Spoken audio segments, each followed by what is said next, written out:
Chapter 422. The iron curtain fell completely. The light from the fire shone into the space behind the bars, revealing a figure half kneeling on the ground. Ricky and Samuel stood in front of the cell and stared at him. Thales narrowed his eyes and saw the person in the cell clearly under the flickering light. It was a middle-aged man.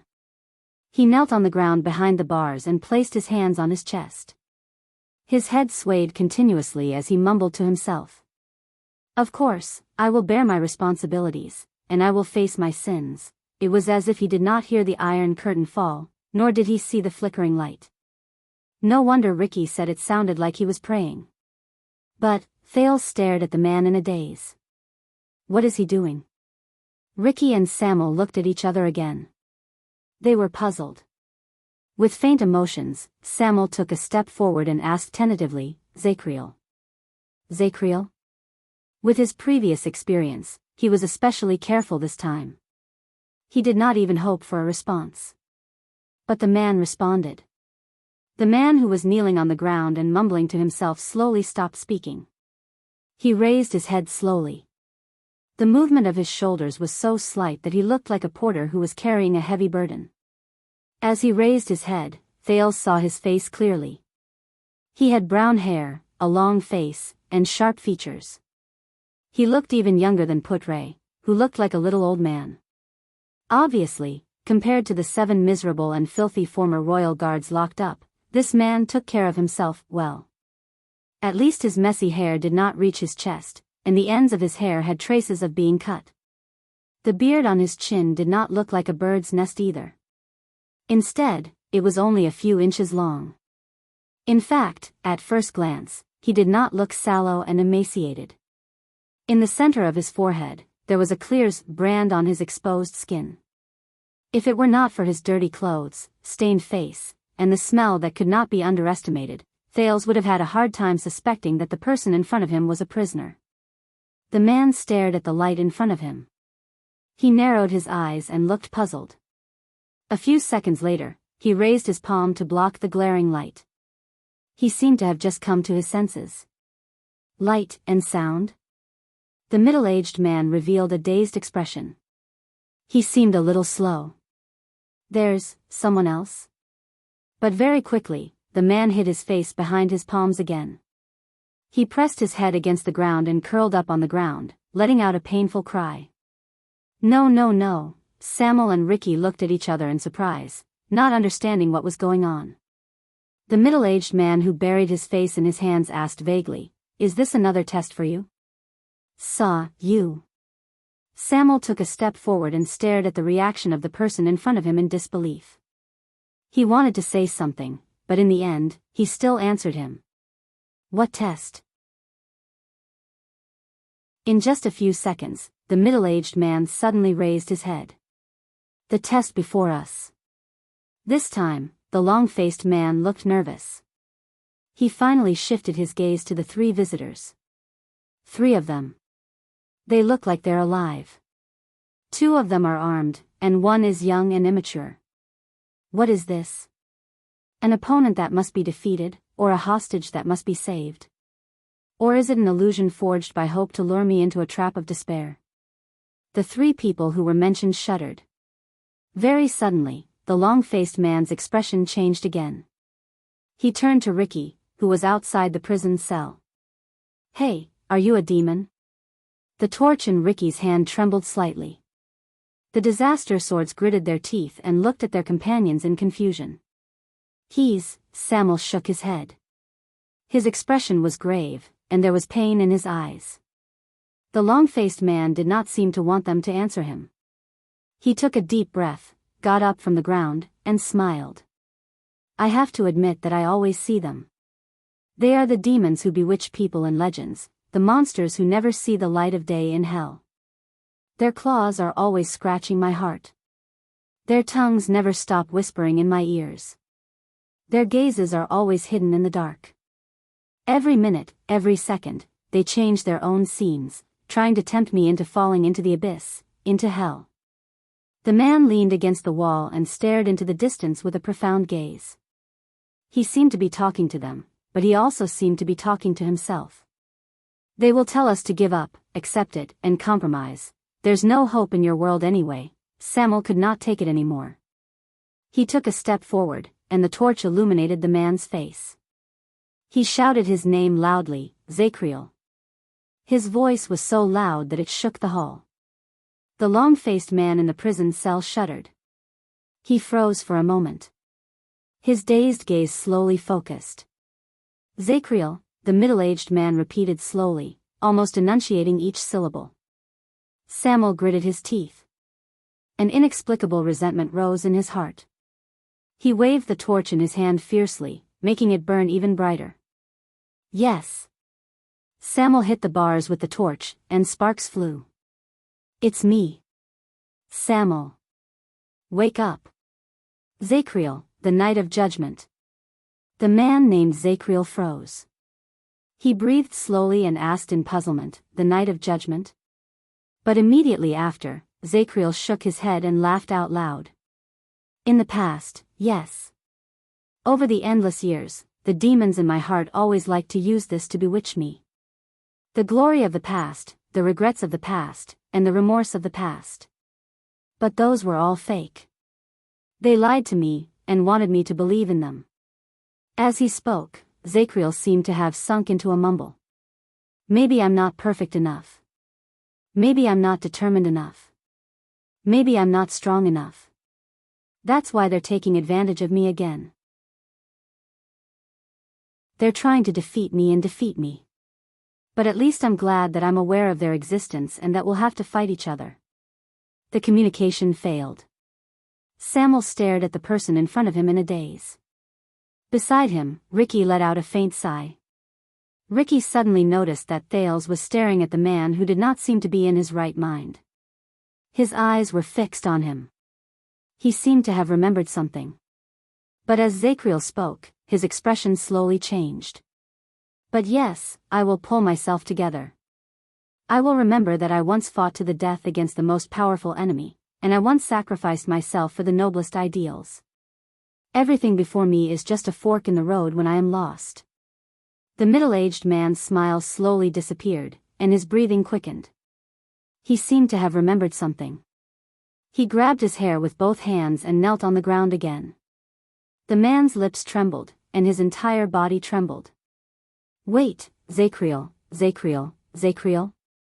The people outside the prison looked at him, but they did not know what to do. Suddenly, Zacriel's eyes lit up. Yes, Zacriel. Flames burst out of the man's eyes, and his expression instantly became incredibly savage. Ayaha! Zacriel roared furiously. He grabbed his hair, threw his head back, and shouted. Get the hell out of my head! His roar was very loud, and his movements were very loud. The three people in front of the prison had no choice but to subconsciously take a few steps back. But Zacriel's madness did not end. Filthy, filthy monster.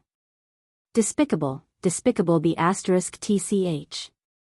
Sneaky demon. What a crooked trick. The man in the prison scratched his head with all his might. He knelt on the ground, raised his head, and shouted in pain. I am Emmanuel Zacriel, the glorious Redalian. I am the noble descendant of the great empire, who walks the land of chauvinism. I was born in the vanguard of the ancient knights under great Emperor Camelot's command. Thales stared at the man's madness. He did not even pay attention to the words he shouted. Then, Zacriel clenched his fists. A great force erupted from his muscles, and he punched the ground. Dong! Zacriel became crazier and lost his composure. His roars echoed in the hall, causing Samuel and Ricky's expressions to change. I am Constellation's royal knight and honorary lord. The penal officer of the royal guards, the watchman, the guardian of the throne, the keeper of the royal treasury. Dong! Dong! Dong! He pounded his fists again and again, and his eyes seemed to contain an unbearable anger. The world has given me the title of Knight of Judgment. I will definitely punish those who commit crimes severely, and I will punish all who commit crimes. Zacriel cried out in pain. After a while, he seemed to be slightly tired, but he only stopped pounding the ground. Instead, he stood up and threw himself against the fence. "What are you? How dare you encroach on my spirit and will?" Gritting his teeth, he stared at the empty, dark void. His hands, which were gripping the railing, could not stop trembling. "Ah! You're delusional enough to think you can destroy me." The three people outside the cell looked at the crazy scene of the prisoner in fear. They looked at each other and didn't know what to do. "I will definitely defeat you, and destroy you. I will not hesitate to perish with my enemy." Zacriel's madness seemed to have reached its peak. He held the fence and roared hysterically. Finally, the light smoke between the fence and his palm turned into a bright light. Bang. After a loud bang, Zacriel, who seemed to have gone mad, fell to the ground and stopped moving. The hall became quiet again. The three people outside the cell held their breaths. They did not come back to their senses for a long time. I thought that Barney Jr. and the others were serious enough. Samuel turned his head around laboriously. "But I didn't expect that even such a strong warrior like Zacriel would become, he couldn't continue." Ricky snorted softly and looked at the cell in disdain. He stared at the unmoving figure on the ground and finished Samuel's sentence. "Become a lunatic." There was silence. Then, a slightly childish voice broke the silence. "Not a lunatic." Ricky and Samuel turned their heads around in surprise and looked at Thales, who spoke. At that moment, the prince was staring at the person in the cell. His eyes shone with a deep pain that no one knew where it came from. "He just lives in another world, a world different from ours," Thales said laboriously. His emotions were complicated. Ricky cast the prince a few strange glances. He was locked up in solitary confinement for 18 years. Samuel sighed. That's not his fault. However, a few seconds later, a dull voice that they did not expect rose from the cell again. "Even if you lock up a coward for 18 years, he won't become a brave man." Compared to before, this man's voice was firmer and more dignified. "But you locked up a powerful man for 18 years and made him face his own heart." Zacriel crawled up from the ground again and supported himself against the wall with some difficulty. "He will only become stronger." The current prisoner, who was once the watchman of the royal guards, Zacriel turned his indifferent and cold face around. His eyes were incredibly clear as he looked at them through the bars. The three of them stared at Zacriel, who spoke again in surprise. They remembered his performance just now, and they stared at his posture in puzzlement. Ricky looked at the prisoner, then turned his head around and asked Samuel in disbelief, "He's talking to us?" But Samuel only stared at Zacriel in the cell in a daze and did not answer. Zacriel snorted coldly and glanced at the three people outside the cell. There was no trace of the madness he showed just now. Thales, who was under his gaze, felt his entire body tense up. But the prince was not certain whether the prisoner was rational at that moment. "Is there someone else?" Zacriel's dull voice was a little deep, and it was filled with a rhythm that made people nervous. "So, I have a visitor today? That's rare." The three of them looked at each other. They were finally certain that the long-faced man was talking to them. Samuel stared at the prisoner, and shock slowly appeared in his eyes. "Zacriel? Are you all right? Don't worry about me. I'm very clear-headed now. It's just that I haven't seen the light for a long time." Zacriel frowned and patted the bars. He then swung his palms. He was obviously not very comfortable. "This thing is quite useful. As for what happened just now, it's just a daily process. It might look a little strange, but it's nothing." Indeed, at that moment, Zacriel looked very normal. He was so normal that he was a little, unlike a person who had been imprisoned for 18 years. Ricky stared at him distrustfully and said in a slightly mocking tone, "A little strange? Are you sure?" "It's just another journey," Zacriel answered him coldly. He then looked at Thales in particular. "It's just as you said, child. It's another world, a different world. His gaze was very calm, but it always made Thales subconsciously clench his fists and tense his muscles. This person. In this state, he's the legendary Knight of Judgment? But Samuel and Ricky still looked at each other worriedly. Do you still need to ask? Samuel lowered his head and whispered, he might not even recognize me. I can't be sure if what he said in this state, but Zacriel obviously heard their whispers. The Knight of Judgment chuckled softly in the prison. His shoulders, which were pressed against the wall, trembled slightly. Didn't I tell you a long time ago? Zacriel exhaled while he leaned against the wall. He narrowed his eyes and observed his fingernails with the help of the firelight. He looked rather casual. Most of the time, you have to fight against yourself, and this enemy known as yourself is very powerful. He clenched his fists and turned to Samuel in a profound manner. But you just can't give up, Colin Samuel. You can't. Samuel's expression changed slightly. He seemed to have remembered something. He sucked in a breath and took a step forward. He looked a little agitated. Zacriel, why you still recognize me? Zacriel twitched the corners of his mouth. He unclenched his fists and began to look at the fingernails of his other hand. I know everyone in the guards, and I also recognize the brand on your face. He grabbed a tool that looked like a stone knife, and as if there was no one around, he gently ground his index finger. As I said, I am very clear-headed now. After all, the sounds of fighting coming down from the floors above are not common. Ricky watched his calm actions, and his expression became even more solemn.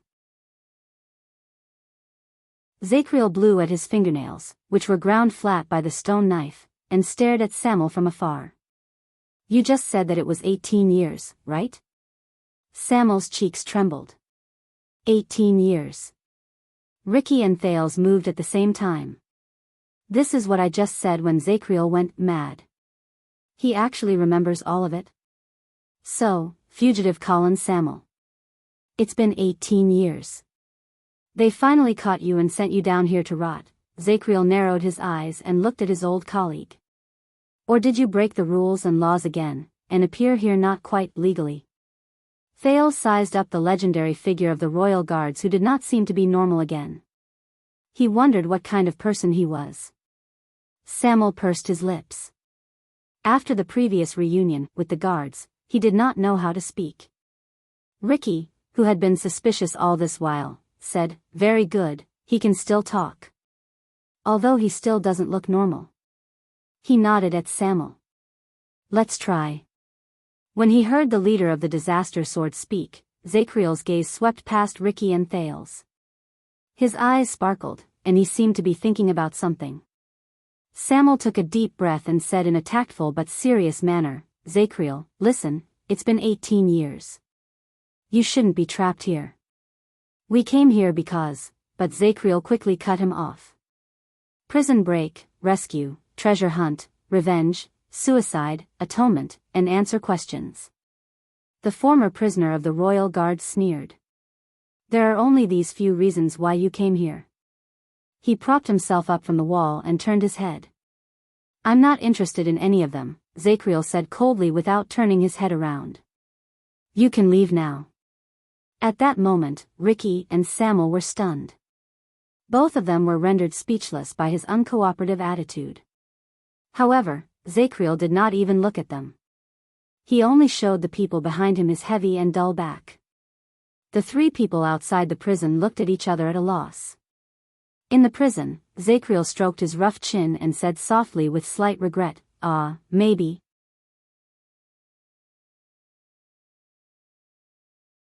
Chapter 423. Listen up, Zacriel. When he saw that Zacriel did not buy it, Samuel, who had received Ricky's signal, became slightly anxious. It was not easy for us to come down here. We did not come here just to catch up with you, but, then don't waste time. Zacriel caressed his stubble nonchalantly and raised a small stone knife in his hand. Unless you have a razor. This one is a little blunt. Zacriel turned his head and looked at Ricky's waist. There was contempt in his eyes. Your sword is not bad? Ricky snorted coldly and pressed his hand against his unique saber. He was filled with hostility. At that moment, Thales, who had been silent all this while, suddenly said, "Here, a razor. For you." In the next second, as if he was performing a magic trick, the teenager took out a sheathed dagger from his shirt and passed it to Zacriel. Zacriel was stunned for a moment before he reacted. He instinctively took Thales' dagger. Ricky and Samuel's expressions changed when they saw JC's dagger return to Thales' hand at some point in time. Samuel looked at Thales in disbelief. When? Thales laughed faintly. During the scuffle just now, Marina pressed me down on the ground. She pressed me down so tightly that she did not feel my hand. Ricky frowned, then smiled as if he had come to a realization. Good lad, you actually managed to steal the dagger. You really made your ancestors proud. Samuel looked at the prince with a displeased expression. It's a pity that you didn't become a pickpocket. Yes. I think so too. Thales sighed softly in his heart. Zacriel chuckled and shook his head. He looked at the dagger in his hand with great interest. He touched the sheath and turned it over and over again, but he did not draw it out, much less shave it. He cast a sidelong glance under the firelight and muttered a sentence that did not make any sense. A king is not respected by his bloodline? Is that so? Ricky and Samuel looked puzzled. Only Thales smiled. Under the other two's puzzled gazes, the prince took a step forward. Who is that? Thales smiled faintly. Zacriel, who was the person you were talking to just now? Ricky and Samuel frowned again. They seemed to be very displeased with the prince's interruption. But others didn't think so. Ah, after so many years, someone finally asked. Zacriel's gaze was fixed on the dagger in his hand for a few seconds. Then, the corners of his lips curled up slightly. This means that you're not hallucinating. Are you? Thales smiled. Of course I am not, the prince said faintly. But the person you're talking to, is he? Samuel's expression turned sour as he listened to the conversation he couldn't understand. But Ricky shook his head at him, stopping him from interrupting. Zacriel smiled. That person, his gaze was a little unfocused, as if he was about to return to his previous state of nervousness. When I first came here, everything was fine for me, Zacriel said absent-mindedly. I treated it as another solitary training session, but it was a little longer, the light was a little dimmer, the room was a little emptier, and I didn't have Bruley's big mouth to nag me every day. How nice was that? He muttered, and the coldness in his words made Samuel unable to bear to lower his head. Then, after an unknown period of time, Zacriel suddenly laughed without any rhyme or reason. He's here, that man. Samuel's expression tensed. What? Who's here? Zacriel was once again immersed in his own world. One day, I saw him talking. He was on the other side of the prison cell. He pointed at a corner beyond the bars, and his expression slowly stiffened. He was sitting there, smiling, talking. Him. Zacriel said in a daze. Ricky and Samuel glanced at the place he pointed at. It was a dusty corner that had obviously not been touched for a long time. But Zacriel's gaze was frozen. His expression was numb, as if he had seen something. He was like a statue. When he saw Zacriel's expression, Samuel understood what was going on and sighed indignantly. Him? Look carefully, Zacriel. There's nothing there, and you're the same here. There's no one, and there's no light. Samuel's words were laced with faint accusation. Zacriel, listen to me. I know you don't want to look back on all the torture you went through in the past, but no matter how terrifying it is, what you see is not real. I've seen Barney Jr. and the others. It's all because of this damn prison. And you've been trapped here for 18 years. There's only darkness and loneliness. When he heard Samuel's words, Zacriel snapped out of his motionless statue state and sneered. I've been trapped here for 18 years, and what about you? Zacriel fixed his gaze on Samuel. His eyes shone with a cold glare. You've been trapped in your own heart for 18 years, haven't you? The Knight of Judgment shook his head in disdain. In this regard, there's no difference between us, Vice Flag Bearer Samuel. Samuel was stunned. Thales sighed in the slightly stiff atmosphere. So, this is Zacriel. You said that you saw him here and talking? The prince stared at Zacriel with a complicated gaze. Who is this him you speak of? Zacriel lowered his head. And who are you, young man? The prisoner of the royal guards narrowed his eyes. I don't think you came here voluntarily to tour the prison of bones with these people, did you? Samuel frowned. He wanted to go forward and pull Thales away, but Ricky stopped him. Thales shook his head. He did not answer. You saw him talking, but you couldn't see his words, the prince said with a sigh. I think you saw him first, and then you heard him speak. Zacriel stared at him for a long time. He seemed to be deep in thought. But his answer was still bold and imaginative. That's not important, is it? The former star of the royal guard's gaze was unfocused, as if he was immersed in his memories. Sometimes, I saw him, and his voice traveled to me. Sometimes, I would hear his words first before he appeared in front of me. It's all the same. There's no difference. After he said this, Zacriel's expression froze again. The four people in the hall fell silent for a moment while they listened to this exceptionally strange conversation. This is meaningless. He's already gone mad. Samuel shook his head and gave Ricky a look. But the leader of the disaster swords ignored him. On the contrary, he listened to the conversation with great interest. Is that so? It's all the same. Thales forced himself to smile. So, he is talking to you? Zacriel's face became a little sad. Yes, as usual, he talks, smiles, and even gives me orders. Zacriel seemed to be absent-minded. He stared at the corner he had just pointed at. But I know that sometimes, he's real. At that time, I'm very happy. In the next moment, the muscles on Zacriel's face tensed up. He gritted his teeth, as if he had seen something evil. But I also know that sometimes, he's someone else in disguise, just to lure out the weakness and darkness in the depths of my heart, and then destroy me. Thales' eyebrows twitched. Something else? When Samuel saw this, he sighed and whispered into Ricky's ear. Another meaningless, crazy talk. But Ricky was obviously not bothered. As long as he can speak. Zacriel ignored the whispers of the other two. He focused on his conversation with Thales. Yes, those things that want to harm you. The long-faced, middle-aged man stared at the empty space. His words were filled with emotion. You know, he's not bad, but those things are very cunning. At first, it was very difficult for me to tell the difference between them. As Zacriel spoke, he seemed to be lost in thought. He seemed to be talking to himself. They would tell me about the past. The training when I was young, the selection when I grew up, the duty in Renaissance Palace, the diplomatic mission to Northland, the expedition to the desert, the expedition to Blade Edge Hill in the south. Of course, there were people. Father, mother, brother, sister, His Majesty, His Highness, the old captain, Barney Sr., the old smoker, Glover, and of course, her.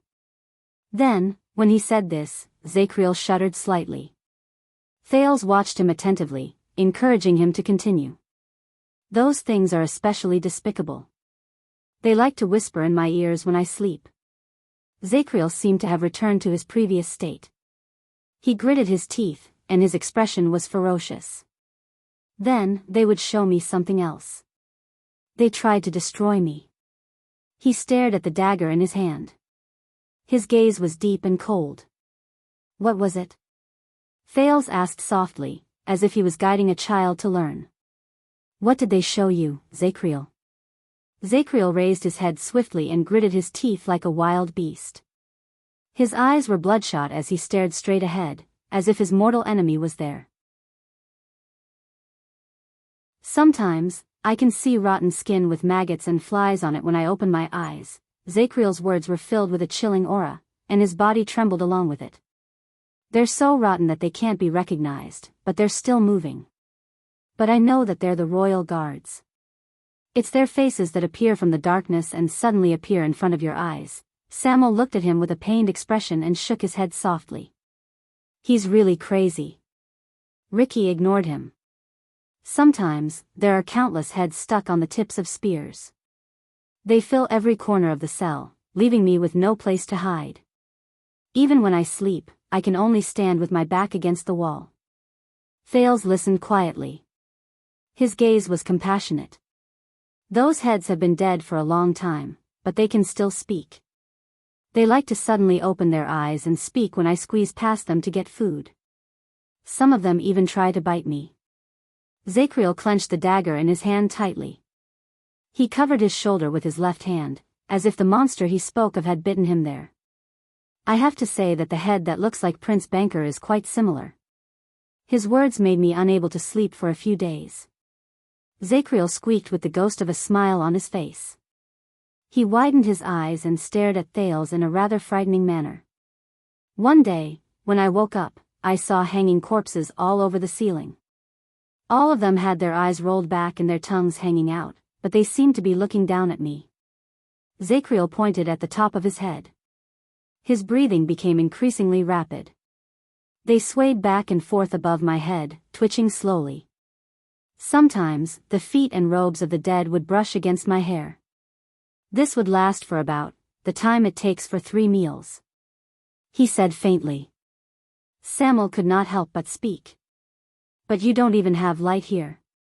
The flag bearer looked at the former strongest elite of the royal guards mournfully. Wake up, Zachriel. There's nothing in the prison. It's just an illusion created by your own imagination. We're here to save you. Zachriel sneered and looked at Thales again. Sometimes, they simply don't let me see anything at all. They only let me hear the sounds in the darkness, he said coldly. Thales forced a smile. Thales forced a smile. Voice? Zachriel nodded. His face became blank. Baby's tears. It's like the cries of a baby in the boundless darkness, again and again and again, again and again. Sometimes, it's close to your ear, and you can hear it clearly even if you block your ear. Sometimes, it's so faint that you can't hear it, and you can only hear it when you concentrate and calm down. Sometimes, it's mournful and tragic, sometimes it's filled with malice, and sometimes, it turns into a strange baby's laughter. Zachriel sat down against the wall and curled up. His expression was absent-minded. Thales swayed a little. He tried his best to maintain his emotions. It must have been very hard. He said laboriously, to live in a different world. Zachriel's expression became a little indifferent and numb. A different world, at first, yes. I could only tell myself over and over again that this was a test. Eventually, I got used to it. He raised his head and said in a daze, you know, the good thing about this is, whether it's him or those things. At least when they appear, I can hear his voice. Whether it's true or not, that's his voice before he died, his laughter, his words, and his orders.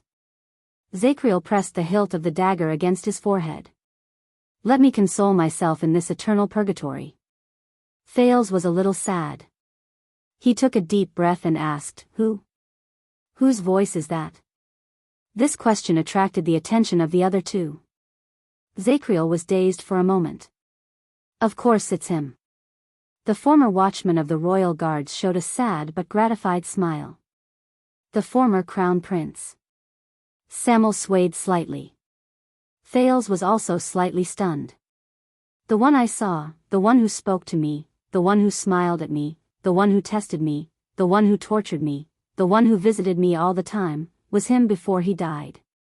Zachriel hugged himself even tighter and said in a trembling voice, the eldest son of the king, Midir Jadestar. The hall sank into a long silence. Only Zachriel's faint sobs could be heard. Thales' expression was gloomy. He closed his eyes gently. To live in a different world.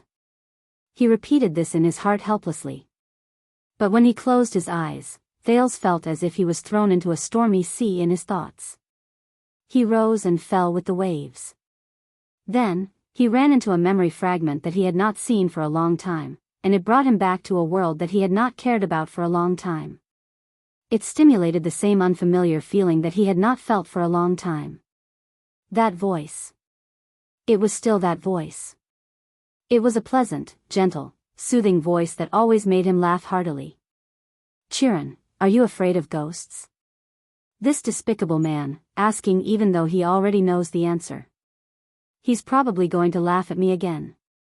Yes, I remember that you're most afraid of ghosts. You can't even watch horror movies. As expected. He sighed softly and scratched his head. But you've never seen a ghost, right? Because in many people's worlds, it doesn't exist. Of course, you can't see it. The female voice on the other end of the phone paused for a moment. She sounded a little depressed.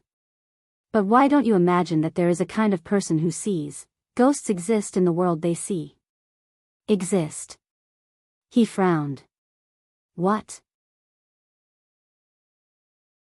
So, when they sleep at night, they might see a hideous face on the pillow, or stuck to the ceiling. Or, when they open their eyes in the morning, they might see a bloody head standing at the window, and a pale dead person squatting in the corner. When they walk, they might see a faceless little girl dressed in red, and when they eat, they might see a bloody eyeball. At any time, they would feel, the female voice was a little low, trembling, and intermittent, as if she was trying her best to suppress some emotions. Hey, don't scare me, my lady. You know that I'm most afraid of these things, so. The voice trembled. He felt an inexplicable sense of unease. So, for this kind of person, ghosts are real. At least in their own world, they are real. Really, they can see. But they can't tell whether they're real or not. In their eyes, they really see ghosts. The female voice seemed to be unable to control her emotions anymore. Countless negative emotions gushed out like a broken dam, along with her frail and fragile voice. They don't want to either. They're also very afraid, but they're not watching a horror movie. They're actually living in a horror movie. They can't struggle out of it, they're really powerless. They're really seeing the most realistic, living, ferocious-looking, ghosts in their lives all the time. He was puzzled, confused, and uneasy. Other than that, he was also a little anxious. What's wrong with her? Is the signal bad? Wait, why are you crying? Did you see something? Hey, don't cry, it's okay. No matter what strange things happen, I'm here. Don't be afraid. Chiron, I'm begging you, don't be afraid of me, I'm not. I am not. I'm begging you, I'm just, sob, I'm just living in a different world from you. The gentle voice was filled with panic and fear. Her sobbing voice trembled. This made him extremely flustered. What did she mean, by a different world from him? He did not know. He could only try his best to comfort her. Come, take a deep breath with me. Don't be afraid, there's nothing to be afraid of, right? If anything really happens, at most, we'll look for a Taoist, a witch, or a superpower expert. Feel better, right? Come, tell me, what's wrong? Why did you suddenly say? A faint sobbing sound came from the other end of the phone, but it was calmer than before.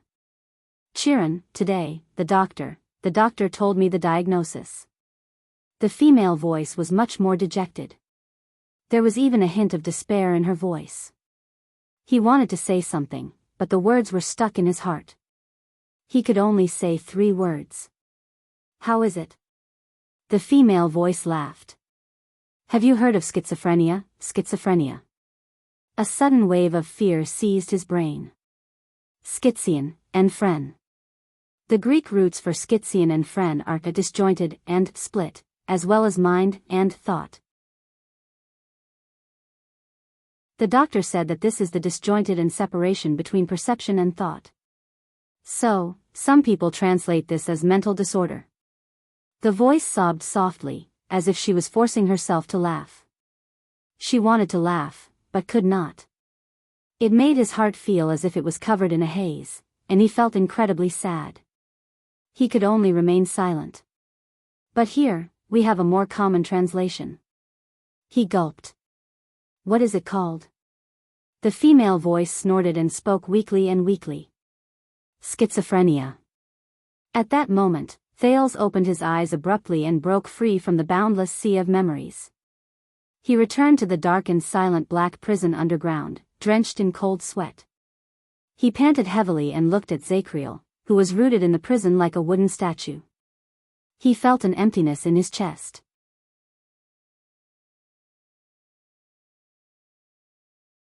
Chapter 424. The silence in black prison lasted for a long time. Zacriel leaned against the wall like a child who had lost his soul. He did not make a sound. Samuel lowered his head for a long time. His body was stiff. Thales stood where he was, on the verge of collapsing. He was in a daze. Then, Ricky, who was outside, sighed softly and attracted everyone's attention. Zacriel slowly stood up from the ground. Thank you for your question, child. The former Knight of Judgment moved forward dejectedly and passed the JC dagger in his hand through the gap between the bars. And your razor. This is a good knife. It should not be used to shave a sinner. The fence cast shadows in the firelight and carved black marks on Zacriel's face. Thales, who had a lot on his mind, took a deep breath and forced himself to stay awake. He nodded with a forced smile and took the dagger. Zacriel's hand was rough, and the calluses on it were so hard that they did not seem like skin. Thales took the dagger back with his mind in a mess. But when he turned his head, he saw Ricky looking at him expressionlessly. Crassus of the Disaster Sword slowly extended his right palm towards the prince. He curled his palm. Thales was slightly stunned at first. He then looked at the dagger in his hand and exhaled in resignation. He took a step forward in frustration and placed the JC dagger in Ricky's hand. Ricky then showed a faint smile that said, "You're so sensible." The leader of the Disaster Swords lowered his head and flipped his hand over. He saw a line of words on the black sheath of the dagger. A king is not respected by his bloodline. Ricky came to a sudden realization. He looked at Zacriel, then at the gloomy Thales. He snorted softly. Zacriel watched their interaction and curled up the corners of his lips. His tone was indifferent. Thank you too, thank you for not being a hallucination. Thales snorted with the ghost of a smile. He tried hard to dispel the inexplicable gloom that haunted his heart. How would you know? Zacriel smiled. Of course. Or perhaps your hallucinations are even more powerful than the ones in the past. We don't know. The Knight of Judgment shook his head and combed his hair. He seemed to have sobered up a little. But you know, every time it happens, it's like my head has turned into a big pot, and 20 people are taking turns to use it to stew beef. He frowned, but his expression was somewhat absent-minded. They never shut up, but they don't ask me anything. They don't ask me how I feel, and they don't ask me who I saw. They don't ask unnecessary questions, just like you. Zacriel sometimes gritted his teeth, sometimes smiled bitterly, and in the end, his expression turned into one of helplessness. Because they already knew. He shook his head in self-mockery. Just like I know. As he spoke, Zacriel seemed to be amused by himself. He suddenly slapped his thigh and could not stop laughing. Ha, I know. Ha ha ha ha ha. Amidst his laughter, the wrinkles on his forehead appeared and disappeared, pulling at the brand of sin on his forehead, causing the sinister S to tremble back and forth. Thales felt rather bitter when he saw this scene through the cell door. Samuel, who was beside him, could no longer hold it in. The former flag-bearer took a deep breath and said, "You know, Zacriel, I can still save you. No matter what happens after that, you won't have to face this." Zacriel stopped laughing. "There's no need for that," he said gloomily. Everyone has a price they have to pay. Zacriel looked around his cell. The price I have now, he said in a daze, is what I deserve. It's just right. Samuel closed his eyes gently. A few seconds passed. What about the others? Zacriel sighed and said, You've been to the top, right? This question made Samuel speechless again. Samuel wanted to say something, but he stopped. Barney Jr.'s roar and the remains of his 37 brothers appeared before his eyes at the same time made his lips tremble. In the end, Samuel forced a smile and said with great difficulty, I've seen them. It's all right. Zacriel did not reply immediately. He stared at Samuel. He stared at the way Samuel turned his head slightly after he finished speaking, not daring to meet Zacriel's gaze. I see. Zacriel smiled faintly, as if he had understood something. That's good. He nodded slowly, turned around, and repeated his words. That's good. Suddenly, Thales felt that the man's back had become hunched and small. It was as if he had aged 10 years in an instant. Samuel no longer dared to speak. He just stood by the side with a pained look on his face. Ricky, who was watching everything from the side, did not speak. He only watched the prisoner and the prison with interest. Then, Zacriel sighed softly. Speak, the Knight of Judgment said in a surprisingly gentle tone, Why did you come here? He looked at Thales. For the sake of this child. Thales smiled at him in return. At that moment, Samuel and Ricky were shocked at the same time. They looked at each other. But they quickly realized that the other party was working together.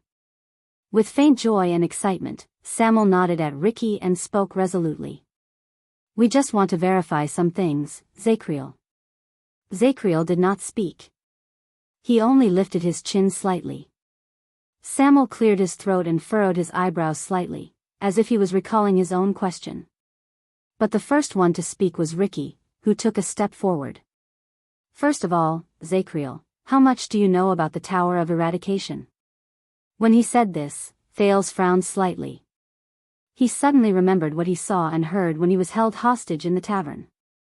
The disaster swords ambushed the Tower of Eradication, and after suffering heavy losses, they retreated to Blade Fang's camp. They regrouped their men and invaded the Prison of Bones while the army was on a westward expedition. There must be something that drove the disaster swords to move from the Tower of Eradication to the Prison of Bones. And that was, the Tower of Eradication? Zacriel's lifeless tone snapped Thales out of his thoughts. He crossed his arms and leaned against the wall. The corners of his lips curled up into a disdainful sneer. Not much. A sinister, cunning, and self-righteous shameless force of power. What? Thales was slightly stunned. Sinister and cunning? Self-righteous? Shameless? He scratched his head. He suddenly realized that this description did not fit with the impression he had of the Tower of Eradication in the past.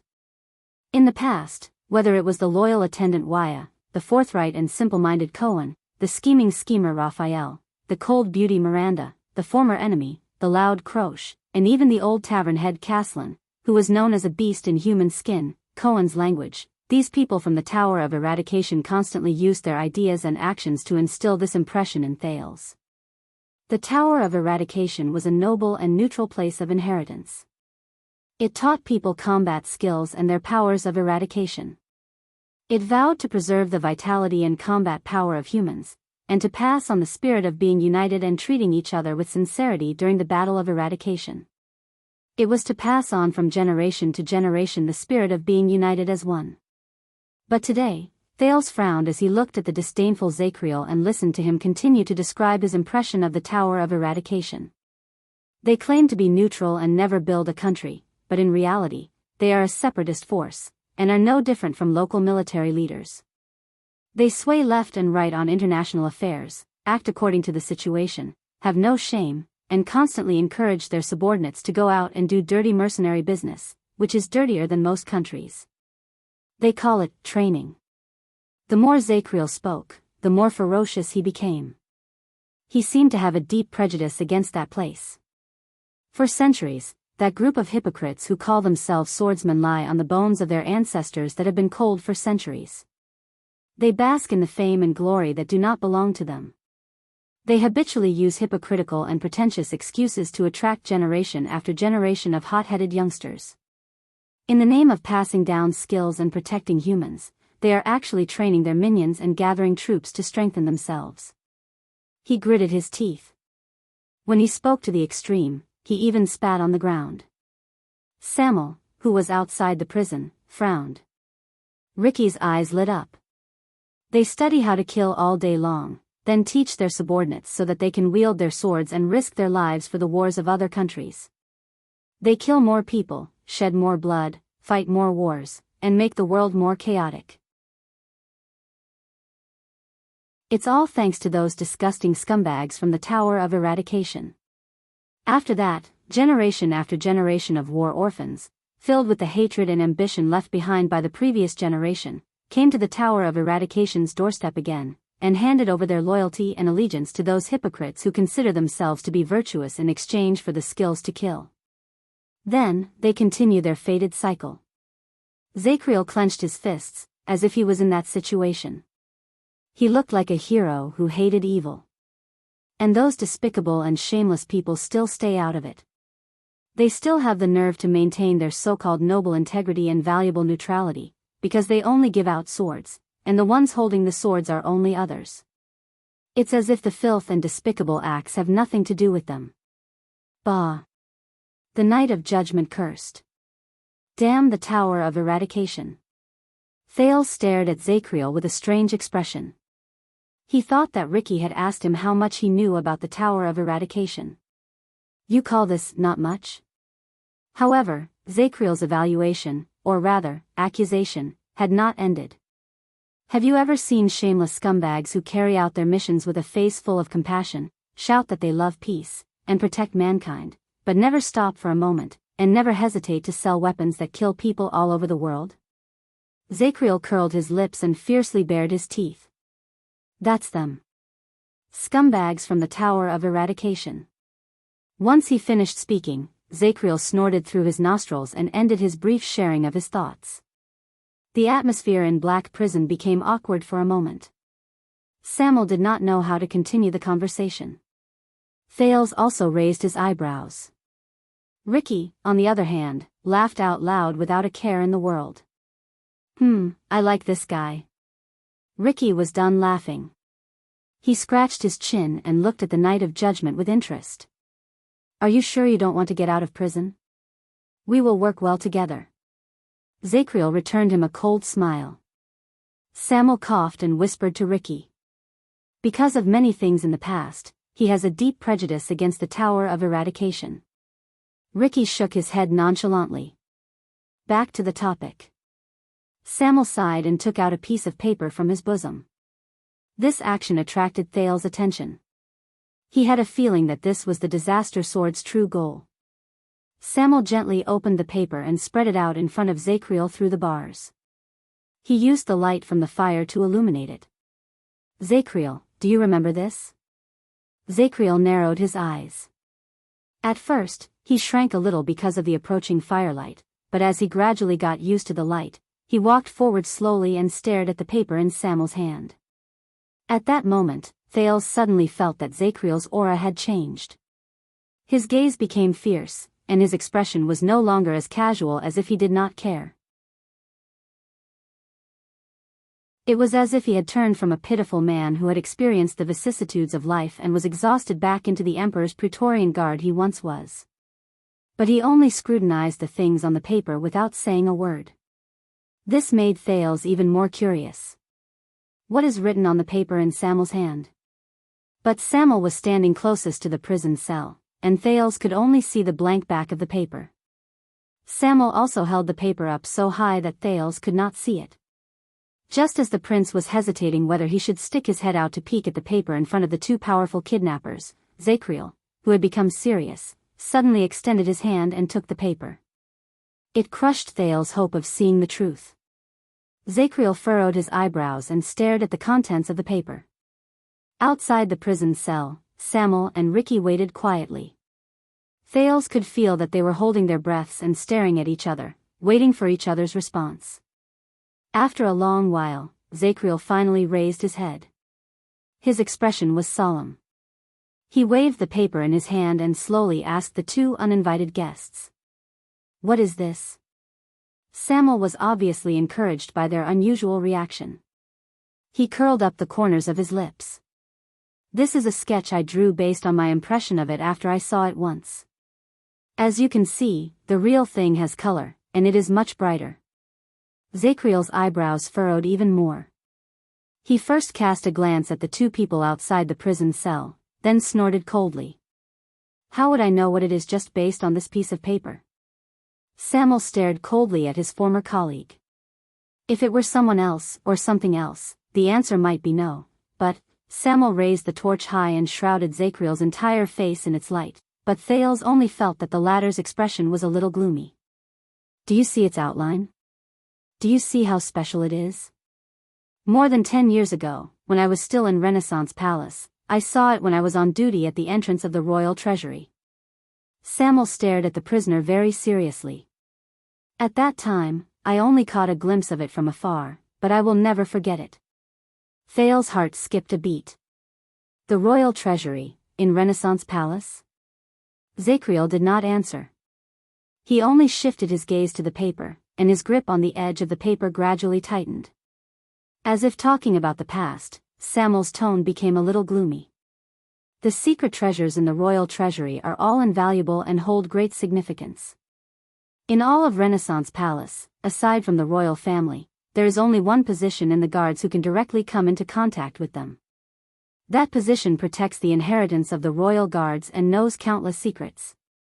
Only those who are trusted and have high hopes can take up the position. Based on convention, that person is basically the next captain and commander of the royal guards." Zacriel still did not speak, but everyone in the room understood what Samuel meant. Samuel composed his emotions, pointed at the paper, and said solemnly, "Guarding the royal treasury and controlling the movement of the secret treasures is one of his unique responsibilities. Guarding the royal treasury and controlling the entry and exit of secret treasures is one of his special duties. I can guarantee that this item is definitely on the list of people he should be guarding." When he said this, Samuel took a step forward and almost leaned against the bars. "Tell me, Zacriel, former watchman of the royal guards," the former flag bearer said coldly. "What exactly is the thing drawn on the paper that was hidden in the royal treasury many years ago?" In that second, Thales felt the atmosphere in the room turn cold. The pressure around Zacriel seemed to have dropped by another level. Ricky's gaze on Zacriel gradually became sharp. This made Thales even more curious about the paper in Zacriel's hand. The Knight of Judgment sneered. "You spent so much effort just to get me to appraise an antique?" He looked up and glanced at Samuel and Ricky. Samuel gritted his teeth in a barely noticeable manner. But he knew that he could not use force against the person in front of him. So, Samuel only took a deep breath and said gently, "Please, Zacriel. Please, Zacriel. This is very important to us." Ricky did not move. Zacriel stared at the contents of the paper for a few more times. He asked faintly, "Why are you asking this? Did you find it somewhere?" Samuel exhaled and frowned. "Zacriel, I am the one asking the question." But Zacriel only shook his head. The value of information lies in the circulation of information. It allows both parties to take the next valuable action while receiving feedback and gaining benefits. If you do not tell me more information, I will not be able to give more accurate answers." He raised the paper to eye level and waved it between them. Samuel was about to say something, but Ricky interrupted. "Not long ago, we found this in the House of Legacy of the Tower of Eradication." The three of them turned their heads together and looked at Ricky. They said calmly, "It is their top secret in recent years." Thales' eyebrows twitched again.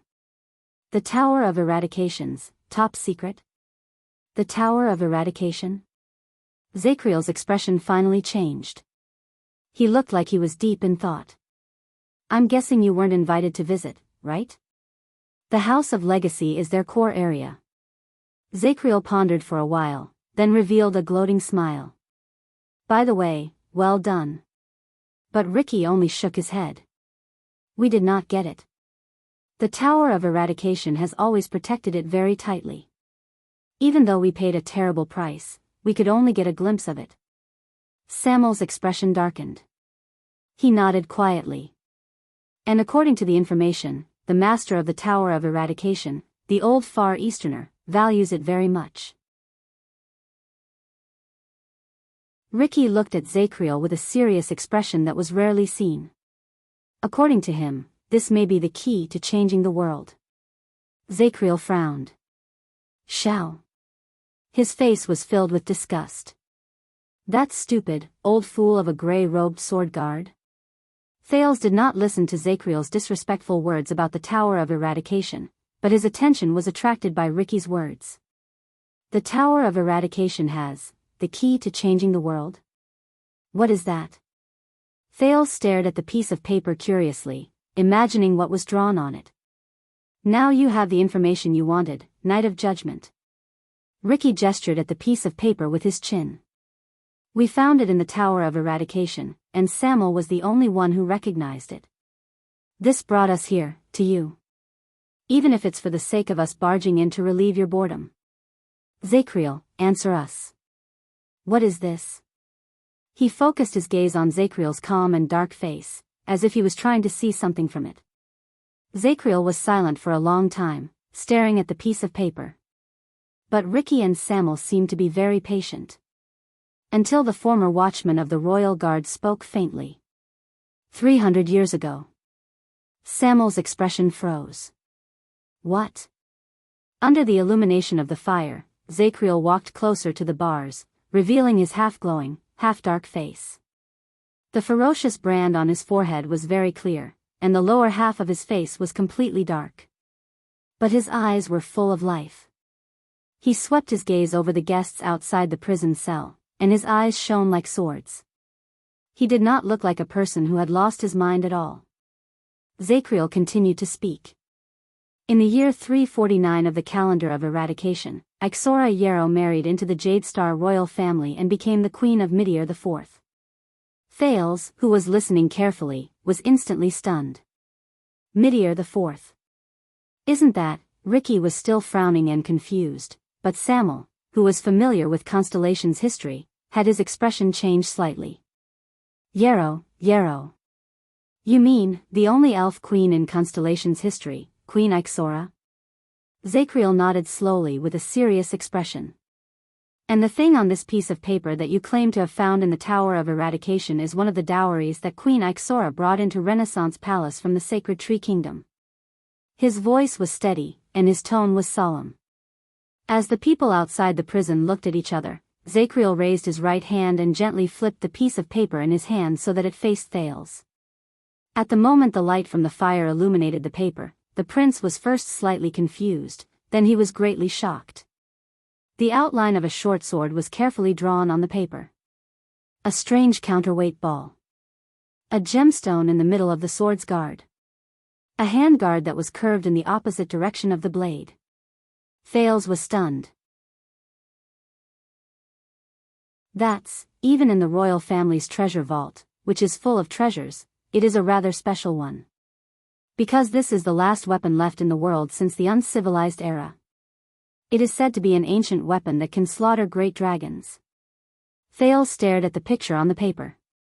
The Knight of Judgment's unhurried but strangely powerful voice traveled into his ears. The sacred elves call it.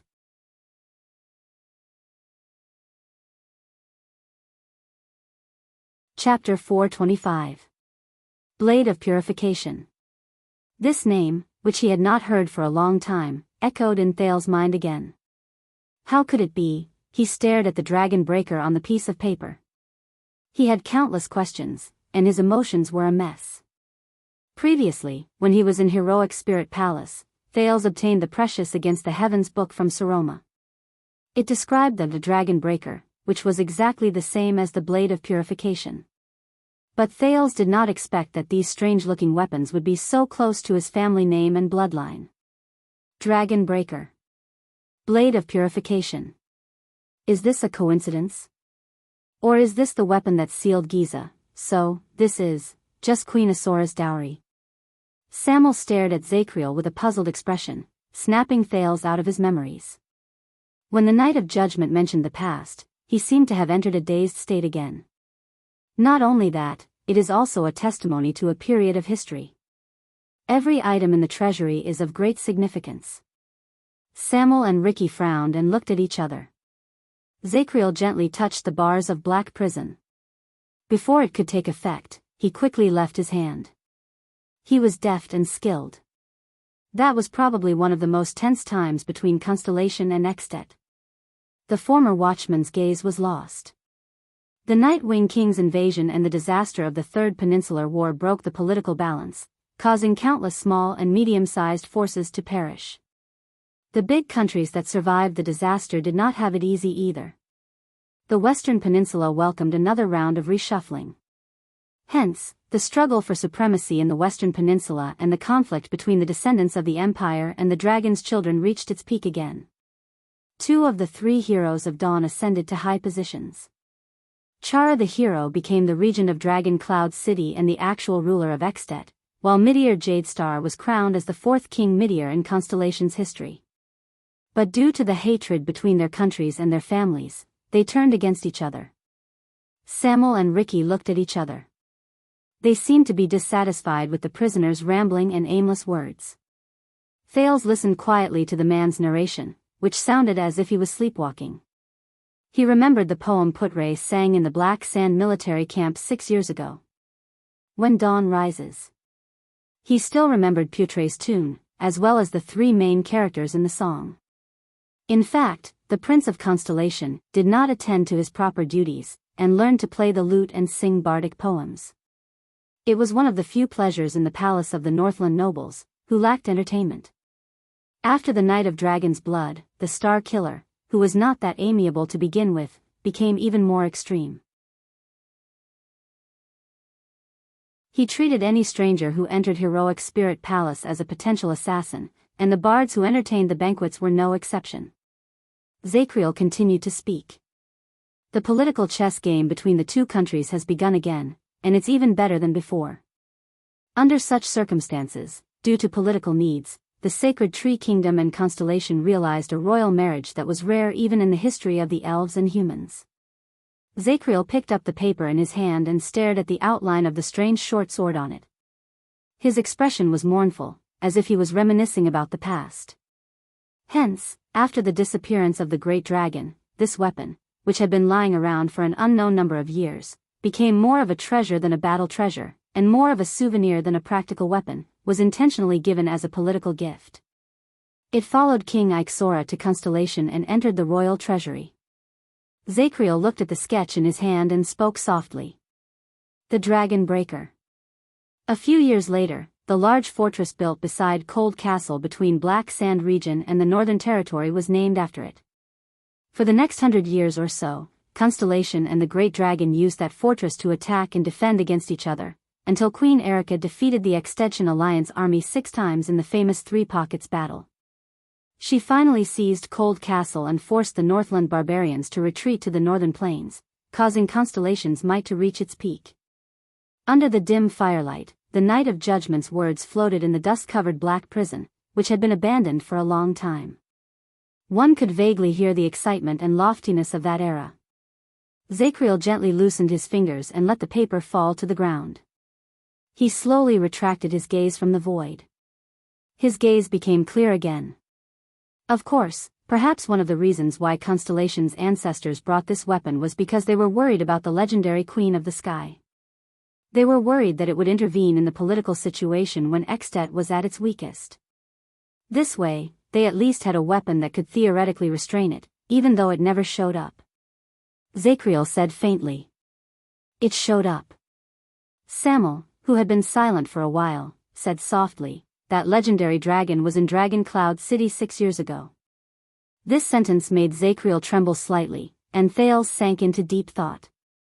On the night of King Niven's death. Samuel sighed and said, that dragon, which we all thought was a character in the story, descended from the sky and destroyed a calamity before Dragon Cloud City was reduced to ruins. There was a long silence inside and outside the prison cell. Then, Zacriel closed his eyes and exhaled. It seems that I have indeed missed a lot over the years. Ricky seemed to be unable to listen to Zacriel's rambling and erratic narration. He took a step forward and asked straightforwardly, "But what I don't understand is, how did the secret treasure of the royal family in Renaissance Palace end up in the Tower of Eradication?" Zacriel snorted and shook his head. Who knows? The Knight of Judgment's attitude toward strangers was not as good. He looked indifferent. More than 10 years ago, many of the items in the treasury were conscripted for the king's wedding.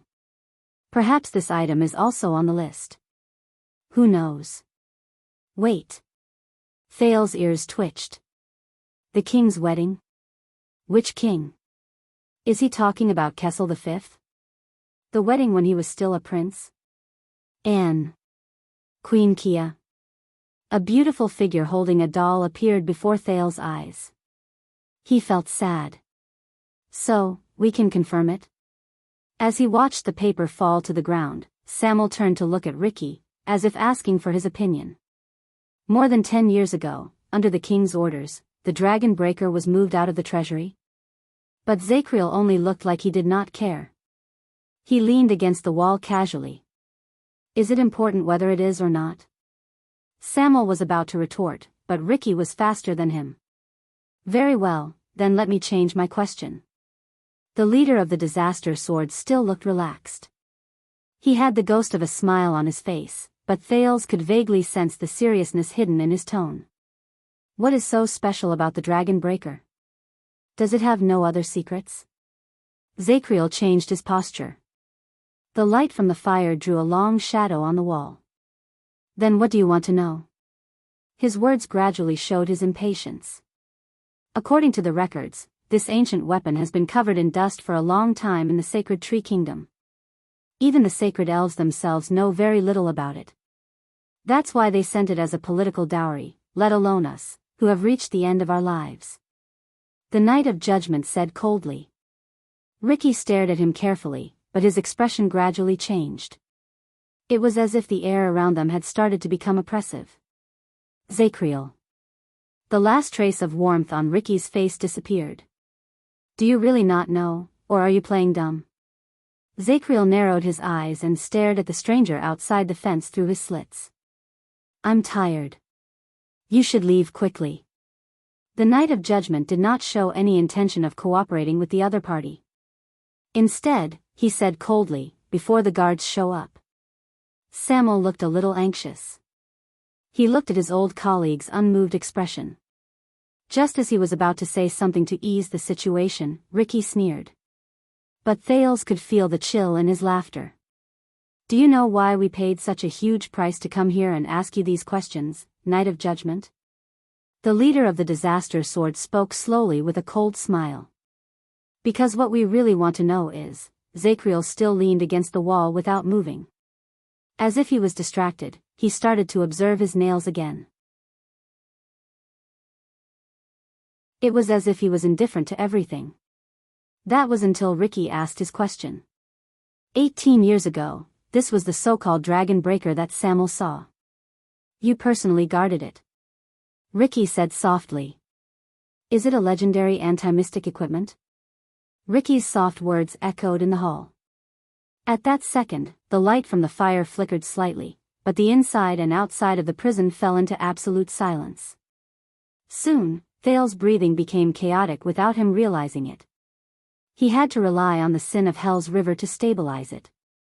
What did he say? He said, legendary anti-mystic equipment. Thales stared at the piece of paper by his feet and slowly picked it up. That means, the blade of purification that sealed Giza 6 years ago, the dragon breaker in Saroma's book, the black sword that the mercenaries in the tavern were interested in, the dragon breaker that Zacriel spoke of, the dragon breaker the disaster sword saw when they met Black Sword not long ago. He stared at the familiar yet unfamiliar picture on the paper. In just a few seconds, the events, elements, and clues were pieced together in Thales' mind. But at that moment, someone lost his composure even more than Thales did. Asterisk bang. Thud. Asterisk an explosive sound, followed by a muffled thud, brought Thales back to reality. He turned his head and was shocked to see Zacriel, who had leaned against the bars at some point in time. He fell heavily to the ground in a cloud of smoke. But the Knight of Judgment did not care about the pain he suffered. He only struggled to get up. There was shock and fear on his face that Thales had never seen since he saw the man. "What did you say?"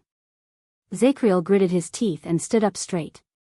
He stared at Ricky, who had a cold expression on his face outside the prison cell.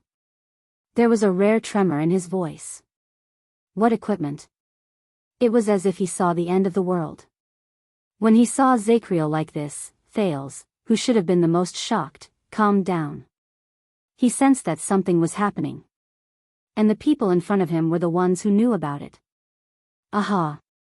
Outside the prison cell, Ricky's tone was filled with faint smugness and slight surprise. "Your expression. I understand." Ricky and Zacriel, who had lost his composure, stared at each other quietly. The coldness on his face was slowly replaced by solemnity.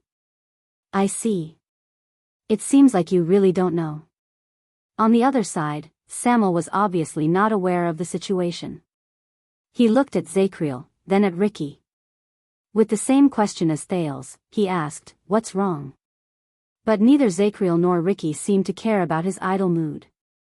The former's breathing became faster, and the latter muttered to himself.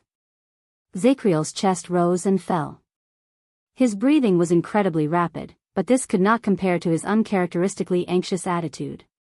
"Tell me." The Knight of Judgment gritted his teeth. The brand on his forehead was incredibly obvious.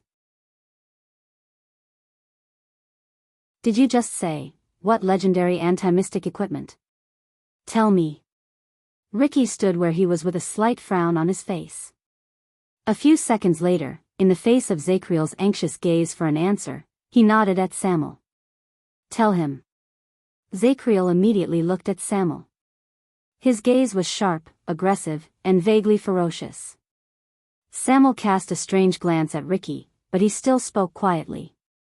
"According to the information we obtained from the Tower of Eradication, Zacriel, this so-called Dragon Breaker is a legendary anti-mystic equipment." Samuel seemed to be a little hesitant and did not seem to understand. In that second, Zacriel's stubbled face turned incredibly pale. "No." He stared at the empty space in front of him and muttered to himself. Samuel said with a serious expression, "Our information is unquestionable. It is said that this legendary anti-mystic equipment has been verified, and it can seal the calamities." Thales subconsciously clenched his fists. He remembered the scene 6 years ago. The short sword that shone with red light seemed to resonate with the blood in his body, as if it had a life of its own. In the prison cell, Zacriel's gaze shifted back and forth, as if he had seen the most unbelievable thing. "No, no, impossible," he mumbled. In the end, he widened his eyes and slid down to the floor, as if he had lost all his energy. He was dumbfounded. Samuel sighed softly. "Yes, we never knew that the royal family had such a legendary anti-mystic," but before he could finish speaking, Zacriel suddenly raised his head from behind the bars. "No." The prisoner's expression changed abruptly as he shouted, interrupting Samuel's words. "No, it's not like this. It's not, it's not." He shouted at the top of his lungs while he pounded the floor with all his might. Asterisk thud. Thud. Thud. Asterisk the Knight of Judgment's sudden outburst caught Samuel off guard. He stared in shock at Zacriel, who was breathing heavily and trembling. He could not understand what was going on. Did he go crazy again? Outside the prison cell, Ricky stared at the prisoner, who had become abnormal again. He did not say a word. Thales, on the other hand, was as confused as Samuel. He was filled with questions.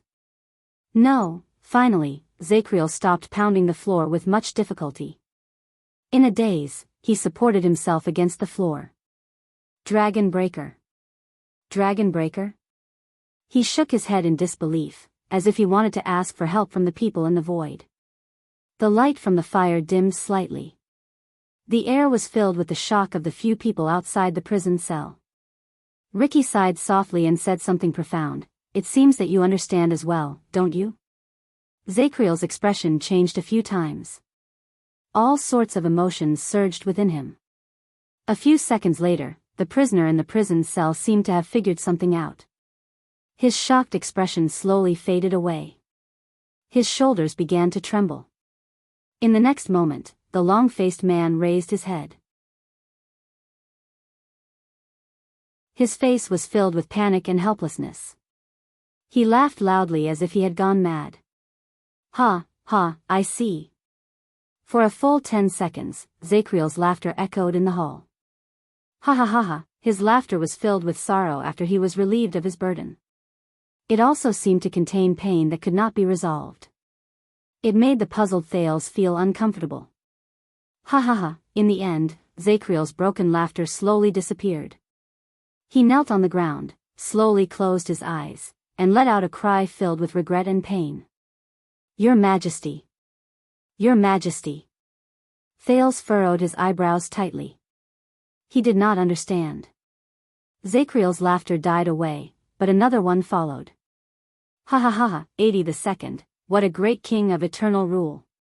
Compared to the night of judgment's pain and panic, this laughter was filled with boldness and grandeur, as if it was the excitement and desire of someone who had seen through the truth. What a courageous king! The prince and Samuel turned their heads in surprise and looked at Ricky, who suddenly laughed. They saw the rare excitement and ecstasy on his face. 82nd? King? Thales' puzzlement became more complicated. Ricky? Samuel asked tentatively. But the leader of the disaster swords ignored him. Instead, he was immersed in a rare moment of joy and pleasure. His laughter was sonorous.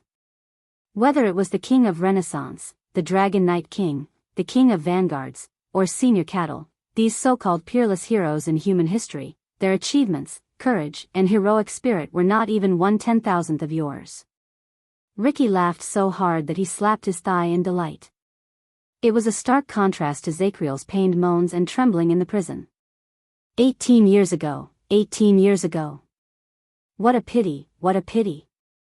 A rare excitement shone in his eyes, and he said loudly, why wasn't I in the Western Peninsula that year? Why didn't I witness this magnificent and crazy scene that made people's hearts surge with excitement? Ricky turned around and looked excitedly at Thales, who did not know what was going on. He extended his arm and pressed down on the prince's shoulder. Thales grunted. He felt that Ricky did not hold back at all, as if he was so happy that he forgot everything. The torch shook violently in Ricky's hand, and sparks flew out. Child, you should be proud of this. Ricky's breathing quickened. He was like an emotional bard who watched the rise and fall of history through the ages. He sighed and said, your grandfather was practically the greatest and most fearless supreme king in human history since the Battle of Eradication. Thales stared at him in a daze. He sensed the unusual passion in his words, and he could not help but open his mouth to ask. But Samuel was faster than him. The former flag-bearer of the royal guards asked sternly, Zacriel? Ricky? What is going on? What are you talking about? Ricky's laughter slowly disappeared. He let go of Thales' shoulder and took the paper from the prince's hand, but he did not answer Samuel's question. Night of Judgment, let me confirm for the last time. Ricky's expression returned to normal, and he stared solemnly at the dazed Zacriel in the prison cell. This thing, the so-called Dragon Breaker, when it flowed out of your hands from the treasury 18 years ago, was it just the Dragon Breaker? Zacriel shuddered slightly, as if he had just woken up from a nightmare. He gave a nervous snort of laughter. Ha ha ha ha ha.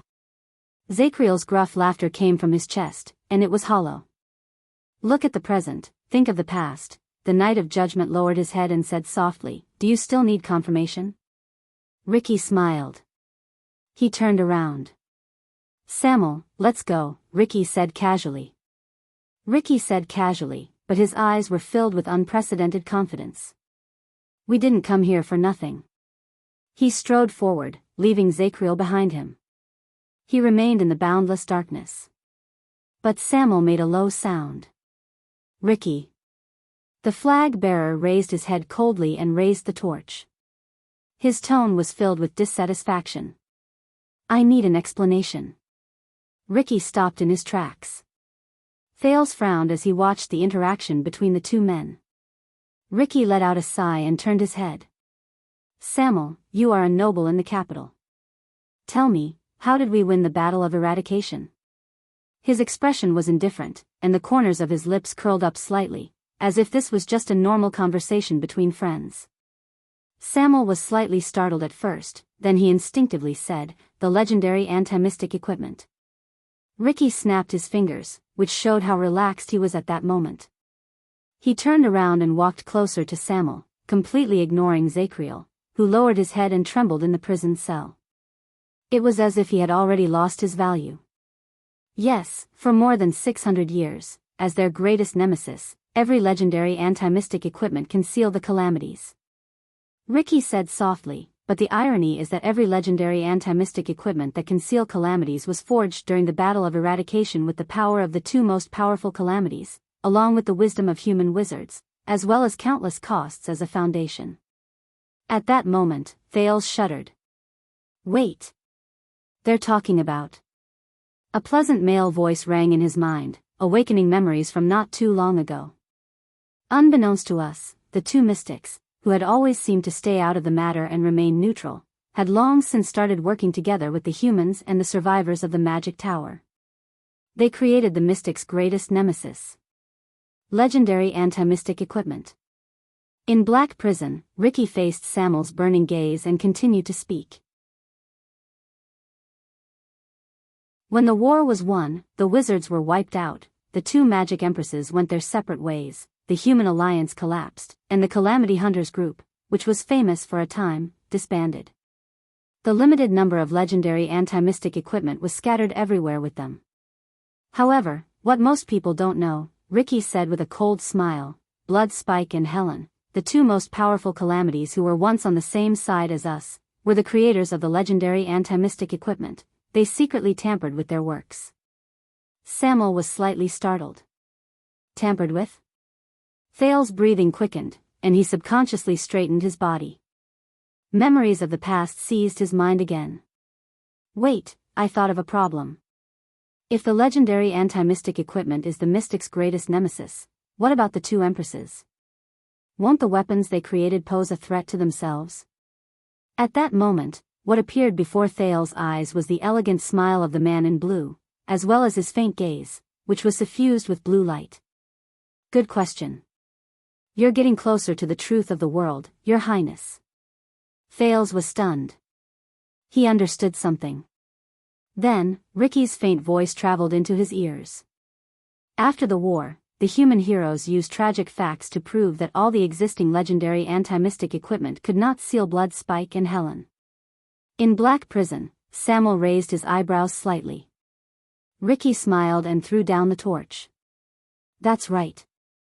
The strongest weapon in the battle of eradication could seal almost every mystic and end the disaster they brought, but it could not hurt their creators. Not even a little bit, not even a little bit. The torch fell to the ground, and sparks flew. But as it rolled, it gradually dimmed. It no longer shone or heated up. Yes, it makes sense when you think about it. If I were them, why would I do something that would harm others without benefiting myself? Ricky raised his head and sighed softly in the much dimmer Black Prison. So, Blood Spike and Helen, the two magic empresses, the most powerful mystics in the world, were exceptions that could not be sealed. They were like two unbreakable taboos that hung over the entire world. For many years, no one could control them. They stood above all things, transcended above all else, and forged a terrifying balance in Errol that lasted for 7 centuries. All the countries and races were as silent as cicadas in winter, not daring to voice their anger. As he listened to Ricky's words, Thales' thoughts became more and more agile. There was a hint of shock and understanding in his heart. The words of his mysterious teacher rang in his ears again. But the secret of the legendary anti-mystic equipment has always been in the hands of the two empresses. We have no way of knowing. This is a shackle that has been pressing on our shoulders for nearly 700 years. It is still hard to understand. At that moment, he felt that a lot of the fog that had surrounded him since he came to this world had suddenly cleared up, and many mysteries were easily solved. He was not the only one who had this thought. Samuel's cheeks twitched slightly. He seemed to have understood something, and he suddenly raised his head. Wait, the Dragon Breaker was not a legendary anti-mystic 18 years ago. That means, Samuel's words stopped at the tip of his tongue, and they froze along with his expression. Ricky threw his head back and laughed. His laughter echoed in the hall. Yes, although we don't know the details, if our guess is correct, Ricky took a deep breath and lowered his head. His eyes reflected Samuel's torch in the darkness, and they instantly became sharp, like a beast on the hunt. Ricky gently let go, and the paper with the Dragon Breaker on it slowly slid down. 18 years ago, the first and only legendary anti-mystic equipment in history that did not come from the hands of the Empress of Magic, in Constellation, on the foundation of this Dragon Breaker, it was just barely forged. His voice was like a bard sitting by the fireside at night.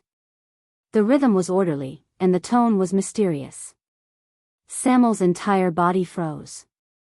As Ricky's words gradually spread out, the atmosphere in Black Prison had never been so terrifying. It was as if they were talking about the most unbearable secret in the world. Thales watched the paper float in the air a few times before it landed on the stubbornly burning torch on the ground. 18 years ago, the King of Eternal Rule, 80 Jadestar II, and the constellation under him recreated the miracle of our ancestors in the Battle of Eradication. They created a forbidden weapon that had never been seen before. Ricky's voice became fierce and solemn, and there was a faint chill that went straight up Thales' spine. A legendary anti-mystic equipment without any trace of the two empresses, without any restrictions or restraints. Tongues of flame licked the Dragon Breaker on the paper, dyeing the rather clear sketch into an unsettling, scorched black. It was darker and darker than the hue in Black Prison. A secret weapon that can completely seal Blood Spike and Helen. Ricky's voice was cold. Ricky's voice traveled out coldly. Every word was accompanied by the soft sound of the paper being burned. A weapon that can completely end the terrifying haze that has haunted them for 7 centuries, the perfect anti-mystic equipment. Asterisk click. Asterisk the flame trembled slightly, and sparks exploded. Thales' thoughts were almost frozen. He felt his breathing stop, and his hands and feet were cold. The Black Prophet's inexplicable attitude. Asda's fanaticism. The Duke of the Northern Territory's hysteria before he was imprisoned. King Nuvan's thought-provoking attitude when he told him the truth. Little Rascal's hesitation before she left. And the secret of the bloody year. Countless terrifying answers and questions crept into his mind. Of course. Ricky sneered. It was also during the bloody year, before the Jadestar royal family went to Hell's River, the ferryman's bell. In the darkness, the Knight of Judgment's trembling voice rose slowly. No, Thales suddenly felt that his surroundings were so dark, so still, so cold. Ricky chuckled, and his voice was accompanied by Zacriel's faint sobs. It's hard to imagine that 80 II was such a mediocre king who, in the eyes of the people, had neither merits nor demerits, and was almost incompetent. Ricky's face was covered in layers of shadows in the darkness. As he spoke, his voice was filled with endless lament and mockery. The shadows gradually spread. He was probably the first person since the Battle of Eradication who dared to trample on the authority and power of the Calamities, and the strength and pride of the two empresses at the same time, the human king. Asterisk thud. Asterisk with a soft sound, the torch on the ground burst into the last sparks. The unusual and peculiar dagger on the drawing paper was completely reduced to ashes. It shattered inch by inch.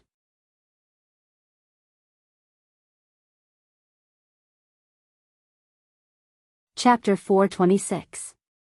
The ominous and horrifying atmosphere in Black Prison lingered for a long time. Even after Ricky's laughter and Zacriel's sobs faded away, Thales could still sense the ghastly atmosphere in the air, and it made his hair stand on end. The bloody year. 80 II. The Jade Star royal family. And the only thing that could threaten the Magic Empress, the perfect anti-mystic equipment. Thales breathed in a daze. He just realized that his limbs were trembling slightly.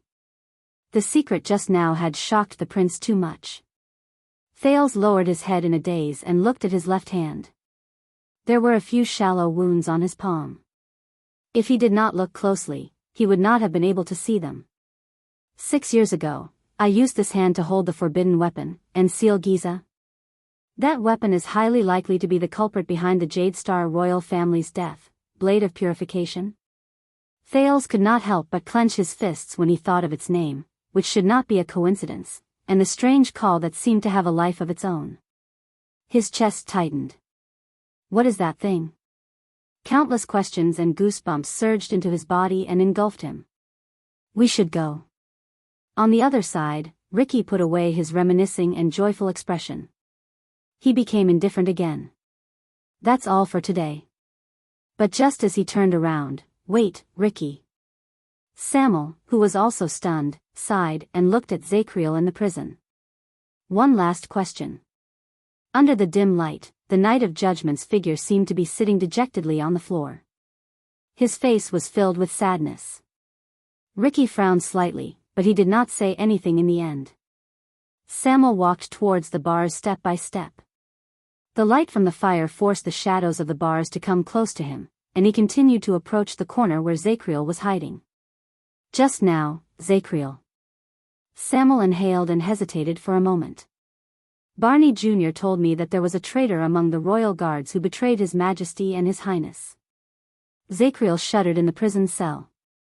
He raised his head in a daze. His expression was fleeting.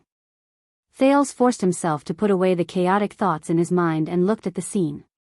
Barney's words are very convincing and logical. Recalling the scene just now, Samuel, who was holding a torch, had a pained expression on his face. He said that they worked together from the inside and outside, falsely passed down His Highness the Crown Prince's orders, intentionally led us in circles, and even hid among our team after the incident. Nonsense like that.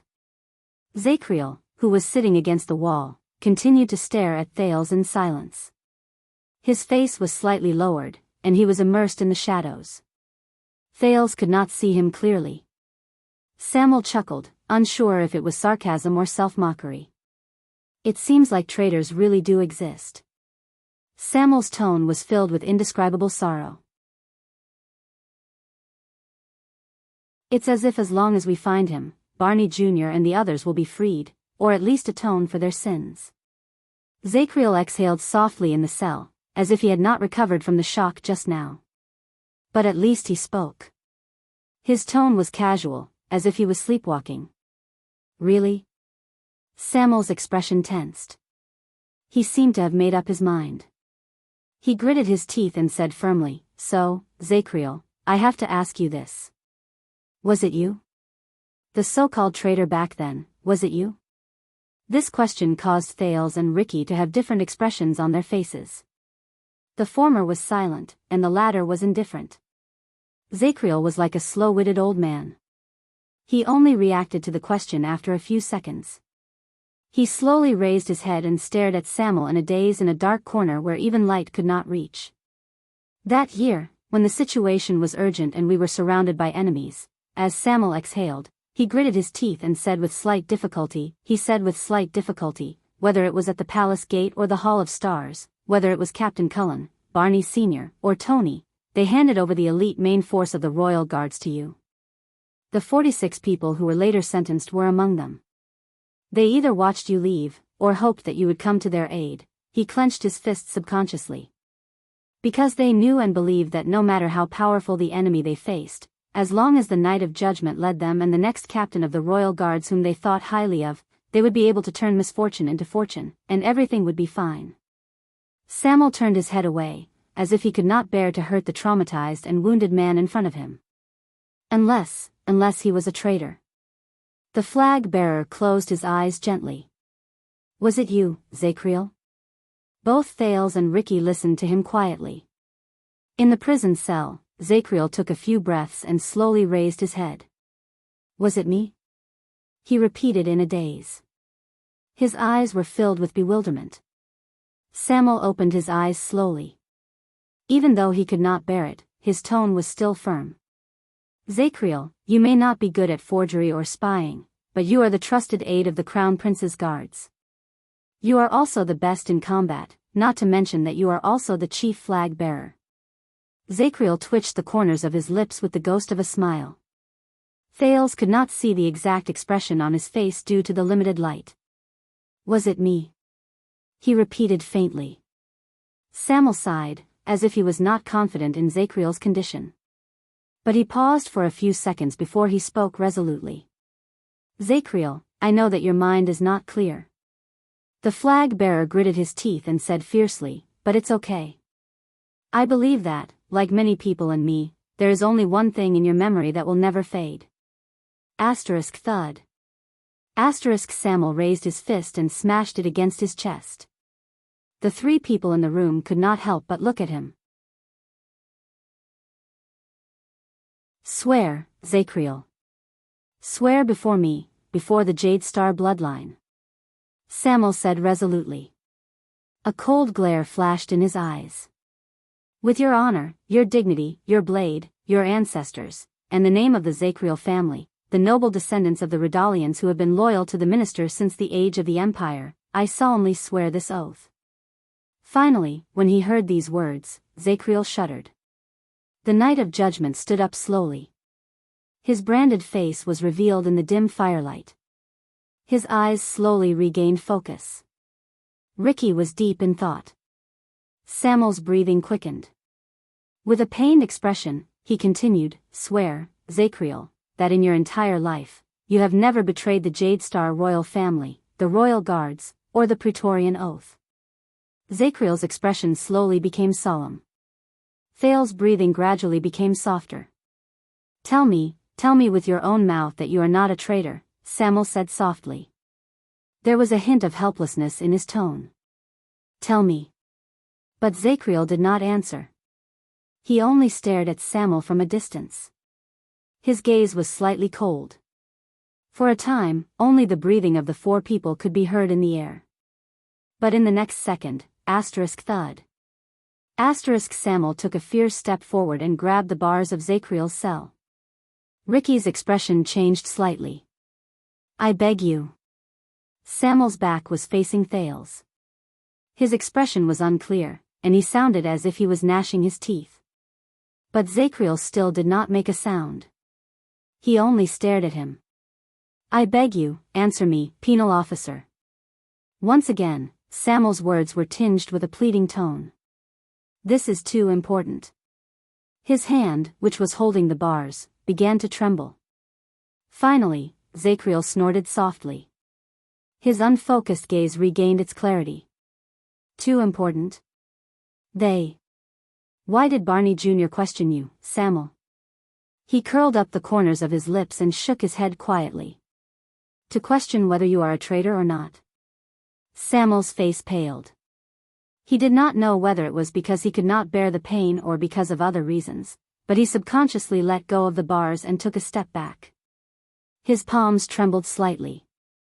The Knight of Judgment smiled. And you? Do you wish that I am a traitor, or do you wish that I am not? There was a long silence in the air. Samuel lowered his head deeply. However, soon after, a quiet sigh came from the darkness. Unexpectedly, Zachriel's voice gradually rose. It went from low to high, and from light to heavy. I swear, he said faintly. Emmanuel Zachriel, I solemnly swear on my honor, my dignity, my blade, my ancestors, and the name of the Zachriel family, which has been loyal to the minister since the age of the Empire. Samuel seemed to have been inspired by something. He raised his head with a complicated expression. I will spend my entire life, and I will spend it all.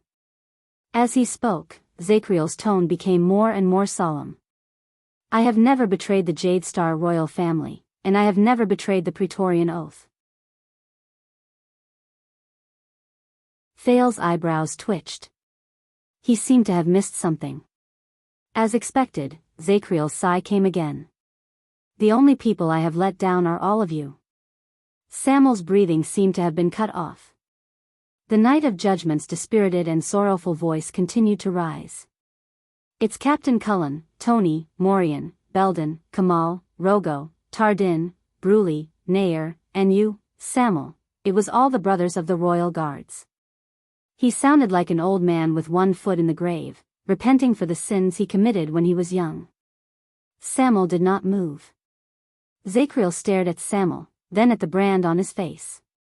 He said in a daze, as a person who had high hopes placed on me, in that storm, I was unable to protect you, help you, lead you, go through the obstacles, and get through the danger with you.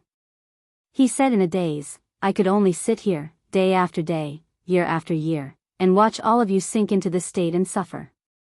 Thales turned his head and thought of the 37 Emperor's Praetorian guards who died in the prison of bones. He thought of their dazed, desolate, liberated, or crazed gazes. He then looked at the unshaven Zacriel, and for a moment, he did not feel good. Zacriel closed his eyes gently and squeezed out the words he had kept in his heart for many years. I'm sorry. There was another period of silence. Samuel's expression did not change for a long time, but he slowly turned his head away. So, the traitor is not you. The flag bearer trembled slightly. Or, the traitor has already died in prison. Or, there is no traitor at all. No one betrayed His Majesty and his family. Samuel turned his head around abruptly. There seemed to be a faint pleading tone in his voice. Everything. Everything is just the conjecture of that schemer Barney Jr.? Zacriel did not answer him immediately. Instead, he paced around in silence and returned to his original seat, which was filled with a desolate atmosphere. After a long while, a faint sigh rose in the air. Perhaps there is. Samuel was slightly shocked. What? Zacriel leaned his head against the wall. His eyes seemed to have lost focus again. I think there should be traitors. When he said this, Samuel, Thales, and even Ricky's expressions changed. Then, he continued speaking. But they are not just a certain person, nor are they a certain face or a certain name. Samuel frowned. What do you mean? Zacriel shook his head with a resigned and hollow smile. The brothers of the royal guards came from various noble families in the capital. He looked above him, as if he saw the past there. The rhythm of his voice also rose and fell, but it was rhythmic. Barney, Belden, Samuel, Tardin, Zacriel. The old captain was even born in the Sun Sword and Shield, one of the 6 great clans. He was the younger brother of the guardian Duke of Eastern Sea. All of them have a very high sense of honor and responsibility, and even a sense of mission. They are proud of being constellations, proud of being descendants of the Empire, and see the kingdom as their eternal home and home. As he listened to the Knight of Judgment's words, Samuel was lost in thought. But, Zacriel changed the topic. You heard what the man said just now. It's about the secret of the Dragon Breaker. His expression became sad and pained. It's about what happened in the past. The other 3 were stunned. Zacriel's breathing became irregular for a moment. A bitter expression flashed across his face, but it immediately turned into a light chuckle. Ha ha ha ha ha, no one spoke. Actually, there were signs of everything a long time ago. I knew it. I should have known it a long time ago. From the decree to restrict the power of the nobles, from the decree on trade, from His Majesty's wedding, from the advisors who frequently entered and exited the palace, from the meetings that were called from time to time, and from the vassals' increasingly intense appearances before the king, I should have seen that doubt was planted in the eyes of my brothers and others, and it was slowly sprouting. Samuel did not speak. Look at His Majesty's actions, look at the path he took, look at the battlefield he stood on, and look at the enemy he chose. The prisoner still looked at the ceiling with a complicated expression. His laughter was filled with bitterness and regret. Look at the future he stubbornly chose for the millions of people in Constellation. Thales listened to him quietly and imagined everything that the former 82nd had to face in that era. Zacriel exhaled hoarsely. When he remembered the blade of purification and the secret he just learned, Thales could not help but frown. Samuel turned his head away fiercely, as if he could not bear to listen anymore. You and Barney Jr., both of you yearned to find that traitor so much, but I was thinking, if the so-called traitors you spoke of, if those people who had hopes and longed for Constellation's future, if they really knew something, such as the Dragon Breaker, and were willing to accept the rebuke of their conscience, even if it went against the king's will, Zacriel stared blankly at the air. He was immersed in his own world, and his words became increasingly incoherent. If they can no longer distinguish between betrayal and loyalty, this is not impossible, right? Samuel was stunned. However, Zacriel continued to speak absent-mindedly. The problem is, Samuel, from what standpoint should we take to be able to rebuke them without hesitation? Is it the disdain of the loyal towards the traitors? Is it the rebuke of the loyal towards the disloyal? The air inside and outside the prison seemed to have frozen. The prisoners and the prison breakers tasted different kinds of bitterness in it. In the end, Samuel's expression changed, as if he had been in a different world. I don't understand, he said faintly. Zacriel smiled. I don't understand either. The Night of Judgment seemed to have slowly recovered from his daze. He hugged his arms tightly and sank his face into the darkness. Go. You don't belong here, and you don't have to be here. You are not the one who should be rebuked. Zacriel slowly extended his hand and pointed at the empty corner outside the prison cell again, as if there was really someone there. You are also not the one who should face him here. After what seemed like a long time, Samuel turned around laboriously, like a hibernating animal who had suddenly woken up. He no longer looked at the Night of Judgment. Samuel sucked in a deep breath, as if he wanted to swallow all the resentment and grievances he could not express into his chest. I told you. Ricky tapped his sword hilt lightly on the other side, as if he did not care. Those who face the past will not find the answer. Finally, under Ricky's gaze, Samuel moved. He walked back the way he came, but no one knew whether it was regret or relief. He left Zacriel's prison cell behind. Thales stared at his back and frowned. What are you waiting for, Your Highness? Ricky chuckled, as if he was calling a child to eat. The show is over. Against his expectations, Thales did not follow him. Instead, he raised his eyes, which had become vigilant at some point in time, and stared at Ricky. So, this is your goal? This secret? Thales bent down and picked up the extinguished torch from the ground. He stared at the substance that still had some warmth left on it. He could vaguely make out thin, flaky ashes. Ricky frowned in a barely noticeable manner.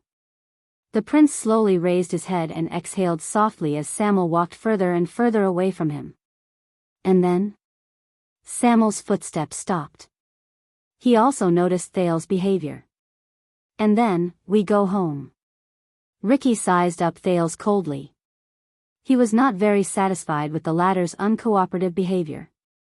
Unless you still want to drink and chat with Stake, the one who killed your uncle? Thales sighed heavily. So. This is the last step for these people. Perhaps it was just as he had guessed. There was another exit in the prison of bones, and he could completely avoid the surveillance of the camp. After that, he had nowhere else to go except under their claws. Thales took a deep breath and whispered to himself, I'm ready. I'm ready. In the next second, the prince raised his head with a brilliant smile. Hey, can we talk about this? Thales looked at the torch, which only had a wooden stick left in his hand. He scratched his head in annoyance. What I mean is, look, since you've already gotten what you want, and I'm just a weak teenager. Ricky shook his head slightly and finished his sentence in an unquestionable manner. It's also what we want. Thales froze. Ricky walked forward slowly, and there was a hint of threat in his voice. It's even more than our original goal. Thales could not help but raise his eyebrows. He could not help but sigh and say, but, you know, neither the kingdom nor the Secret Intelligence Department will let you leave the camp easily. Samuel walked back and looked at Thales, who looked like he wanted to negotiate with Ricky. They won't, Ricky said coldly. But they don't know. Thales flashed a helpless smile and spread his hands. But what if they know? Under the illumination of Samuel's torch, Ricky frowned slightly. What do you mean? Thales flashed his white teeth and smiled bashfully. What I'm trying to say is, what if the kingdom's secret intelligence department knew everything about your operation from the beginning to the end? Ricky was slightly stunned at first, then his expression darkened. You.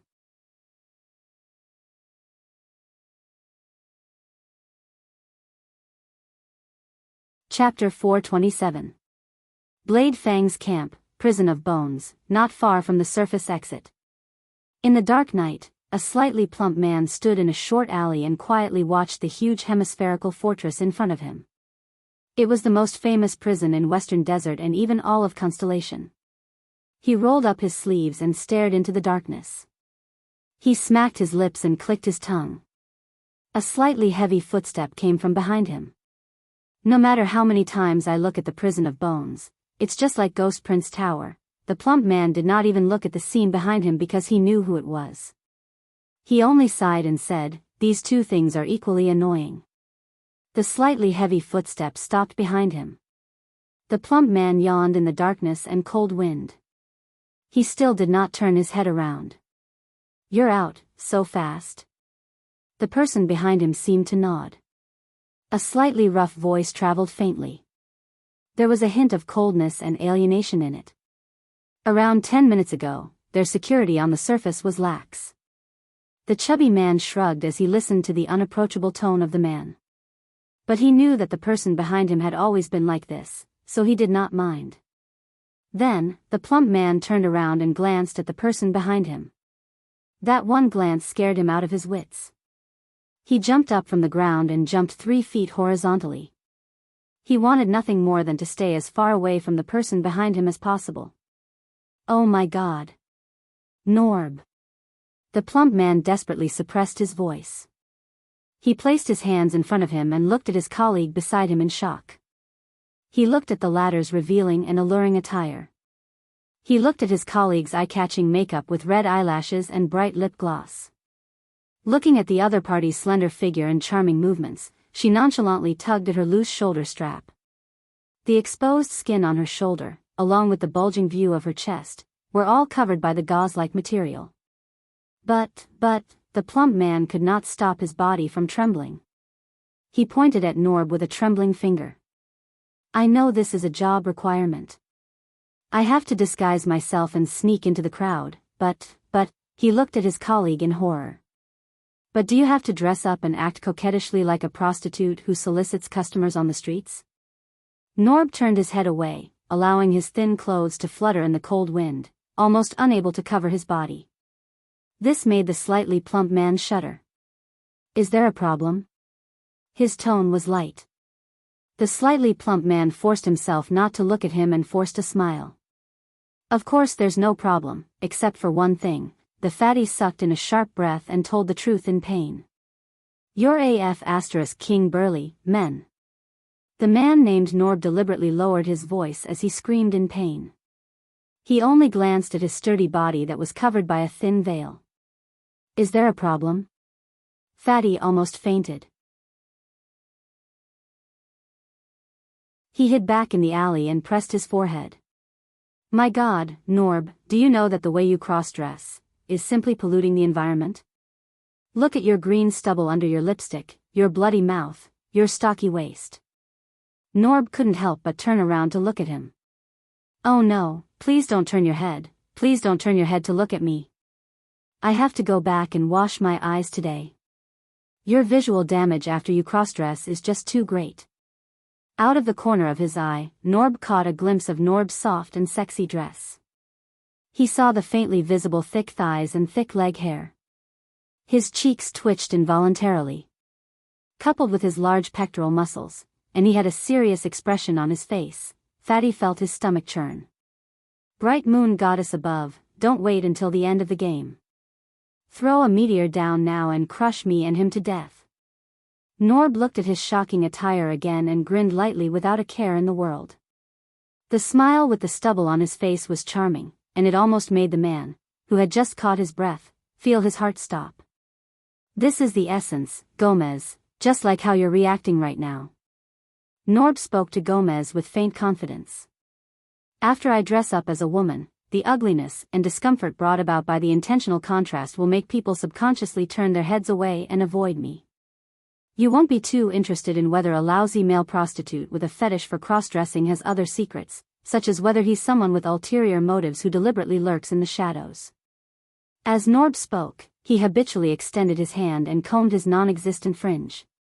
Gomez patted his chest in shock, but he still insisted on using the corner of his eye to talk to his colleague. Are you sure you didn't read too many bardic poems? Norb glared at Gomez. His eyebrows were furrowed, and he seemed to be angry. It made Gomez have the urge to immediately retire. Gomez could only exhale in pain. He pointed at the prison of bones in the distance, resigned to his fate, and said to his extremely calm colleague, "Forget it, forget it." So, what are we eating today? What are we eating? Norb no longer subconsciously swung his woman's sleeves. What do you want to eat? Norb no longer swung his sleeves subconsciously. He shook his head steadily. The list of information is clearly with you. The plump Gomez's face turned red. He coughed, took out a piece of paper from his belt, and slowly unfolded it. All right, let me see. Gomez looked at the paper in his hand. He was instantly in high spirits, and the gloominess he felt when he was almost scared to death by Norb seemed to have been swept away. First, appetizer and appetizer. He looked at the prison of bones in the distance with great interest. His tone rose and fell. A personal envoy of the Northland Kinslayer King. Gomez stopped talking and suppressed his disgust. He looked at the cross-dressed Norb. Did you see him when you were inside? Norb's expression remained indifferent. He only nodded slightly. LaSalle Weeder, the former border baron of Dragon Cloud City. Witness confirmed. Norb was as calm as ever, but there was a rare hint of seriousness in his eyes. 6 years ago, I followed him to carry out surveillance until we entered Eternal Star City. Gomez nodded in satisfaction. He extended his short index finger and tapped LaSalle's name heavily. That imposing manner made him look like a suzerain stamping his personal seal. Gomez said eerily in the cold wind, This former baron may not be eye-catching, but he is the most important. His status is the most special, and he is the key that connects everything. His lordship has instructed us to find out his relationship with the secret room. Perhaps we can even get rid of the secret room spy. Not bad. As for appetizer, the quantity is small, the quality is good, and the taste is exquisite. Norb nodded expressionlessly. Gomez blew on the paper in his hand and shifted his gaze to the next person. Then, the highly anticipated main course. Gomez's eyes lit up again. Wow, guess what we have? A whole pot of Shadow Shield assassins. Full of sincerity. He was in high spirits. Just like before, Norb spoke slowly in response to Gomez's gaze. Kos, family name inauspicious, former Northland vagabond, codename, Steak. Witness confirmed. Norb said calmly, he is the most valuable target. He fits the description of the shadow-catching operation 6 years ago. His lordship pays a lot of attention to him, especially to find the spy he placed in the upper echelons of the Western Desert. Gomez let out a sinister laugh and clicked his tongue, as if he was tasting the best steak. This might be the biggest gathering of Shadow Shield since 18 years ago. Phew, the meat is delicious, and the meat is of high quality. As long as it's cooked properly, it will definitely be the best in the world. Norb did not comment. He just elegantly lifted his dusty dress. Next, side dish. Gomez continued to read his list with great interest. The middleman of the mercenary business, the rather famous owner of My Home Tavern. Norb frowned slightly. Tampa, the successor of Half-Mouth Rooney more than 10 years ago. Witness confirmed. The cross-dressing man seemed to be deep in thought. He must have a lot of information and money in his hands. Gomez's eyes darted around slightly. This guy has always been very slippery, and we won't be able to use it against him. But after this battle, we can rub him flat, round, and trample on him however we want. He, alright, this side dish is more or less a little greasy. Gomez shook his head in resignation and looked at the last line. Next is the final dessert. This time, Gomez's expression became solemn. Blood Whistle, the famous war mercenary group. Norb's expression also darkened. Disaster Swords. Witness confirmed. Their leader doesn't seem to appear often, I can't recognize him, but one of them stayed in the same cell with me for half a day before he went down. His companion called him Joseph, and he seems to be a regular in the prison. I can't get any information out of him. The other one is Klein, who is stationed in Northland. The last one is suspected to be a fugitive from our kingdom for many years. He is the former vice flag bearer of the Royal Guards, Colin Samuel. When he heard this, Gomez's lips curled up. The surprise is always at the end, isn't it? Those enemies of the Tower of Eradication are suspected to have escaped after launching the attack on the Tower of Eradication. They are large enough to be on the battlefield. The Lord is very interested in what they obtained after they broke into the Tower of Eradication, and he is also very curious about why they entered the Prison of Bones. TSK. It lingers on the tip of my tongue, and the aftertaste is endless. As a dessert, it's a perfect ending. He narrowed his eyes slightly and licked his lips, as if he was really enjoying the taste of the dessert. Norb looked at him and still did not say a word. Gomez rubbed his plump hands and put away the paper with an excited expression. He looked like a man who had just returned home after a busy day. So, this is the menu for today. All of them are here. That Sissy's people should be almost here as well. When are we going to take action, pull in the net, and eat? He looked at Norb, who was dressed as a woman, with hope in his eyes. He tried his best not to look at the latter's dress, which was fluttering in the wind, and the scenery that could be vaguely seen under the dress. No.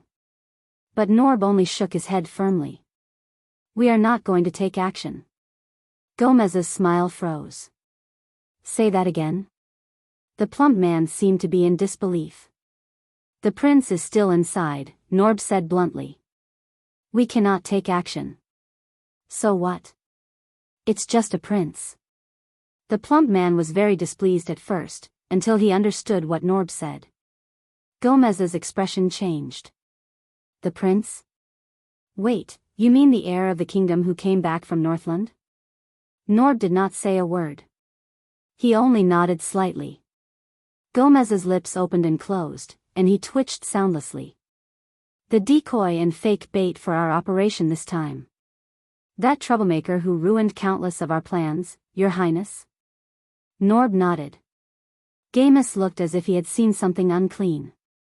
He raised his chubby, stubby hands and covered his mouth in horror. You. This. Can't. That's the Prison of Bones. How did he get involved? Was he caught for prostitution? Or did he sell his ass like you?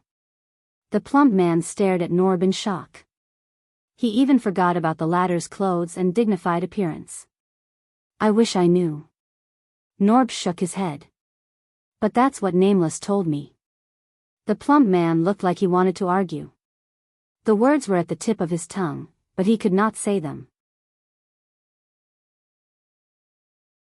In the end, he could only slap his own face. I'm really King. Do you know what this looks like? It's like when the appetizers, main dishes, side dishes, and desserts are all served, and the guests are wiping their mouths and drinking wine while nodding in satisfaction. Then, the child prodigy prince suddenly jumps out with a big plate of prawns with pungent sauce and smelly sauce. He says, surprise. Hey, there's still one more dish. Haha.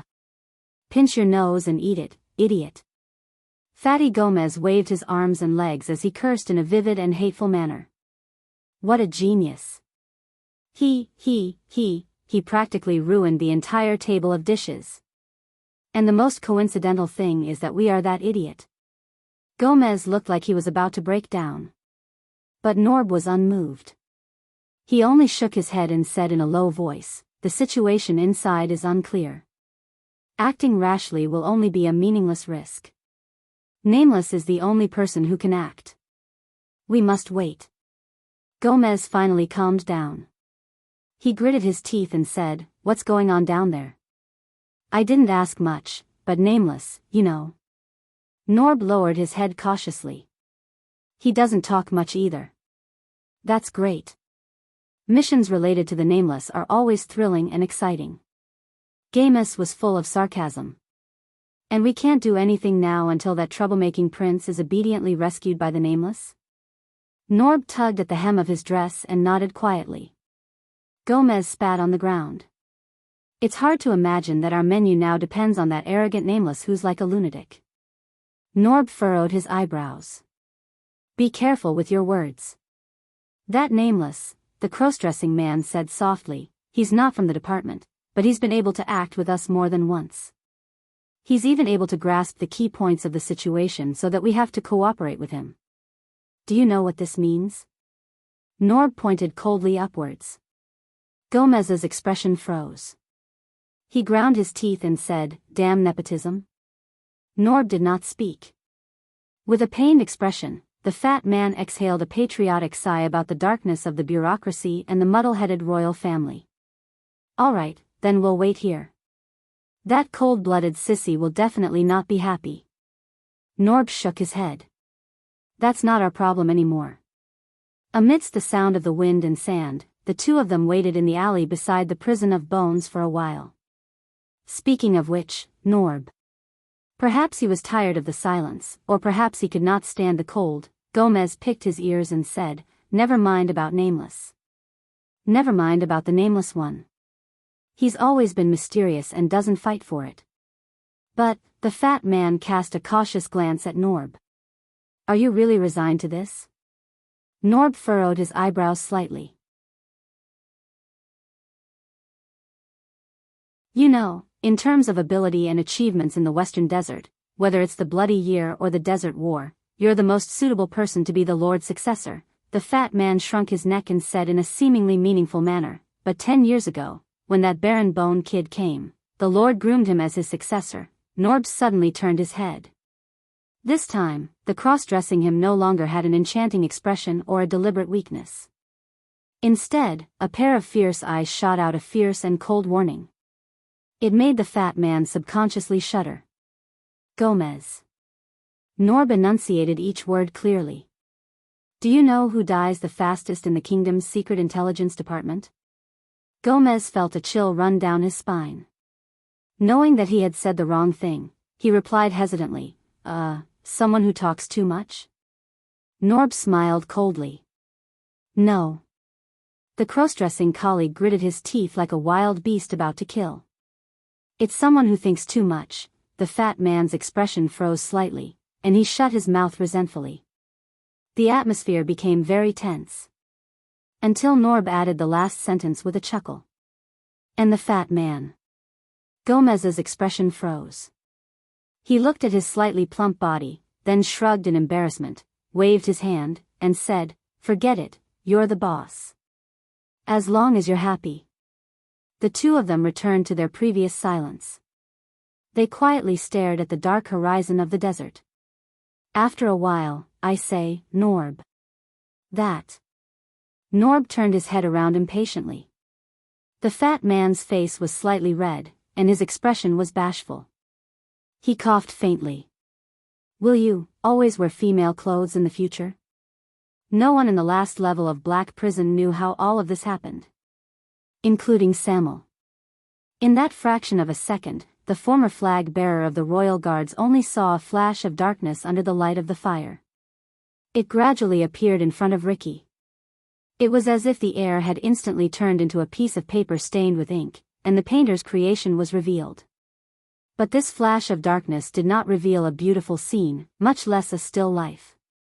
It was a blade. Samuel really wanted to warn Ricky. Assassin. Assassin. But he realized that when he recognized the shape of a blade, the murder weapon that appeared out of nowhere had already pierced Ricky's throat diagonally. It tore through his cartilage, lower jaw, tongue, cerebellum, and came out from the back of his skull mercilessly. Even the fastest brain could not keep up with the shocking change at that moment. Asterisk splat. Asterisk the sound of metal piercing flesh rang out. The leader of the disaster swords only managed to let out a grunt before his entire body trembled. Ricky widened his eyes in disbelief as he stared at the figure that appeared along with the blade. It was an assassin who stood face to face with him. His movements were indifferent, and he only thrust the blade forward with one hand. But it was already too late for him to reverse the situation. Under the piercing of the blade, the disaster sword's Crassus could only hear the gurgling sounds of blood coming from his mouth and his limbs trembling uncontrollably. It was as if he had lost his mind and was unaware of anything. The assassin nimbly pulled back the dark blade and shook off the blood on it. Asterisk thud.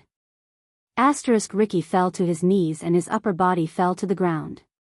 He convulsed and lost his life in a pool of blood that gushed out from his neck. His eyes were still open, and he could not close them even if he died. Impossible. This was the next thought in Samuel's mind, which was almost completely blank. A person as powerful as Ricky. Shadow Shield's trick, how could it work? In the next moment, the assassin's figure disappeared again, like a piece of paper that was stained with water drying up in an instant. It was also in a fraction of a second that Samuel instinctively drew his sword. At the same time, he was prepared to shout. Asterisk whoosh. Asterisk but aside from the sound of metal rubbing against leather, another attack came from the darkness, bringing with it the sound of a strong gust of wind. The former flag bearer executed a perfect sword style. With a backhand slash, he deflected the flying hidden weapon. Asterisk thud. Asterisk it was only then that Samuel saw clearly that it was a torch that had been extinguished for a long time. In that direction, Thales, who was still in the position of throwing the torch, stared at him coldly. But what surprised Samuel the most and made him pale with fright was that not only was the torch thrown by the prince at a tricky angle, it also had a strange spinning force that made the long sword in his hand tremble slightly. Impossible. In that fraction of a second, Samuel stared at the indifferent Thales in a daze. Why? Even though he was not skilled enough, lacked strength, and his method was not very orthodox, but he's right. That method. He had met it before. 18 years ago. On that day. Samuel could not believe it. Why? Why did the Prince of Constellation, he actually used the infamous assassin's flower, and the knife-throwing technique unique to the Charlton family? Assassination knife. Samuel's absent-minded state only lasted for a fraction of a second. But that was enough. In the blink of an eye, the dangerous ink that once took Ricky's life appeared behind the former flag bearer again. His murderous aura was so strong that it made Samuel's hair stand on end.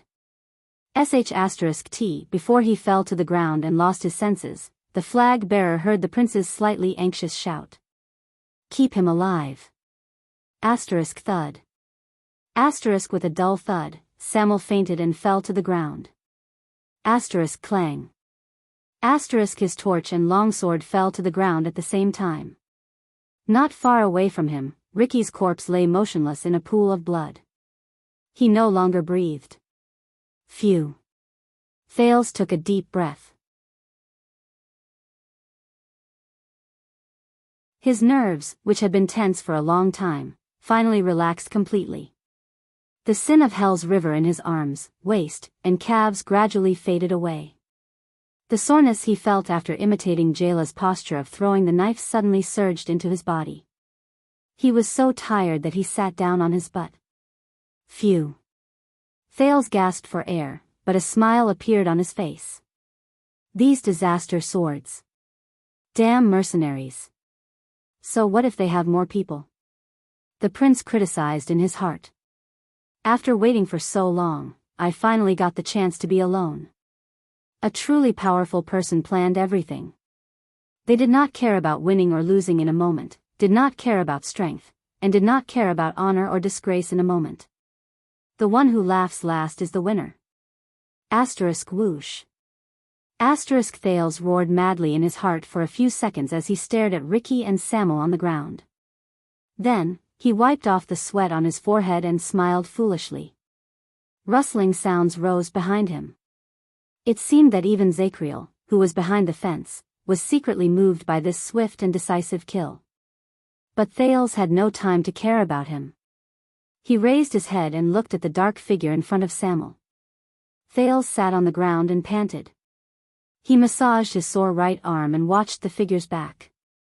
For a moment, all sorts of feelings welled up in his heart, and he could not put them into words. You're just going to stand there?" the prince asked. The figure froze for a moment. Finally, the figure slowly bent down, picked up the torch Samuel left behind, and turned around. He walked towards Thales step by step. His footsteps were light, as if nothing had happened. Thales quietly watched the figure's appearance under the light of the torch. It's still the same. The same figure. The same attire. The same weapon. The same, strange. The figure stood in front of Thales and seemed to be sizing him up carefully. Thales did not say a word and let him size him up. A few seconds later, the figure spoke in a muffled, hoarse, and deep voice. "It's been a long time, Your Highness. You've grown up quite a bit." Thales clenched his fists, and his heart trembled slightly. When he heard the familiar yet unfamiliar voice, a sense of familiarity and peace of mind that he had not felt for a long time rose in his heart. It chased away every inch of fear and nervousness in his heart. It was as if from this moment onwards, the outcome had been decided. Thales averted his gaze. He first took a deep breath, then snorted through his nose and shrugged. "That's it. Nothing else to say?" The torch in black prison flickered slightly. The figure in front of him was silent. He did not say a word. Thales was silent as well. With complicated emotions, he looked at the familiar dark purple mask on the figure's face, the faintly discernible mechanism behind the lens, and the short sword with a dark luster in his hand. The scene of their first meeting appeared in his mind. The silence did not last long. In the next second, the strange person in front of him put away the short sword and took a solemn step back. He placed his right hand on his chest, shook his left hand, and knelt down on one knee. It was just like their first meeting in Red Street Market. "Yodel Cato." The strange person's tone was respectful and solemn, but there were slight fluctuations in it.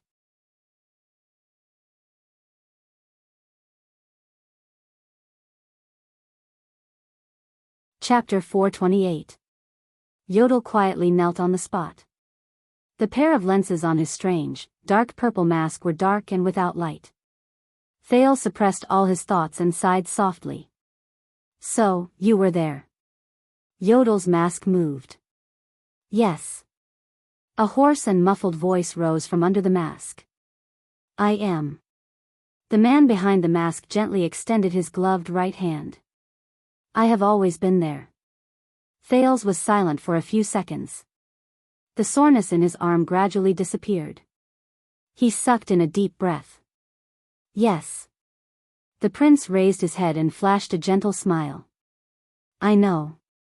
I have always known." He grabbed Yodel's hand and stood up with the latter's help. The torch in Yodel's hand swayed slightly and illuminated the area. But when it shone on Yodel, its color seemed to be restrained, and there were very few reflections. It only made his mask look even more mysterious and profound. Thales let go of Yodel's hand and stared at him quietly. Not long ago, Nicholas and Monty's bloody battle in the land of barren rocks was not only thrilling, but it also brought disaster to the innocent. Poor Thales was caught in the middle of the battle. He was the core bargaining chip that both sides wanted but could not obtain, and he was also the key method they used to control their enemy. He was even heavily injured and lingered between life and death. With a rare opportunity, the sin of Hell's River rose and devoured the teenager at that moment. While Thales lay on the ground, dying, and suffered the uncontrollable pain of the sin of Hell's River, his sensitive senses that were stimulated at that moment gave the Prince of Constellation new information. Besides the Star Killer and the Raven of Death, who were fighting to the death, and himself, who could not move, Thales sensed a fourth person. The fourth person's barely discernible breathing, the fourth person's footsteps rubbing against the ground, and the fourth mysterious figure hidden in the shadows, as if separated by a curtain. It quietly leaned against the huge rock where the White Blade Guards fought. Its body was like a boulder, and it did not move at all. It was almost one with the environment. Even when Thales was in danger, it quietly lurked, indifferently and cautiously waiting for the victor between Nicholas and Monty. But the two supreme-class elites who were engaged in a fierce battle knew nothing. Just like the past. Thales might not recognize that figure, but this did not stop him from recognizing that curtain through his temporarily strengthened hell senses. It was a wonderful and unusual invisible ripple that separated color and sound, one that even the prince himself had experienced before. Path of Shadows. At that moment, Thales suddenly understood that if the scheming Raphael was right about one thing in the headquarters of the Secret Intelligence Department in Dragon Cloud City, it would be this. We will ensure that you have trustworthy forces and people protecting you from the outside of Dragon Cloud City to the Great Desert. Of course, the number of people won't be too many, but they are all elites rarely seen in the world. We will make sure that you have trustworthy forces and people protecting you from the beginning until the end. It was Yodel. That was why Thales was able to leave Nicholas and Monty alive before he moved forward with an indomitable spirit and entered the desert without looking back. After they escaped from Dragon Cloud City, on the surface, Monty led Thales away from the threat of the pursuers as the most outstanding scout. In the dark, Yodel, who had snuck into Northland at some point in time, acted as a safeguard in the shadows and monitored their movements. Perhaps the Secret Intelligence Department had long suspected the Raven of Death's loyalty, or perhaps this was the final test for Monty. In the Great Desert, Thales was in danger a few times, but in the end, he would always escape the desert god's cold trap by some miraculous luck. Be it when he lost consciousness and fell on the yellow sand after he ran out of food and water, or when he was surrounded by the orcs and was surrounded by enemies from all sides, or when the merchant's camp strangely burst into flames and attracted Constellation's army. Now, it seemed that most of these luck and coincidences were in line with Yodel's usual style of hiding in the dark and attacking in secret. It's not just this. Maybe on the way out of Heroic Spirit Palace, maybe that black-robed swordsman who attacked with dual swords, in that second, Thales, who had a myriad of thoughts in his mind, quietly looked at Yodel's mask. He looked at the man who had always been a man of few words and remembered the first time he appeared in Red Street Market and the scene when he extended his hand to the little beggar. He suddenly realized that he was already as tall as the masked protector's shoulder. At this moment, who are you? A deep and drawn-out voice rose from the air. Thales subconsciously became vigilant, but he noticed that Yodel did not move. He only turned his head to look behind him. He looked at the prison cell shrouded in darkness. What a terrifying ability to hide yourself. Zachriel's voice, which sounded old and tired because he had gone through too much torture, came from the darkness. Before you drew your sword, I didn't even feel anything strange. Thales frowned. He noticed that Yodel was a little too quiet. But that mask, in the darkness, Zachriel said faintly, I recognize that mask. Mask? Thales' eyebrows twitched. He quickly looked at Yodel, and paid special attention to the strange, dark purple mask. It was the thing that had piqued his curiosity since the first time they met. Zachriel's cold laughter traveled into his ears. Bright God's scheme is also one of the dowries of the Elf Queen. It's not without reason that it has been classified as a forbidden item in the royal treasury for 300 years. Bright God's scheme? What kind of name is that? There were emotions in Zachriel's words that made Thales feel uneasy. Hiding, disguise, observation, insight, and even delayed damage. The prisoner in the prison said slowly, it can give its owner too many benefits, almost as much as the price it demands. Price. Thales could not help but glance at Yodel again. But the latter only remained silent and did not say a word. Who are you? Zachriel seemed to be a little impatient. There was a hint of impatience in his voice. Even without looking at that mask, not everyone is qualified to control the supreme sword. The Secret Intelligence Department? Or the royal family? Just as Thales widened his eyes and wanted to remind them of their current situation, Yodel suddenly spoke. I am just a nobody, the masked protector said faintly. The prisoner in the darkness was silent for a while. No, you are not. His tone was firm. You are not. The eyes behind the mask named Bright God's scheme moved slightly. Zacriel let out a long sigh. He seemed to have thought of something. I've said it before, a long time ago, when I taught you unarmed combat in Renaissance Palace, I said it. There was an indescribable desolation in the words of the former watchman of the royal guards. You are not suited to be a royal assassin. Thales saw the masked protector's body, which had not moved for a long time, sway after he said those words. Zacriel sighed and uttered an affectionate name. Young Yodel. The scene seemed to have frozen in the air. Only the light from the fire continued to flicker. A few seconds later, Yodel slowly turned around. His hoarse voice rose laboriously. Long time no see. Sir. Thales looked around awkwardly. Obviously, this was a reunion that they had not met for a long time. You should not have worn that mask. Zacriel did not listen to Yodel's words. There was a faint sadness in his voice. You should not have. These were his last words. With a rustling sound, his movements were lost in the darkness of the prison cell. Yodel did not speak. Thales, who had been affected by the atmosphere to the point that he did not even dare to breathe loudly, rolled his eyes. He carefully pointed at the path he came from, the dark tunnel. So, we are now. Yodel raised his head and no longer looked in Zacriel's direction. Do not worry. The Secret Intelligence Department is on the surface. They have prepared everything. This time, it was Thales' turn to frown slightly. The Secret Intelligence Department? Did they know all along? Ever since I came back, about Shadow Shield, the prison of bones, about. He looked at Yodel suspiciously. Half. Yodel nodded, then shook his head. They learned about half of it from the Tower of Eradication. I was the one who told them about the other half of Shadow Shield. Your journey back home was not smooth, and many people are very interested in you. The masked protector said quietly. Thales exhaled. That's good news. A faint feeling of vexation rose in his heart. This is bad. This was the prince's thoughts. Thales tried his best to get rid of his irritation. He cleared his throat and said to Yodel, Listen, Yodel, how should I say this? When I came back, there was a mercenary. While Thales was troubled, Yodel suddenly spoke.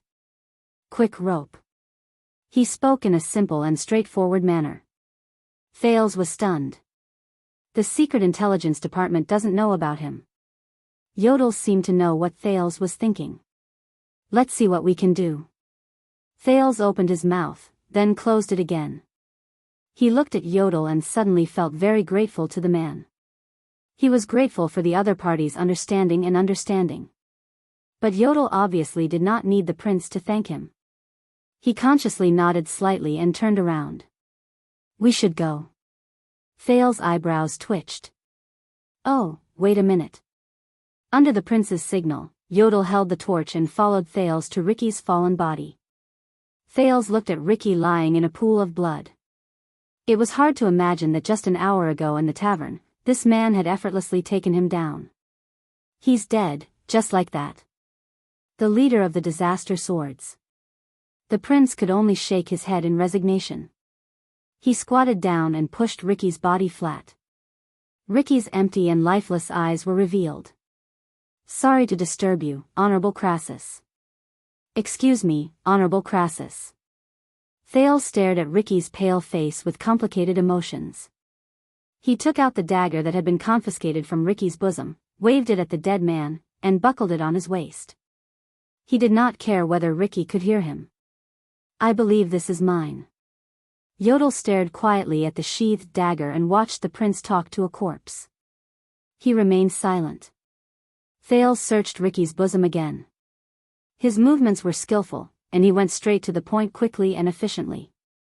It was as if he had returned to his childhood, when he searched for unconscious drunkards or unclaimed corpses in the smelly gutters of Lower City District. And this, Thales sighed and took out an expensive piece of yellowed paper. He shook it open in front of him and looked at the inscription, H.N. Jade Star. He sighed a little. I believe it's not yours either. The prince did not have the time to read it carefully. He took a deep breath, folded the unusual letter carefully, and put it away in his bosom. Yodel suddenly spoke at this moment. Weapon. Thales turned his head around. You should take his weapon. Yodel's mask moved slightly. We are not out of danger yet. You can't just rely on a dagger for self-defense. Thales raised his eyebrows. All right. The prince shrugged and looked at Ricky's waist. He stared at the long and slender saber that was wrapped tightly in a cloth and had never been unsheathed. I'm guessing that this sword is useless in his hands. Thales pried open Ricky's belt and tore off his saber belt. You are a good man, Ricky. Thank you for your protection and generosity. Thales mumbled to himself as he unwrapped the cloth and revealed the long sword in front of his eyes.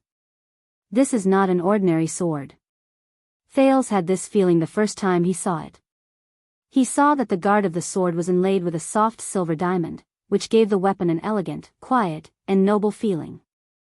Its carefully cast handguard and hilt formed a standard right angle, looking neat and strict. From the tip of the sword to the body of the sword, there was a beautiful arc, and even in the dim light of the fire, it looked smooth and glossy. When Thales grabbed the hilt and lifted it, he immediately realized that the weapon in his hands had an amazing sense of balance. It was smooth when he swung it, without any sluggishness. Good fellow. Thales swung the sword a few times and clicked his tongue in admiration. Compared to it, the weapons of the Northlanders looked like they were crudely made. Even the creations of the Constellatiates seemed inferior. As for the weapons of the orcs, but what attracted Thales the most was not its shape, but the inscriptions carved on both sides of the blade. The language of the ancient empire, Thales muttered as he flipped the inscriptions on the blade back and forth.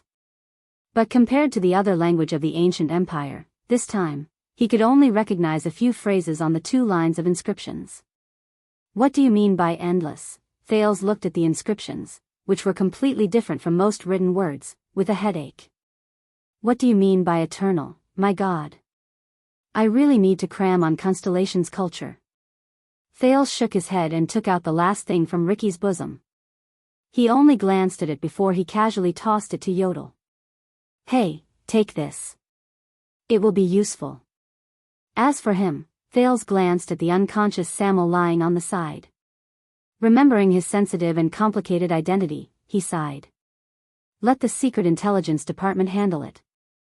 At this moment, Yodel's figure suddenly flashed. Asterisk whoosh, thud. Asterisk there was a swift sound. Before Thales could react, he was pushed to the ground. Hold him down. An anxious and angry shout rose from the passageway, don't hurt our target. Thales panted heavily. Leaning on Ricky's sword, he pulled Yodel's arm and stood up. With lingering fear, he looked at his original position. An arrow was nailed to the ground, and the tail of the arrow trembled slightly. But now was not the time to be glad. In the next second, a flash of sword light as fast as lightning came from the air. It met with another dark sword in the air. Asterisk clang.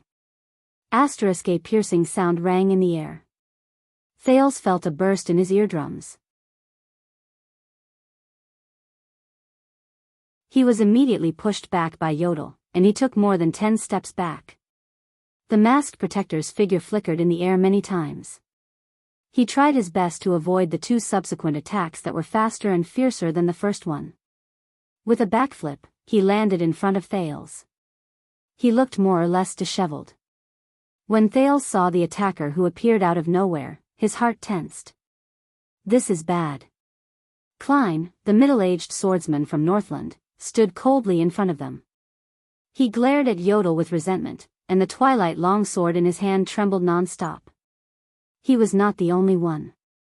Asterisk thud. Thud. Thud. Asterisk multiple footsteps rose from the other end of the passageway, and they swiftly approached the area. As a disaster sword, Joseph appeared at the entrance of the passageway. Behind him were more than a dozen fierce mercenaries.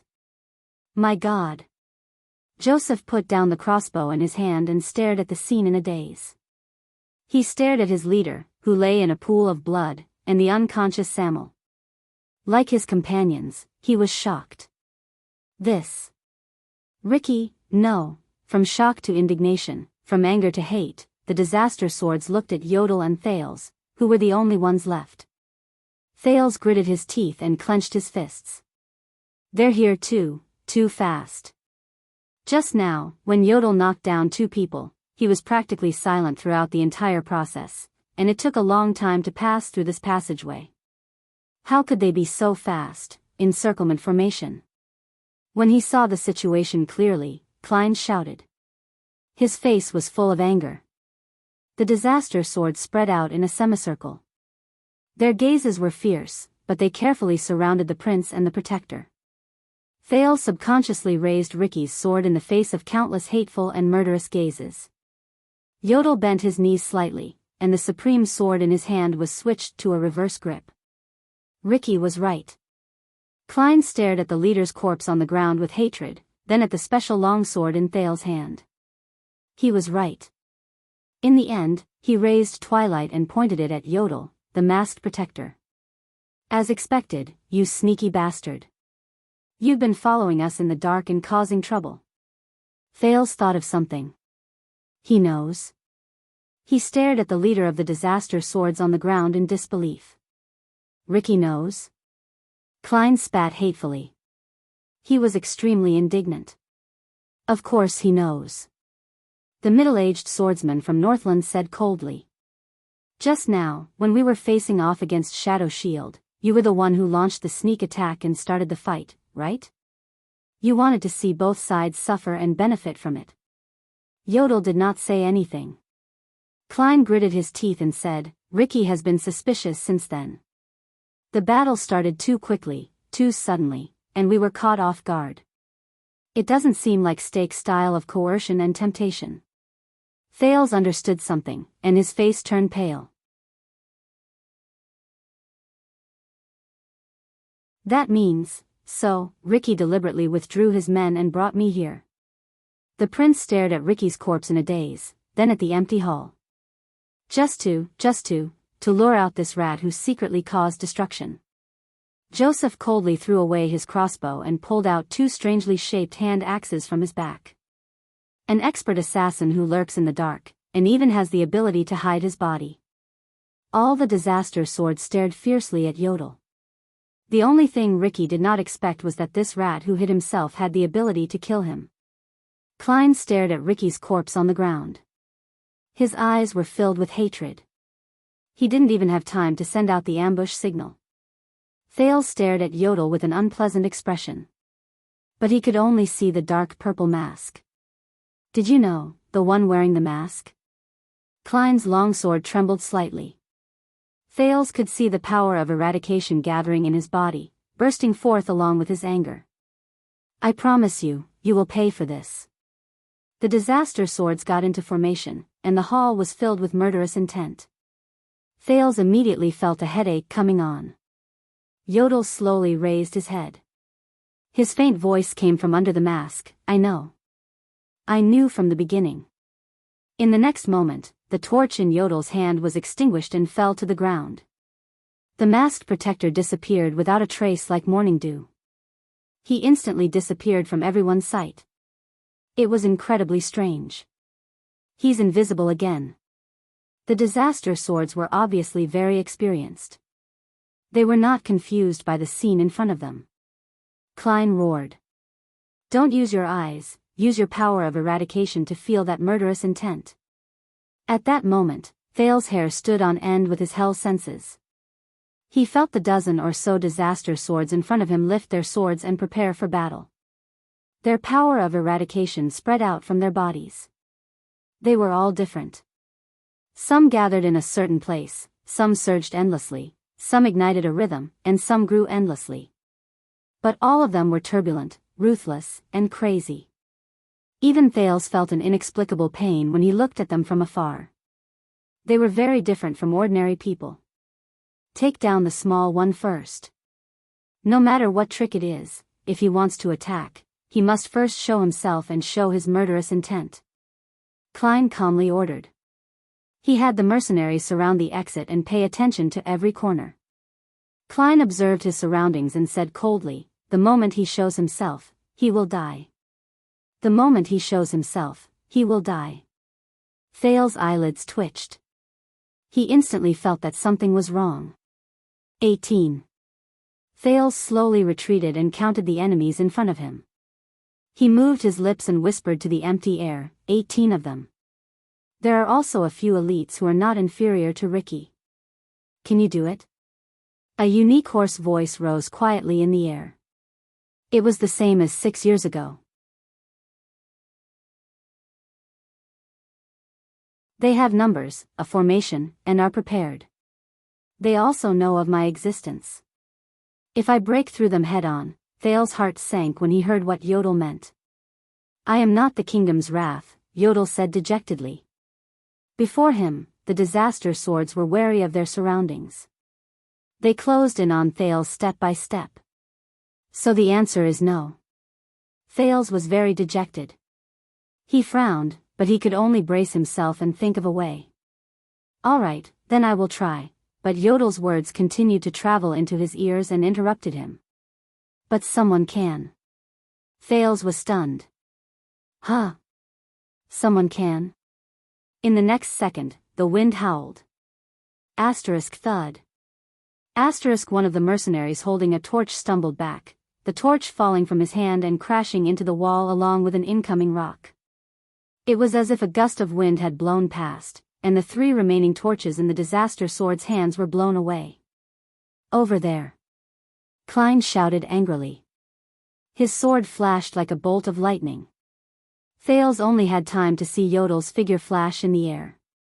Their weapons clashed against each other. Clang.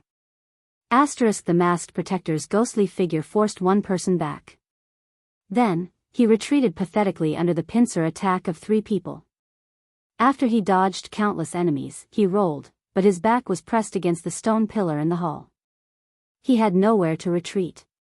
Surround him and kill him. Klein's murderous voice was merciless. But in the next moment, Yodel's figure disappeared from the stone pillar again. Bang. A heavy hammer smashed against the stone pillar where the masked protector had disappeared, and stone chips flew everywhere. CK. Joseph cursed, having failed at the last moment.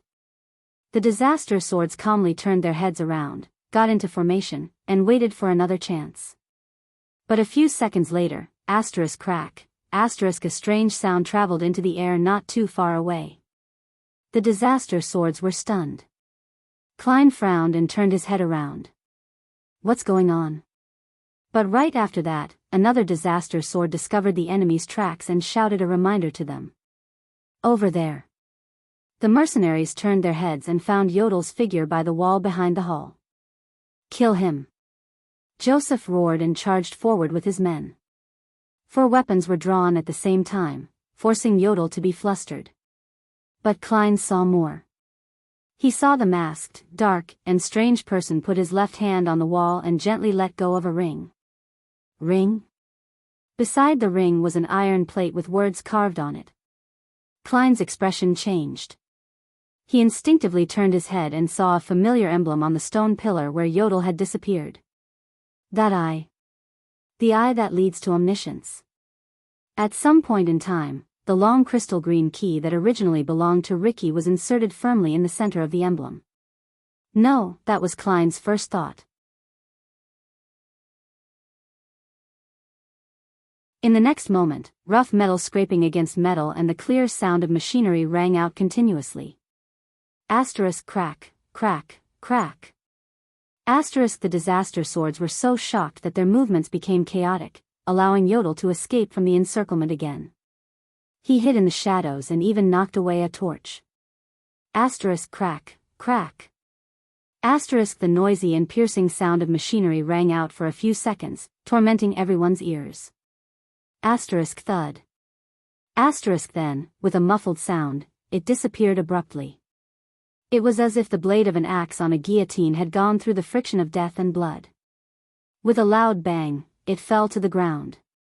Klein and Joseph turned their heads around in shock. Under the barely illuminated light of the last torch, they looked at the back of the hall. It disappeared. Klein's eyes were wide open as he stared at the infamous black prison cell. It disappeared. At some point in time, the mysterious bars that isolated and tortured the prisoners in the dark cell at the back of the hall, they were gone. Only dozens of round holes were left on the ground, telling them where they had gone. Only the quiet darkness behind them served as a foil to the eerie silence. "Oh no," Klein blurted out subconsciously. He did not even have time to care about Yodel's whereabouts. As they stared at the ominous darkness that was supposed to be separated by the mysterious bars, the disaster swords instinctively retreated and gathered together. They looked at each other at a loss. Many of them felt an inexplicable uneasiness in their hearts. A second later, a long and distant sound of inhaling could be heard slowly from the deathly silent darkness that no one knew about. The sound was a little heavy, and the breathing was a little hurried. It was as if a person who had not breathed for a long time had just breathed in for the first time. Even the dim light from the fire flickered slightly. At that moment, the mercenaries who were immersed in the strange power of eradication felt their skin crawl, and their hair stood on end. Their powers of eradication went berserk at the same time, like restless animals. "How? Stay steady." Klein gritted his teeth and shouted, "Formation." Under the surging power of eradication, the mercenaries had to restrain themselves with all their might. They suppressed their uncontrollable anger and the inexplicable panic that attacked them. Then, they looked at the mysterious darkness. The sound of exhaling rose again in the darkness. Compared to before, the aura this time was much more dull and steady. Whoosh, it was also a little boring. Rustling sounds came from the darkness. Beads of sweat rolled down Klein's forehead. He gripped the hilt of his sword tightly and suppressed the touch of greed that was operating madly in his body. He was on guard against the unknown darkness in front of him. What's going on? He knew that there were not many situations that could make the disaster sword's power of eradication go berserk. And that is, at that moment, a dull and ordinary male voice traveled faintly from the darkness. "I really should shave." His accent was pure, and there was sadness in his voice. Puzzled and terrified, the disaster swords looked at each other at a loss. Their breathing quickened. Klein's eyelids twitched a little. The moment he heard the voice, he suddenly had an illusion. It was as if a terrifying beast had just woken up from its hibernation in the darkness in front of him. It exhaled its first languid and unhappy breath. Klein gripped the sword in his hand even tighter. He swallowed hard. "So," the dull male voice rose again. This time, there was a little more life in it, and there was even a hint of a smile in it. "Do you have a razor?" Thud. With a muffled sound, the only torch in the hall was extinguished. The light disappeared before their eyes. The entire hall, including the 18 disaster swords, sank into dead silence and deep darkness.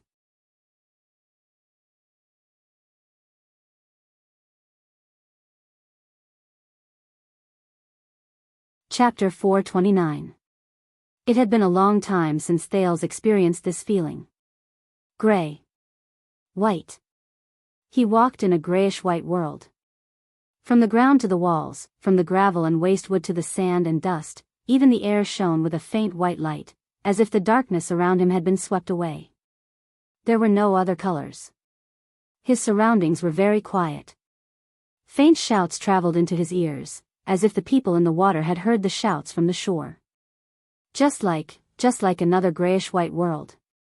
The teenager was a little dazed. That's not right. His vision was a little shaky and unstable. Occasionally, he saw double images. The dazed Thales shook his head desperately. He propped his long sword against the gray ground to dispel the faint dizziness. He wanted to regain his sense of direction. He felt a grip on his right arm. A gloved palm covered in ripples clasped Thales' arm. Focus. Yodel's voice traveled into his ears and brought him forward. The path of shadows reflects reality. They sometimes overlap, but never overlap. We walk through this place like drifting in the sea. Sometimes we float on the surface, and sometimes we sink to the bottom. You have to distinguish reality from illusion. You can't get lost here. Thales staggered along the way. He was dragged forward by Yodel, the only thing in this world that had a normal color. He tried his best not to look at the grayish-white scene around him. This is bad. He took a few deep breaths and felt that the air that entered his lungs was a little unreal. Thales watched in shock as he walked out of the grayish-white hall and into the grayish-white tunnel. He watched as Yodel carefully avoided the disaster swords who had also turned into grayish-white figures. But no one noticed them. The teenager turned his head around. We're just going to leave like this. You're not going to help him, but Zacriel? Thales panted. He felt as if his words were echoing faintly, as if he was in a dream. Subduing the enemy is not my task. Yodel shook his head and held Thales tightly. His purple mask created a series of overlapping images against the grayish-white background. To me, you are the most important. In the grayish-white world, they sped up, walked out of the tunnel, and arrived at the stone steps. A few mercenaries who were stationed there seemed to have received some sort of signal. They hurried in the direction they came from and brushed past the two normal-colored people. Don't touch them. Yodel's hint was simple. One of them seemed to have sensed something. With his grayish-white skin, he turned his head around warily. His gaze swept past Thales and Yodel. Thales did not even dare to breathe loudly. He only followed Yodel's footsteps and moved, trying his best to avoid the other people's sleeves. A few tenths of a second later, the mercenary shook his head, dispelled his guard, and followed after his companion. Thales breathed a sigh of relief.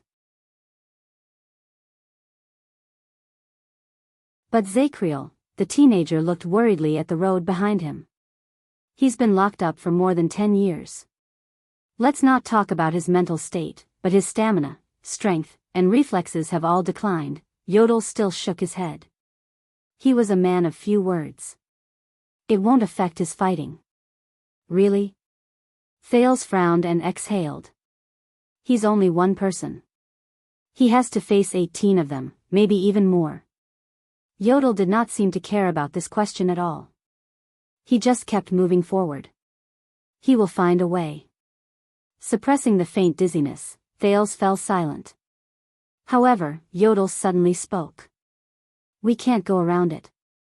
We need to reveal ourselves for a while. Thales was stunned. What? Very soon, he no longer had to wonder. There were a few corpses lying beside the narrow stone steps in front of him.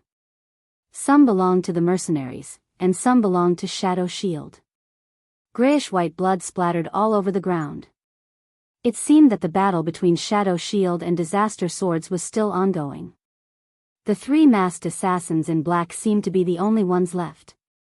They put away their weapons and were finishing up the battle. But the moment one of them raised his head, he shuddered. Shing. A short sword pierced through his chest, and it was pulled back with a swish. What followed was a purple mask that appeared out of thin air behind his shoulder. His companion beside him was unusually vigilant. He immediately drew his weapon, but the masked ambusher was faster than him. The ambusher closed in on him and swung the short sword in his hand gently. Whoosh, the unlucky assassin's last move was to cover his throat, which gurgled like flowing water, and fall limply to the ground. The last assassin, who was further away, turned pale with fright. He instinctively retreated. But another long sword, which shone with silver light and had a beautiful arc, had already cut through the air with great force. It went straight for his head. Asterisk whoosh. Asterisk the assassin raised two strangely shaped weapons with handguards and crossed them above his head. He slid and prepared to roll to the side with the force of his block. But something unexpected happened. The trajectory of the long sword, which had a beautiful arc, suddenly changed. It changed from a slash to a thrust, and it thrust forward gently. Asterisk shick. Asterisk the assassin could not believe it. He could only watch as the blade swept past his perfect block and pierced his throat. Thales pulled out the longsword steadily and looked at the blood on it with disgust. On the other side, Yodel, who had just rushed over after finishing off the two assassins, stared at the prince quietly. The gears behind his spectacles turned slightly. A beautiful strike. Yodel put away his short sword and said meaningfully, "So, you awaken to the power of eradication." Thales did not answer. He only nodded. Northland military sword style. 2 moves from 2 different offensive styles. Thunderbolt cross style and ambush style. They were connected by the twist of fate. But, the teenager stared at the assassin with blood dripping from his throat with a complicated gaze. He watched as the assassin trembled and crawled on the ground, grunting as he waited for his life to end. He could not kill him in one strike. Thales stared at the assassin's despairing gaze and sighed. The moment he drew his sword to fight against his enemy, the disaster sword's fanaticism and enjoyment when they killed their enemies kept appearing before his eyes. And the moment the sin of hell's river surged and imitated the twist of fate, that faint emotion reached its peak. "Hey. I hate this." Thales shook his head. He gritted his teeth and raised his sword, wanting to end the assassin's pain once and for all. But Yodel suddenly extended his hand and grabbed Thales' wrist tightly. Under the prince's puzzled gaze, the masked protector squatted down gently. With a thrust and a draw of the short sword in his hand, he took the enemy's life. Thales put down his sword and watched quietly as the masked protector stood up. He swung his sword gently, and the blood on the supreme sword was instantly wiped clean. It was as clean as new. Yodel patted him on the shoulder. "You shouldn't like it," the masked protector said faintly. Thales suppressed the discomfort in his heart and smiled at Yodel. The prince raised his head, picked up the torch, and looked at the path that led to the ground. "I don't know if you heard it, but the disaster swords might know another path that leads to the outside." Yodel shook his head. He took out the long, dark green stone from his bosom and handed it to Thales. There was a hint of certainty in the masked protector's hoarse voice.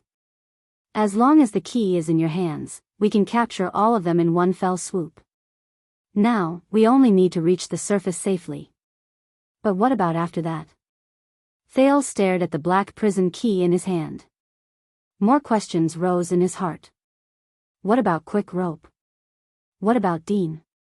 What about the Secret Intelligence Department? Thales, whose thoughts were in a mess, knew that this was not the time to think about these things. He tried his best to get rid of all distracting thoughts, threw away the torch, held Yodel's outstretched hand, and followed him into the path of shadows again. But luck did not always favor them. When they went up another floor and arrived at a corridor, Yodel suddenly trembled slightly. "Be careful. There's something strange ahead." Before the prince could react, the masked protector quickly let go of Thales' arm. Thales, who was still enduring the discomfort in the path of shadows, only felt his surroundings tremble. The grayish-white world in front of him rippled again, and like a receding tide, it returned to its normal color, darkness. Thales grunted in pain. He supported himself with his sword while the dizziness brought about by the change in the world. He trembled and retched. "What's wrong?" While he was puzzled, Yodel had already disappeared from his sight. But almost at the same time, the moment Thales appeared, a familiar and terrifying male voice rose from the darkness in front of him. "I knew that you would always find a way to escape, Your Highness." As the fire lit up, a fair-skinned man with a torch appeared in front of Thales with a friendly smile. "It was not in vain that I waited here in fear for so long." When Thales saw this person, He felt a headache and had to prop his forehead up with his hand. What a coincidence. The prince's lips twitched. He called out the name of the person in front of him in annoyance, Steak. Steak shook the torch in his hand and smiled from ear to ear. Thales suddenly missed Ricky's group of mercenaries. Disaster swords, aren't you supposed to kill all these people? Why are you so useless? There was no point in thinking too much. Thales tried to clear his mind of unnecessary emotions. He vigilantly used Hell's senses to observe his surroundings. Steak looked at his vigilant face and arched his shoulders in a resigned manner. He looked a little comical. But Thales knew that comical was definitely not one of the adjectives that could describe this guy. Don't worry, Your Highness. Steak raised his hands with a sincere expression. I am a businessman. I don't like violence when I can solve things through negotiation. Is that so? Thales looked at him with a headache and sensed the information from Hell's senses. You don't like violence, then why are there at least a dozen breathing sounds hidden in the darkness behind you? That's really reassuring, Thales said with a fake smile. He tried to find Yodel's location. But Yodel still did not show up. He did not use the path of shadows to bring him out either. This meant that the enemy was difficult to avoid and very difficult to deal with. What will you do, Yodel? Fortunately, our astute Baron LaSalle is not here, so I will be honest with you. Steak seemed to be very happy. Don't worry, Your Highness, we have never intended to hand you over to the Northlanders. We are only working with them with the help of King Chapman's intelligence channels. You know, we are not very good at constellation. Never intended to hand me over to the Northlanders? Hee hee. This was the expression Thales wanted to give him. But he could not. So, you want to say that you want to take me for yourself? Thales maintained his expression and twitched the corners of his mouth. Steak shook his head. No, our goal in coming to Blade Fang's camp is to meet you alone. Steak narrowed his eyes into slits, and his expression became serious. Let's see if the legendary intelligent prince can become our savior. Thales was slightly stunned. Savior? But in the next second, Steak's words and actions caused Thales, who had been on high alert, to be shocked. Steak lifted his cloak and knelt on one knee before the prince. He was incredibly respectful.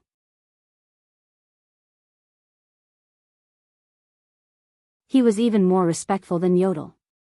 The Honorable First Heir of Constellation, Your Highness Thales Jadestar. Steak's voice was submissive, his tone respectful, his posture humble, and he did not look hostile. Steak Kos, on behalf of Shadow Shield, we are willing to pledge our loyalty to you and be your vanguard to redeem the heinous crimes we have committed and reverse our fate of deteriorating with each passing day. Please accept our sincerity.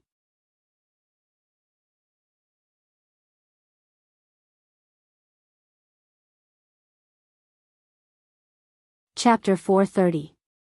What? At that moment, Thales' mind was in a daze. As he looked at Steak, who knelt respectfully on the ground, a few boring phrases from another world flashed in his mind. The aura of a bastard. Bow your head and worship me. Long AO. Ahem. The 20th of May is here, and the only person who confessed to you is a man. Ahem, ahem, ahem. Thales shook his head vigorously to get rid of these boring thoughts. Don't forget, Yodel is still next to me. Damn it. The Prince of Constellation had a strange expression on his face. He looked at Steak with a complicated expression and ruffled his hair, which looked like a bird's nest. I really hope that I can be so popular when I'm in Dragon Cloud City. Steak smiled again. He slowly raised his head and stood up. As I said, Your Highness, Shadow Shield cannot survive alone. It needs the support of power, needs the demand of power, and needs a gap in power. Steak looked around, as if he was really worried about something. LaSalle and the group of sword sellers were there, so I had to be polite and say some pleasantries. But when I'm alone with you, I can say something from the bottom of my heart. Thales raised his eyebrows. He wanted to see what else Steak could say. Steak pursed his lips, and his expression darkened. A few seconds later, he managed to say something. "You're right." A few seconds later, he said, "I don't like Chapman Lampard, Your Highness. I didn't like him from the first time I saw him." The torch in Stake's hand crackled, and even the darkness in the corner swayed slightly. When he heard that name, Thales subconsciously tightened his grip on his long sword. He remembered the meeting between Chapman and Stake under Lampard's carriage 6 years ago, when he and Little Rascal were still in it. Thales sighed and said sincerely, "Very well. Very good, then we still have something in common." Stake nodded in understanding. "Your Highness, you have been a hostage in Northland for 6 years. I believe that you know more than I do. The ambition in that man's eyes and his actual methods are too terrifying. If Shadow Shield wants to survive on its own, we cannot rely on him." Thales narrowed his eyes. "So?" Stake shrugged. "So we don't have much choice." He did not have much choice. Just when Thales frowned and felt that he had heard this sentence somewhere before, Stake continued speaking with conviction. "In my opinion, Your Highness, you, who represent Constellation, are the only one who can turn the tide in the future and fight against the Kinslayer King in the Western Peninsula." He looked at Thales sincerely, and his tone was firm. At that moment, Thales curled his lips, and the expression on his face was very interesting. But Stake acted as if he did not see Thales' expression. He shook his head. "And Shadow Shield can't keep hiding forever. We can't live in Constellation's pursuit for decades." Thales' expression did not change at all. Thales blinked and shook his head stiffly. "So, you're saying that your goal of capturing the prince in Blade Fang's camp this time is fake, and you're here purely to look for a master?" In his heart, he felt that even Ida would not believe what he said. But Stake was not embarrassed. Instead, he smiled and nodded slightly. When he said this, Stake seemed to be acting strangely. He looked around warily. A thought flashed in Thales' mind. He was afraid that the other party would notice something.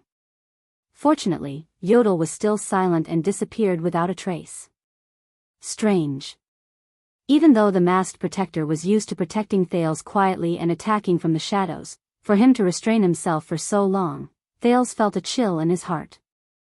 Unless the opponent is really difficult to deal with. Such as the Star Killer and the Raven of Death. Stake turned his head around. "It's not safe here, Your Highness. Whether it's the Disaster Swords or LaSalle's Northlanders, they all want to harm you. Why don't you allow us to leave and find a safe place?" "I knew it." Thales blinked. He wanted to know when Yodel would attack, but he had to continue speaking. "So, you're saying that it's actually very safe to go with you, and that I don't have to worry at all? Because you came to capture me to become my vassal? Because you won't deal with me like how you dealt with Herman Jadestar 18 years ago?" Thales' lips twitched, and he said sarcastically.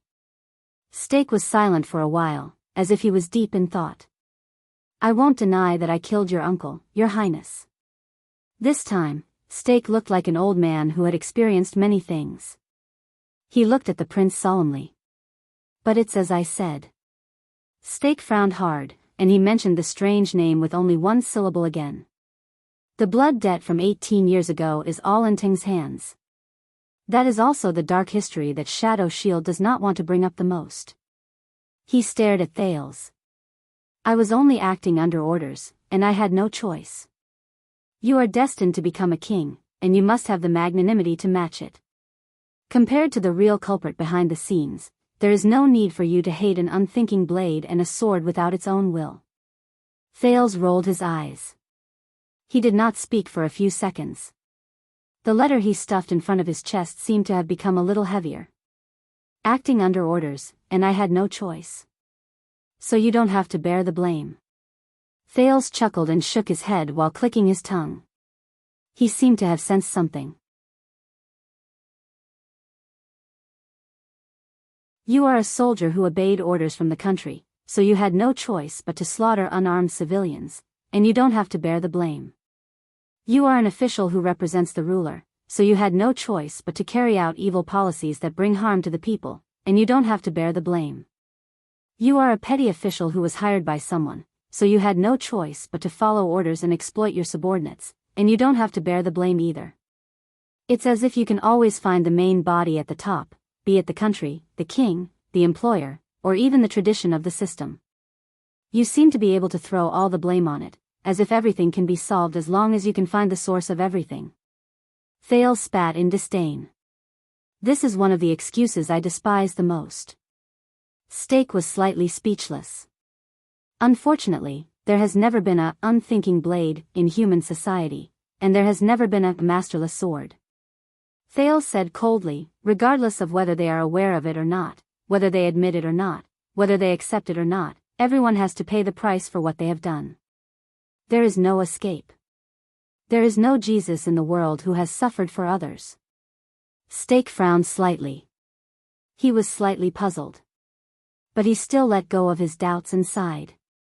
Of course I am guilty, and I do not intend to run away from it.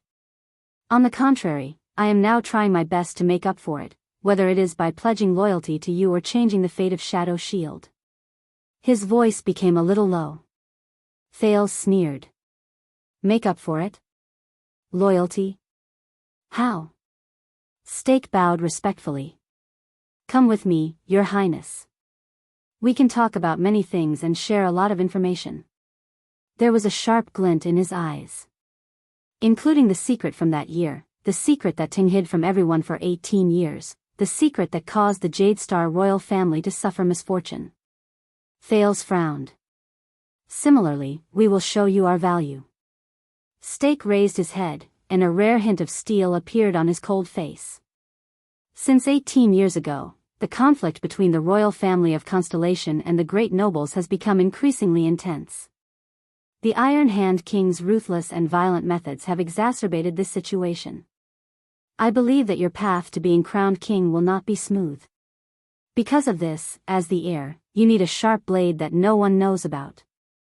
If there is no such thing as a masterless sword in this world, then let us become a sword that is willing and has a master.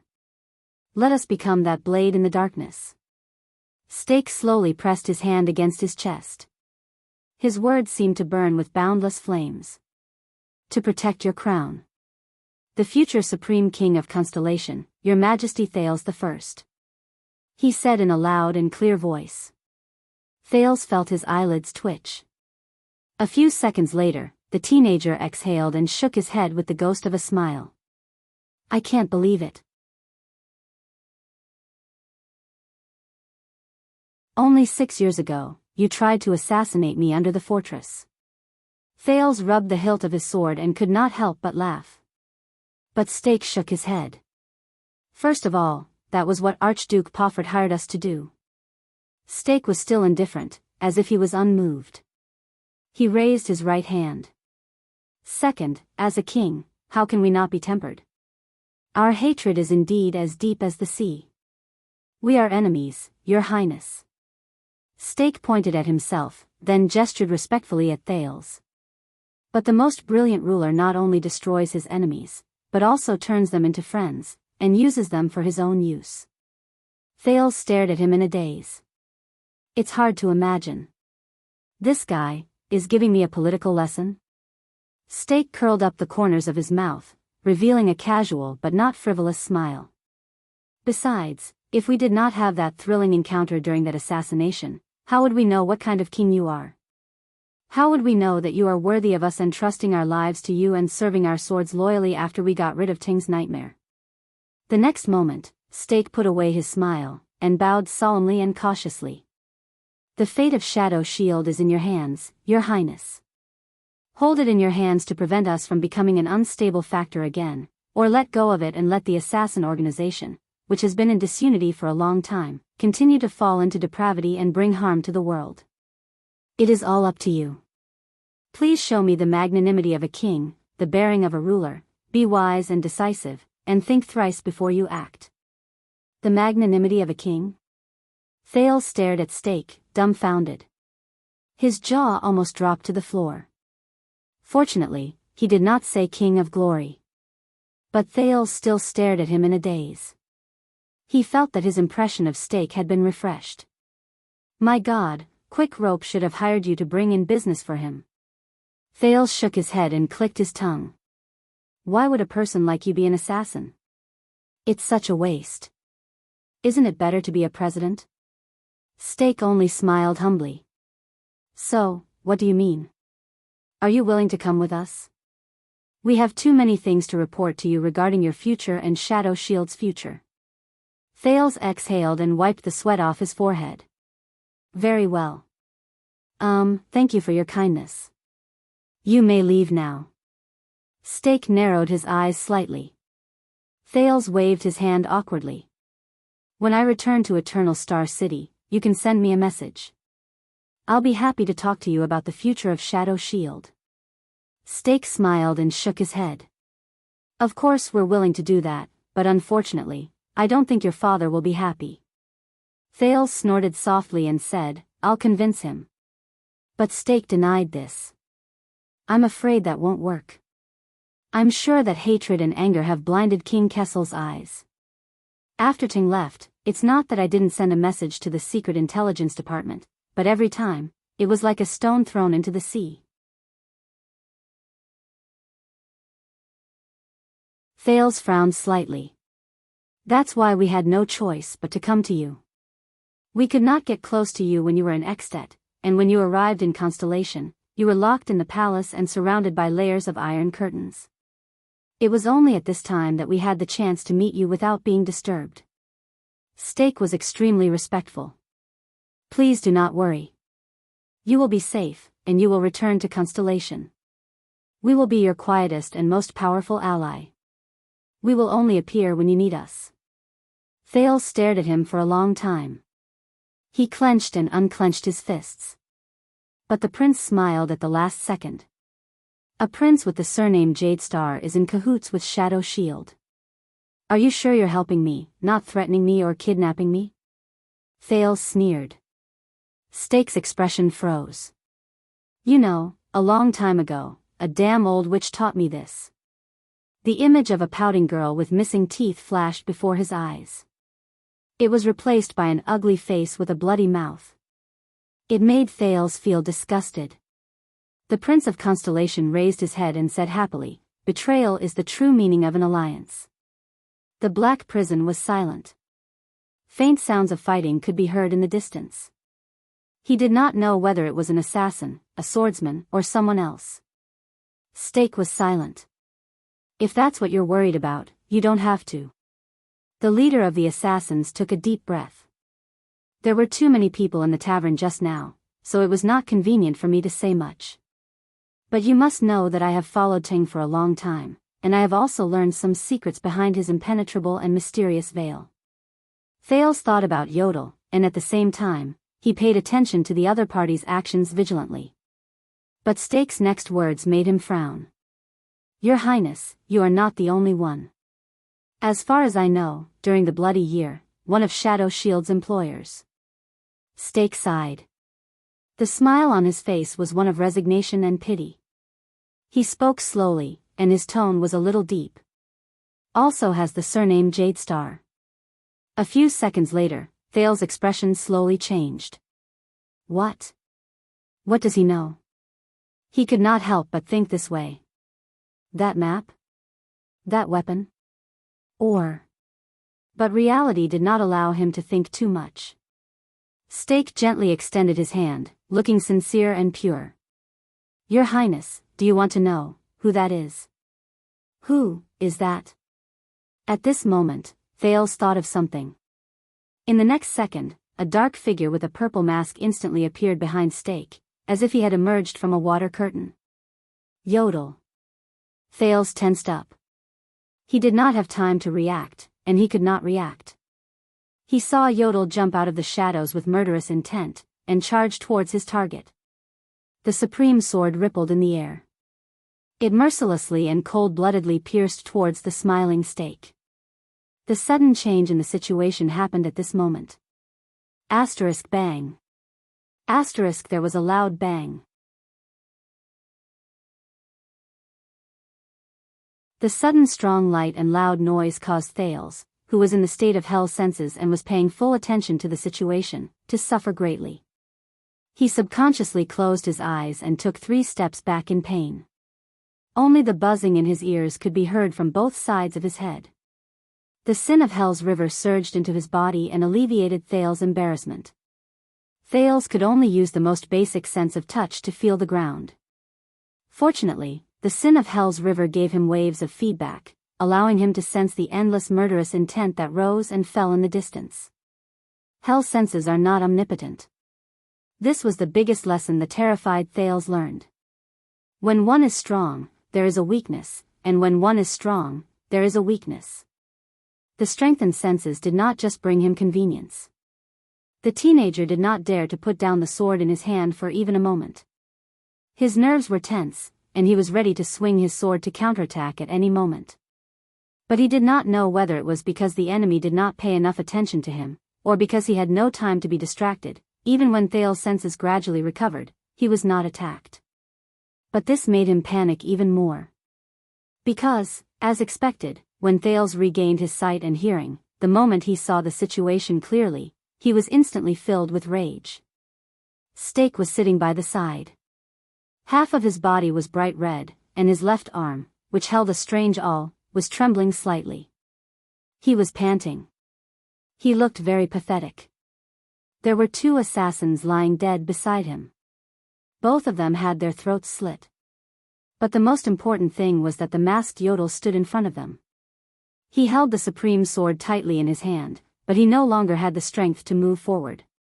His limbs were stretched taut, and each of them was entangled inch by a strange metal chain with barbs on it. From his joints to his tendons, the barbs pierced into his flesh and bound the masked protector tightly. The other end of the chain was held tightly by 4 different shadow shield assassins. Their gazes were cold, and they had great teamwork. They did not loosen their grip at all. Thales felt a chill in his heart. Yodel's limbs trembled slightly. He tried his best to fight back and held the supreme sword in a reverse grip, but because of the angle, he could not cause any damage to the chain. Shit! Thales' heart clenched. His grip on the sword hilt became stiffer. You know, those in our line of work are inexplicably sensitive to our peers, where to hide, when to attack, who to target, what route to take. Stake's voice rose faintly. The leader of the assassins struggled to get up from the ground. He wiped off his cold sweat, as if he still had lingering fear from the dangerous situation just now. But I really did not think that one day, I would be able to use this experience to save my life. Stake first looked at Thales, then at Yodel, who could not move. He patted the dust off his body. He stared at the masked protector, who was restrained. He composed his expression and revealed a sincere smile that he had not shown for a long time. We've finally waited for you. It was so scary.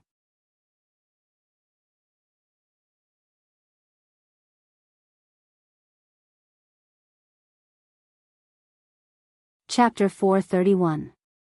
Thales could not believe his eyes. Yodel, who always hid in the dark and always killed, captured. The shadow shields behind Stake lit up 2 torches and illuminated the small corridor. Even though his expression could not be seen through the mask, Yodel's struggles became weaker. His body faded a few times as he withstood the pulling force from all 4 directions. He tried to enter the path of shadows, but under the strength of the chains, his attempts failed repeatedly, and he was forced to show himself. Lurking, provoking, and profiting. You really had a good time down there, my dear colleague. Stake seemed to breathe a sigh of relief. He put on a slightly ferocious smile and looked at the masked guest, who was invited by the chain. Perhaps you feel that it's a pity that we didn't fulfill your wish of fighting to the death against the disaster swords because of the strange provocation? Yodel did not answer in the dark and dreary black prison. His dark purple mask was facing Stake, who was at least 5 steps away. His silence made Stake frown slightly. This is bad. Thales forced himself to calm down. He gritted his teeth, bent his knees slightly, and raised the silver diamond longsword in his hand so that it was at eye level. There were not many 2-handed sword styles in the Northland military sword style. Most of them were used to launch desperate counterattacks after their shields were broken. But now, he held the sword with both hands and looked at the chain-controlled messenger closest to him. I just need to force one of them to retreat. Thales called out to the sin of Hell's river that filled his feet. He was ready to exert his strength. No. The sharp-eyed Stake did not miss this scene. He raised his eyebrows, raised his index finger at Thales in an amiable manner, and shook it slightly. If it were me, I wouldn't have done that. Stake shook his head. His smile was still polite. Your Highness. As he spoke, he pushed the awl in his hand forward gently and pointed at Yodel's throat. This action made the anxious Thales stop in his tracks. After all, you have a precious body. Stake shook the weapon in his hand, and the smile on his lips grew wider. There was a hidden meaning in his words. If you are injured, I cannot afford it. Damn it. As he watched Stake's smug and confident smile, Thales took a deep breath and put down the long sword in the air. He had no choice but to give up on the idea of breaking through the encirclement. He tried his best to get rid of his irrational thoughts and desperately tried to think of a way to help Yodel out of his predicament. Yodel struggled with his right arm again. The tip of the supreme sword pierced one of the links on the chain, but the assassin holding the chain immediately exerted force in the opposite direction. The angle was tricky, and it crushed the masked protector's intentions. You've said so much nonsense. Thales looked at Yodel, who was fighting against the four people. He felt troubled. Just to lure him out? Stake clicked his tongue and shook his head. It's not all nonsense, Your Highness. The leader of the assassins bowed as politely as before, but Thales could no longer sense the respect in his words just now. Please believe in my sincerity. It was as if he had grasped the last move on the chessboard. Calm down, Thales. Calm down. The prince took a deep breath and listened to Stake's direction with held senses. The four people who were wrestling with Yodel were breathing unsteadily as they continued to consume their energy. The two assassins behind Stake rested quietly and were recovering their strength. Stake's left arm was still trembling slightly. It seemed that he was not completely unscathed after he fought against Yodel.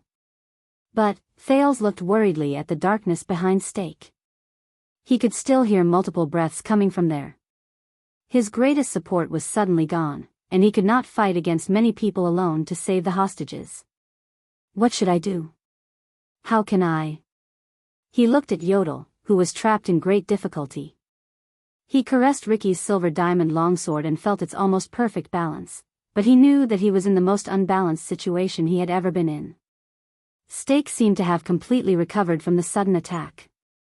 He took a few steps to the side and sized up Yodel, who was bound tightly. He clicked his tongue. 6 years ago, 2 of my teams accepted Val Arun's commission and went south to the land of Constellation, a place they had not dared to set foot in for many years. He sighed softly and narrowed his eyes as he looked at Yodel. In the end, after a failed assassination attempt in a carriage, and the subsequent encirclement by the Secret Intelligence Department, only 2 sentries returned alive. When he heard this, Thales was slightly stunned. 6 years ago. Val Arund. Assassination attempt in a carriage, wouldn't that be? Stake snorted coldly. He swiped the awl in his hand across Yodel's mask. What a coincidence. In their description, there was also a similar mask. Then, who are you? Yodel still did not speak, but Thales saw that the barbs on the chain that bound Yodel's arm had started to bleed, and the latter's struggles were getting weaker. But the masked protector shook his head slightly. Stake, who did not get a response from his target for a long time, curled up the corners of his lips. I can tell that you are not an eloquent speaker. Damn it. Thales' breathing became faster and faster. He raised the long sword in his hand a few times. Yodel still did not speak, as if someone had used an iron brand to cover his mouth. Under the dim firelight, the familiar yet unfamiliar dark purple mask looked simple and monotonous. The assassin leader finally gave up on trying to communicate with the strange masked protector. Maybe, he's a mute. Now, the uncertain factors that affect our communication have been resolved. Stake slowly turned his head and suddenly looked at Thales. Can you come with us, Your Highness? He still had that amiable smile on his face. He stood among the group of assassins with their faces covered, stood in the impenetrable darkness, and extended his hand to Thales from afar. But the prince only felt a chill run down his spine. We can get along, and we will work well together. As he stared at Stake's palm, Thales furrowed his eyebrows so tightly that his teeth were about to shatter. He swung his hands, and the long sword drew an arc in the air. He was getting used to the characteristics of this weapon. Ambushing my protector is not a good sign for cooperation. Stake lowered his palm and said with a smile, I think so. After all, he did not hesitate when he swung his sword at me. Thales was speechless for a moment. He changed his attitude and said coldly, Listen, Stake, if you still want to get out of here alive. When the prince said this, he stiffly stopped himself from saying that the kingdom's secret intelligence department has already surrounded this place.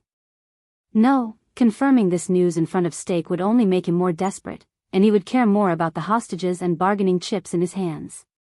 What should I do? Thales looked at Yodel, but he could only see a reflection in Yodel's lens.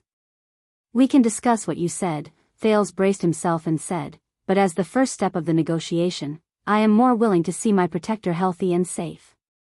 Stake stared at him carefully for a long time, then he smiled. He smiled very happily.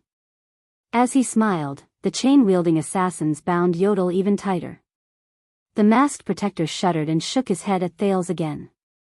There is only one way to ensure his safety, Your Highness. Perhaps he was tired of Thales' words. Stake's smile was a little cold. Stake narrowed his eyes into slits and tilted his head slightly. And you already know.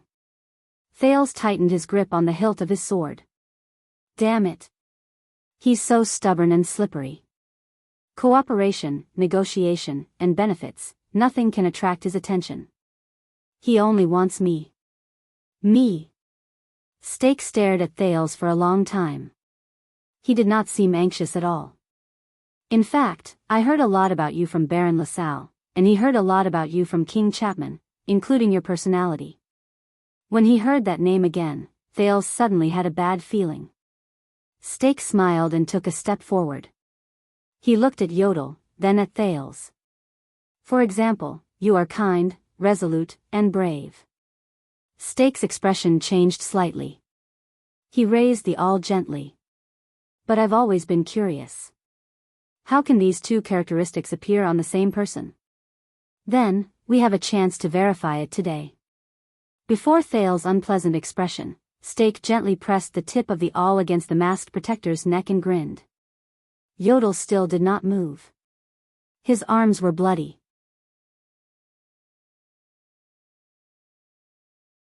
The assassins who tightened their grip on his limbs tightened their grip. What do you mean? Thales' face was pale, and he spoke faster. As I said, I am a businessman. Stake spread his left hand in a seemingly resigned manner, but the awl in his right hand suddenly tightened around Yodel's throat. Thales could not help but clench his fists. Transactions are always consensual. So, I hope to see you come with us quietly and willingly. Do not cause trouble, do not make mistakes, and do not play any tricks. You must know that we are deeply aware of how difficult you are to deal with. Stake twitched the corners of his mouth in a profound manner and gestured at the silent Yodel. Make your choice, Your Highness. Stake smiled, but a cold glare shone in his eyes. Do you want the generosity of a king, or the decisiveness of a king? Generosity, Thales looked at Yodel, who could not move, with a pale face. Or decisiveness?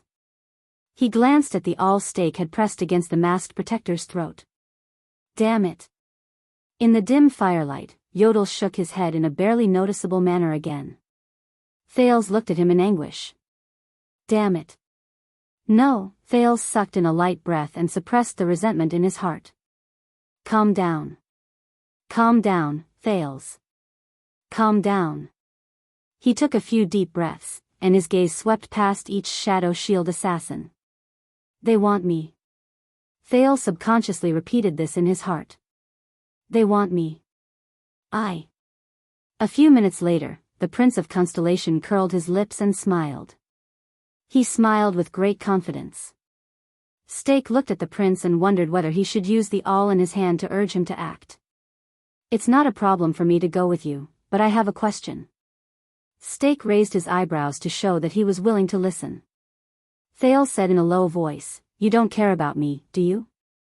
What? Stake was slightly stunned.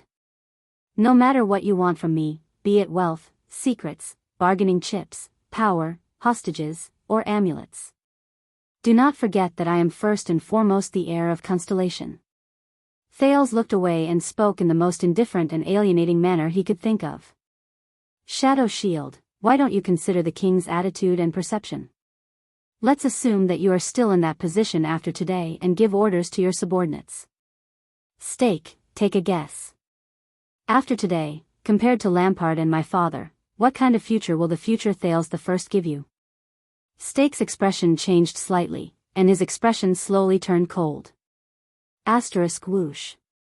Asterisk the prince coldly raised his long sword and pointed it at Stake. What kind of future will Constellation give you in the decades I am on the throne? If you really value me, then you will not use the life of a guard to threaten me, Thales said coldly with a tough attitude, but you still did it. Maybe it's because you don't care. Stake narrowed his eyes slightly. Your Highness, but Thales spoke very quickly and interrupted him. The prince said calmly and steadily, There is only one explanation for this. Perhaps you are not afraid of killing him, of angering me, and of the possible consequences. Every word he said made Stake frown even tighter. Thales looked at the incredibly disheveled Yodel from a distance. In his mind, the scene of him carrying the wounded and dying Thales as he moved through the roofs, alleys, sentry towers, and city walls of Eternal Star City appeared in his mind. He subconsciously clenched his fists. Perhaps, being loyal to me and working with me was a lie, Thales said with a cold smile. Because when you came to me under the guise of flattery, you did not intend to let me ascend the throne at all. You did not want me to be crowned and become a king to cause trouble for you, right? Perhaps, after you took me away and used me, you intended to kill me. As he listened to Thales' words, Stake's expression became even more unpleasant. At that moment, Yodel's mask moved slightly, and the reflection of fire flashed through the holes of the lenses. From the looks of it, I have no choice at all. Thales gritted his teeth and raised his long sword. Once you kill him, it will prove your stance. For my future, for my throne, I can only fight to the death, and I will not rest until I bleed to death. He stared at each assassin with determination and coldness. Am I right? Black Prison suddenly became very quiet. Only the indistinct sounds of fighting could be heard in the distance. Yodel struggled again, but Stakes all pressed against him, making him unable to move. Stake stared at Thales. It was as if he was getting to know him for the first time. A few seconds passed. Stake finally took a deep breath and tried to force a smile. Your Highness, we do not have to be in such a deadlock, but Thales interrupted him again. But you have a choice. Unexpectedly, the Prince of Constellation, who had a frosty expression just a moment ago, now smiled. What I said just now was just a hypothesis, Stake, a hypothesis that once you kill him, Stake frowned again.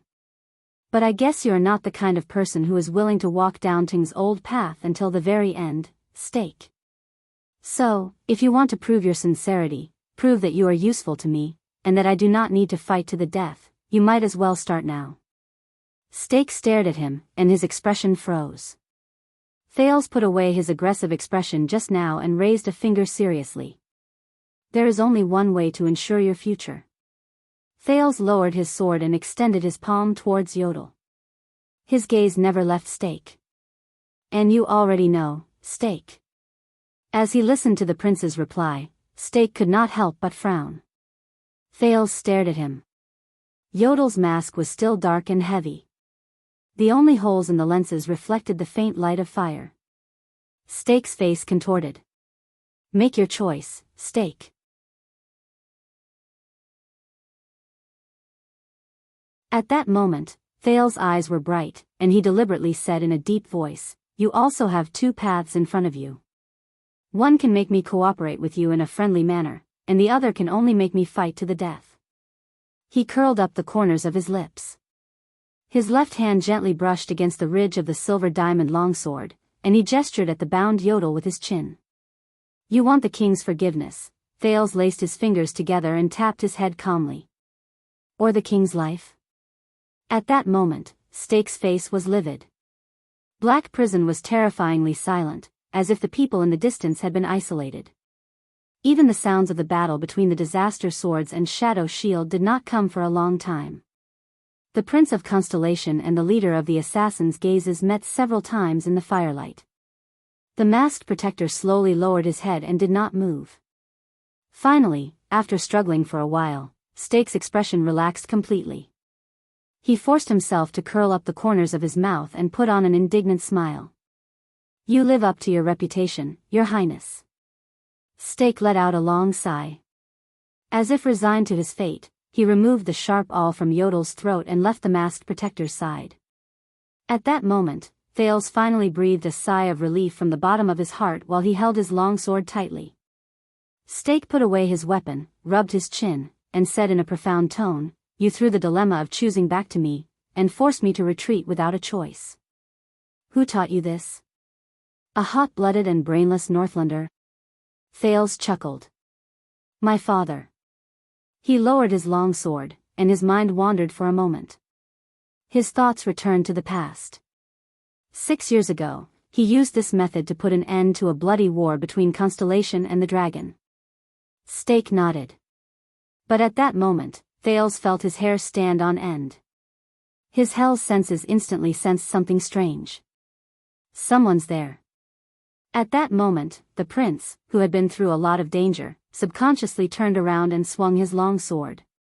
The sin of Hell's river surged into his mind, and it was as if time had slowed down in an instant. Asterisk whoosh.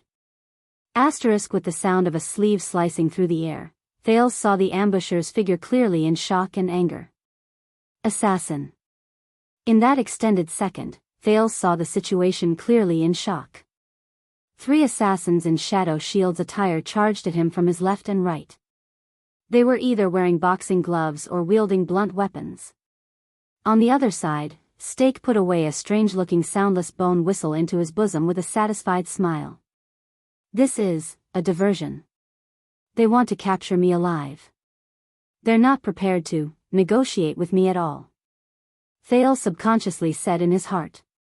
*T, the sin of Hell's river surged into his body and filled his arms and legs.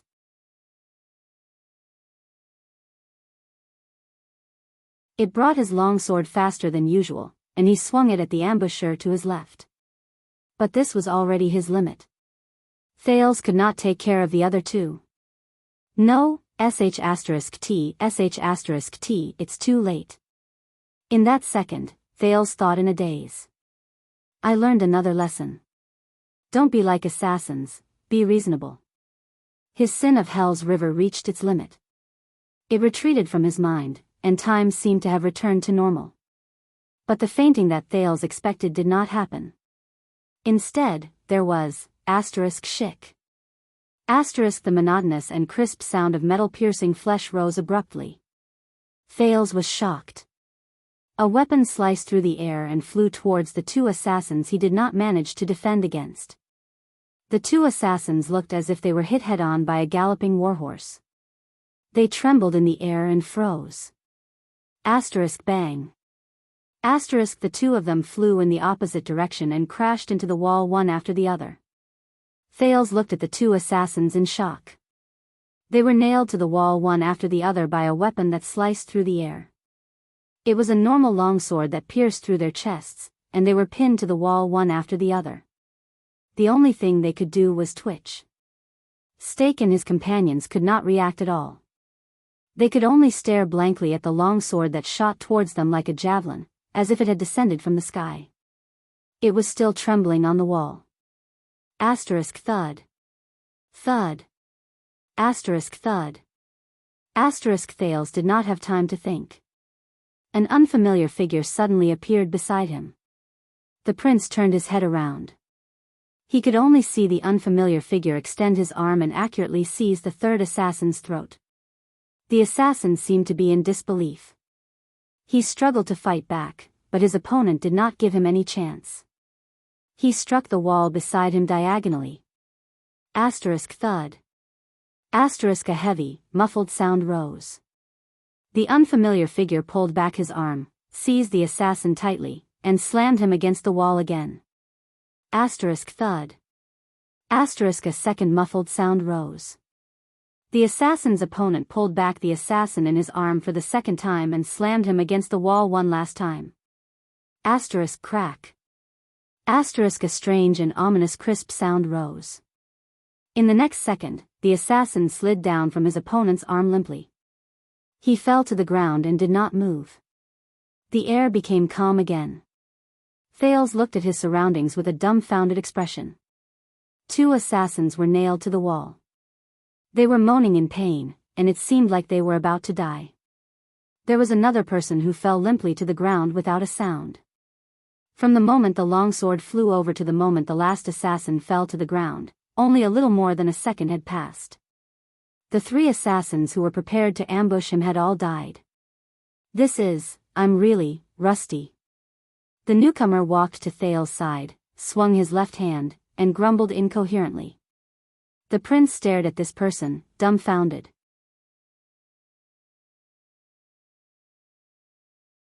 Stake and the Shadow Shield assassins also stared at him, unable to hide their shock and anger.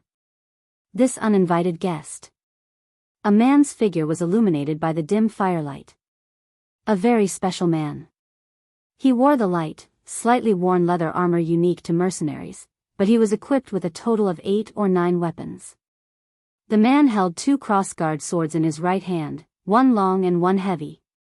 A slightly old one-handed axe and a bag of arrows were tied to his back.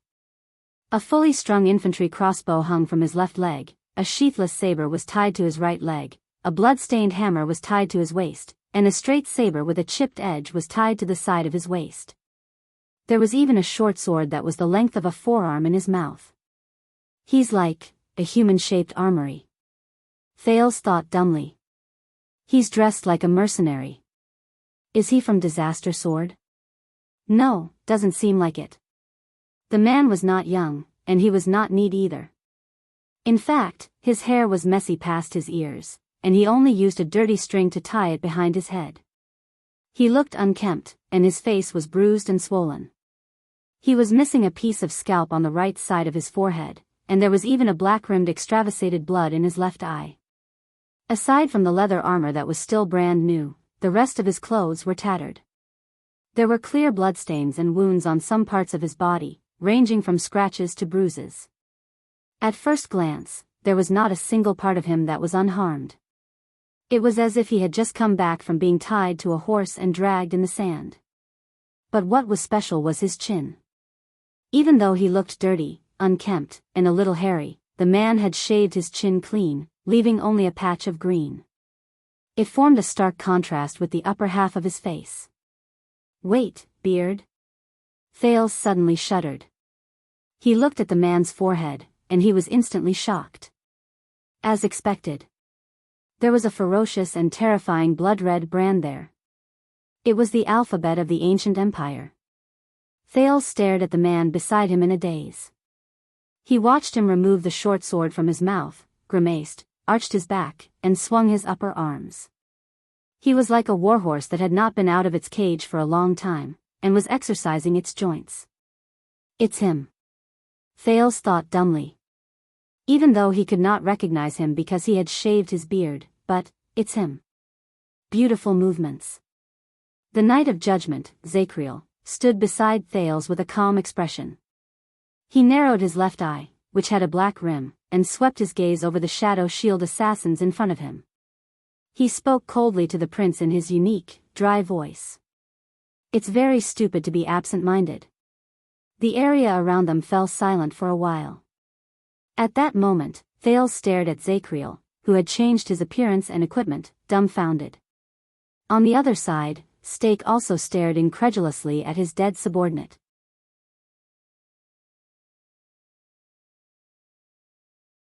Even Yodel, who was tightly bound, shuddered a little. Where did you come from? Steak put away his shock and became extremely vigilant. He stared at Zacriel with his entire body tensed up and motioned for the assassins to bind Yodel tighter. This man gives me a very bad feeling. Zacriel snorted coldly, as if he was not interested in talking to Steak. He only stared at the captive Yodel and shook his head slowly. Steak scrutinized the new guest and asked cautiously, "Where is our sentinel?" Zacriel frowned slightly. "Sentinel?" Zacriel shook his head and mumbled, "I didn't run into any. On the way here, aside from some blind people hiding in the dark," Zacriel thought about it. "I don't think I ran into any normal sentinels. For example, glacial sentinels are troublesome characters." When he remembered his unpleasant past, Zacriel frowned hard. Beside him, Thales took a long, deep breath. "Why, you found Razor. Bah! You're still alive?" Thales could not believe his eyes. He sized Zacriel up from head to toe and asked in a stiff and clumsy manner. "Yes." Zacriel's gaze was still unfocused, as if he was not paying attention. He snorted like a tired patient to show his answer. Thales blinked in surprise. "Where are the enemies? Where are the people who surrounded you?" Zacriel rubbed his eyes, as if he was not used to the light source. "They ran away," he answered gloomily. The Prince of Constellation rolled his eyes in puzzlement. "Ran away? They ran away just like that? How is that possible? 18 disaster swords, let you go just like that?"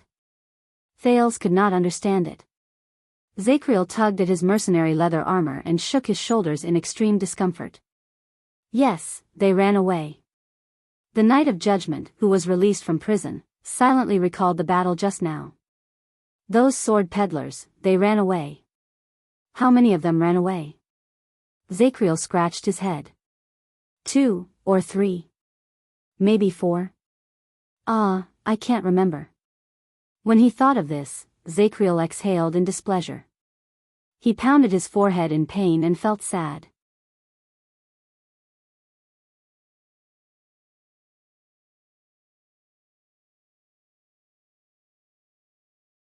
Chapter 432. Zacriel's sudden appearance disrupted the situation and caught everyone off guard. Steak furrowed his eyebrows tightly. The assassins' gazes flickered, and Yodel remained silent. But for Thales, this was the biggest surprise he encountered that day. "Zacriel, sir." Thales endured the stench of blood coming from Zacriel's body. He could not be bothered with the man's current state. "Do you understand the situation we are facing now?" "They are." Zacriel snorted softly and shook his head. He shifted his attention from his left hand, which was hurting from the impact, to the person in front of him. "Shadow Shield," the Knight of Judgment enunciated each word clearly. His tone was dark. How unforgettable. At the moment Zacriel shook his head, his hair spread to both sides of his forehead. Steak finally saw the brand on the man's forehead clearly. At that moment, Steak's expression became incredibly unpleasant. He suddenly realized who this person was. "This is bad," the leader of the assassins mumbled. He gestured for his subordinates to move back slowly. Even Yodel, who was bound by their chains, moved back. When he remembered the man's former identity and reputation, Steak became even more nervous and vigilant. How unlucky. He secretly glanced at Thales. In contrast, Thales was in high spirits. He was glad that he was lucky at this moment. But Zacriel immediately shuddered violently. As if he was being tortured, he lowered his head and covered his face with a pained expression. His entire body trembled. Enough. Zacriel looked at an empty corner beside him with a savage expression. His tone was unpleasant. "I know what to do." Thales was startled. The Knight of Judgment panted rapidly and looked at the corner with an air of seriousness. It was as if there was really someone there. He was talking to him. "I will try to be more careful and cherish the limited time I have left prison. I'm so king hungry." The veins on the back of Zacriel's hand bulged as he covered his forehead. He gritted his teeth and communicated with someone who did not exist. Thales's heart sank when he saw Zacriel suddenly acting abnormally. He subconsciously took a small step back, but he forced himself to stand still. No, he could not step back. Yodel was still in danger. Thales looked at Yodel in the distance. He still held the supreme sword in his hand. His limbs struggled, but he did not surrender. Strangely, he shook his head at Thales in a barely noticeable manner. On the other side, Stake's eyebrows twitched as he observed all of this. He seemed to be deep in thought. Are you okay? Another world? Thales took a deep breath and asked the long-faced man beside him in a tentative manner. Zacriel took a few deep breaths. His face turned from green to red and returned to normal. It's fine. The Knight of Judgment shut his eyes tightly and pushed against his forehead with his palm.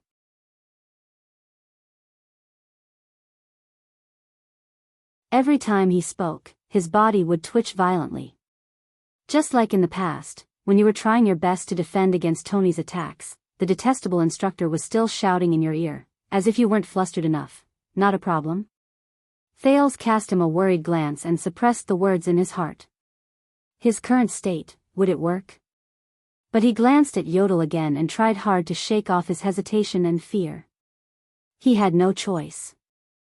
All right, can you? Thales activated Hell's senses again and tried to find a flaw in his opponent's formation. The prince fixed his gaze on Yodel. Save him? Zacriel's breathing gradually calmed down. He opened his eyes and looked forward with exhaustion and wounds all over his body.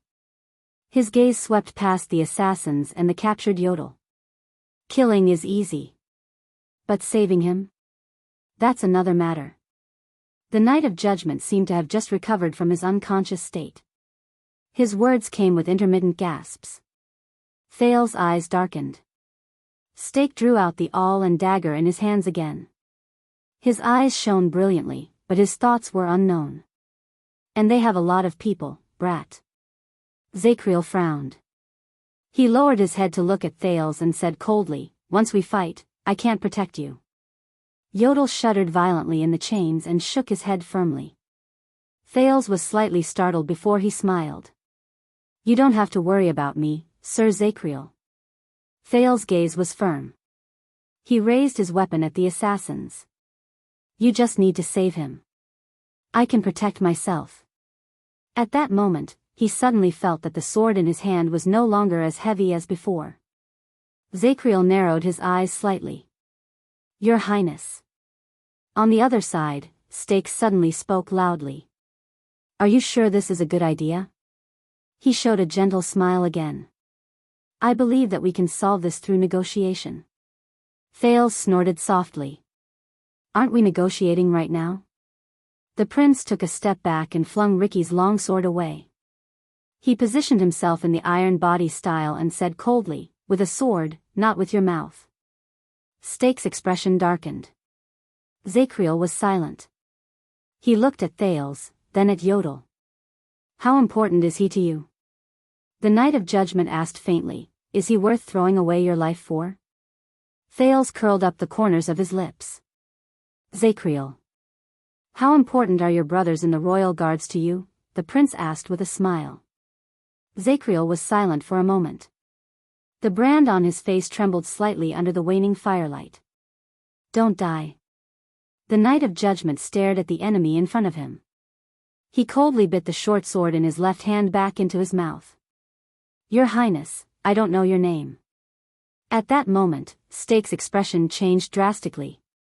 Right after he said, no, Zacriel's figure flashed, and he closed in on Stake. Amidst the howling wind, he went straight for the four people who were restraining Yodel.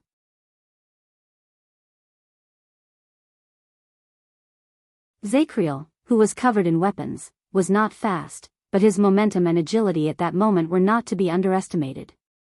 The Shadow Shield assassins, who had been prepared for a long time, reacted very quickly. 4 to 5 figures immediately jumped out of the darkness and went to intercept the long-faced man. At that moment, Thales could clearly see scattered orange-red light coming from Zacriel's body with hell senses. Compared to Araka, Sonia, and Nicholas' power of eradication, which was connected to each other and covered their entire bodies, the man's power of eradication seemed intermittent and scattered, like the stingy rainwater in the desert. There was a drop here and a drop there. There was no order to it.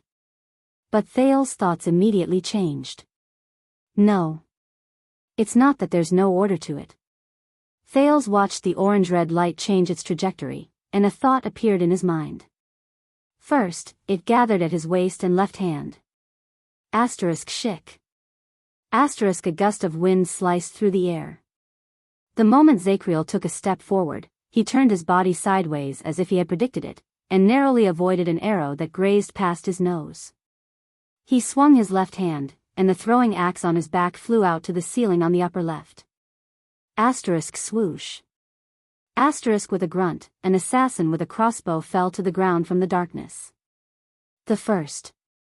A piece of trash with terrible aim. Zacriel counted in his heart. The Night of Judgment's momentum was blocked, and 3 assassins had already caught up to him. They moved to Zacriel's sides, 1 on the left, and 2 on the right. They attacked with their weapons. The 4th assassin went up to Zacriel. He held 4 hiltless daggers in his right hand. When he saw that Zacriel was surrounded by 4 people, Thales, who was watching from the side, held his breath. In his field of vision, the orange-red light alternated between bright and dark. It spread intermittently to the Night of Judgment's calf, right hand, and back. At that moment, Zacriel calmly stopped moving and stomped on the ground. With a nimble turn of his body, he passed by the enemies on his left and right. For a moment, Thales thought he saw the kingdom's wrath charging into the enemy's formation alone. But the Night of Judgment did not charge forward in anger, nor did he break through at all costs. He did not bleed in exchange for his life. The middle-aged man shook his shoulders. The quiver on his back and the 2 swords in his right hand instantly flew out. The quiver flew towards the enemies coming at him from the front, and the long swords shot towards the 2 assassins on the right. Shik. A soft sound rose. The quiver collided with the flying daggers and was torn to shreds. The bundle of arrows scattered in the air. Thud. Clang. 2 swords pierced the ground and perfectly blocked the path of the 2 assassins on the right, forcing them to adjust their postures or leap over them.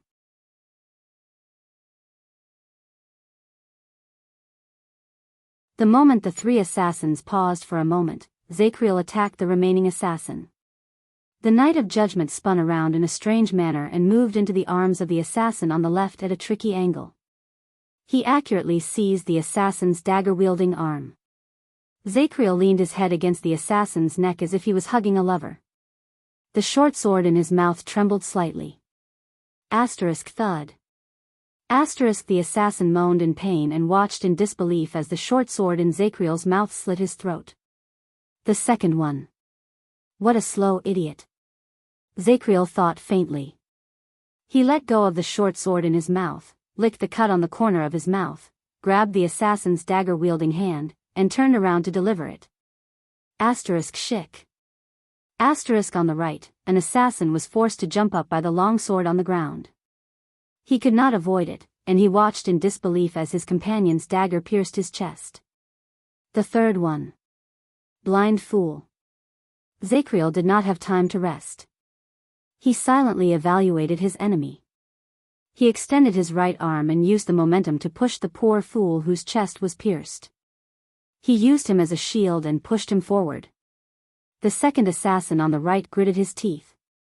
He was about to push his companion's corpse away, but against his expectations, a bloody straight saber pierced through the corpse's back and went straight into his throat. The fourth one. Brainless idiot. Zacriel's expression remained calm. He let go of the saber that pierced 2 people with his right hand and touched the back of his waist. His left hand grabbed a falling arrow in the air, and he threw it at the assassin in front of him with his bare hands. Clang. A soft sound rose. The assassin blocked the flying arrow, but he was shocked to find that in the span of a breath, a sledgehammer had already arrived in front of his eyes. Asterisk crack. Asterisk the clear sound was like an egg being smashed. Even Thales could not help but tremble. The fifth one. A coward who hesitates. Under the terrified gazes of the remaining assassins, Zacriel put away his sledgehammer, pulled out a dagger from his arm, his only injury in this battle, and silently completed his evaluation.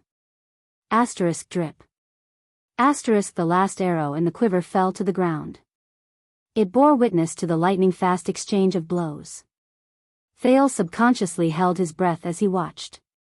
This man, the throwing axe struck the enemy, the long sword intercepted him, the short sword pierced his throat, the dagger pierced his heart, the saber bullied his enemy, and finally, the sledgehammer smashed his opponent's head. All of this happened almost at the same time. Thales suddenly had a feeling that when he faced 5 assassins, the power of eradication in his body surged like loose sand. Zacriel did not fight against many alone, nor did he fight against many alone. Instead, he split himself into 5 people and faced 5 opponents. No matter which side he fought against, he could fight with ease.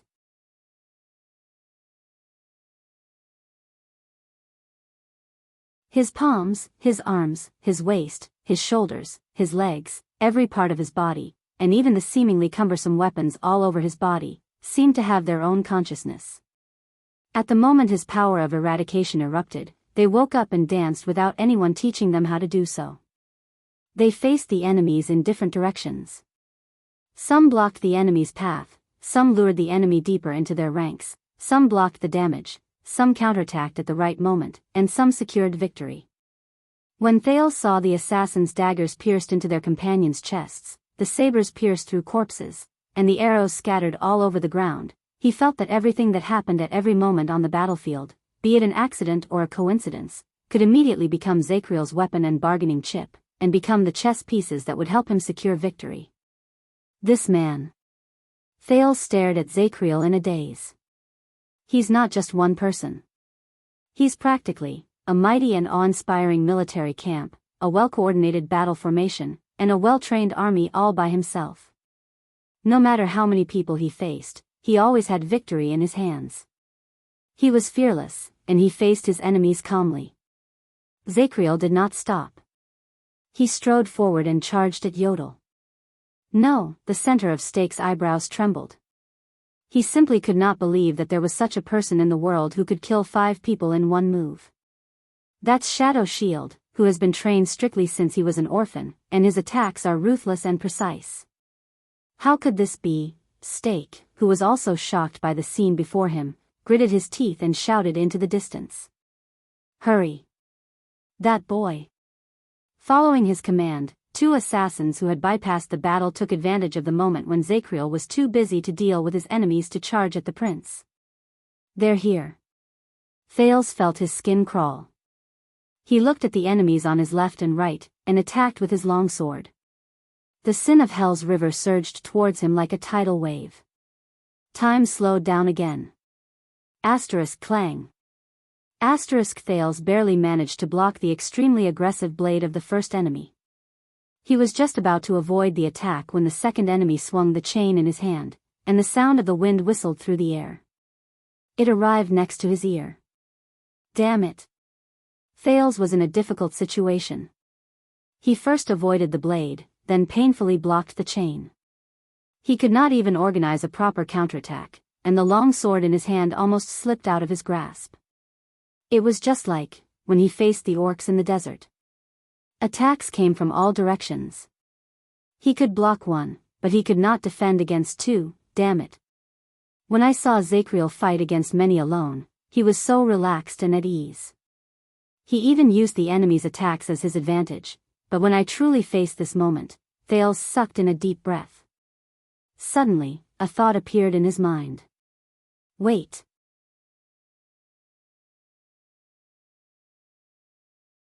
One against many.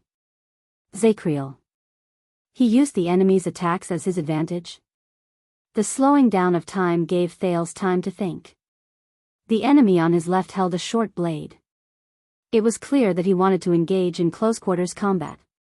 He wanted to force Thales, who held a long sword, to be at a loss as to how to advance or retreat. He had no choice but to widen the distance between them.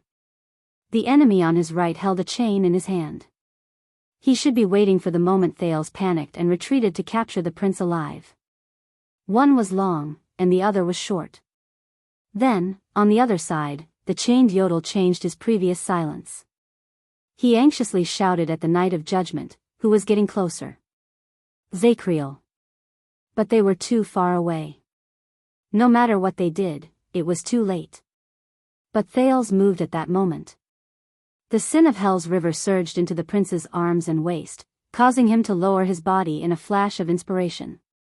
He executed a side slash from the cold attack style and faced the enemy's blade.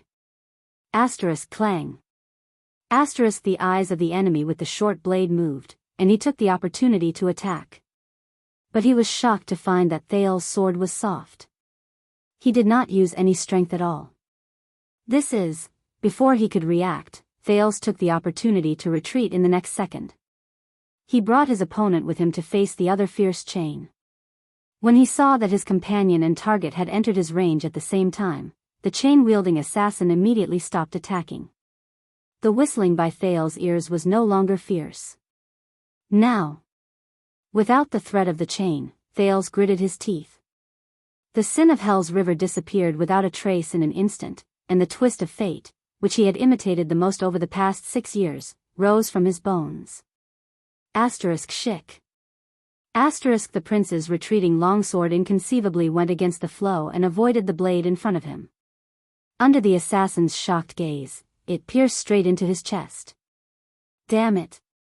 Thales gritted his teeth. He felt the enemy's short blade stab into his shoulder, and it was incredibly painful. The assassin's eyes trembled as he met Thales' gaze. In the end, he fell limp and powerless. Stake's eyebrows twitched as he watched from the side. That's not right. The strange power of eradication, and this kind of decisiveness in battle, this prince's fighting strength, this is seriously inconsistent with the information the Northlanders gave me about the thin and weak boy who is a little smart. Stake gritted his teeth. Damn brainless Northlanders. The sound of the chain swishing in the wind rose again. Thales did not have time to rest. He supported the enemy's corpse with his blood-stained hands, and with all his might, he turned and pushed. Asterisk slap. Asterisk the second enemy's chain struck the shield Thales pushed out. It wrapped around the shield a few times, but it did nothing.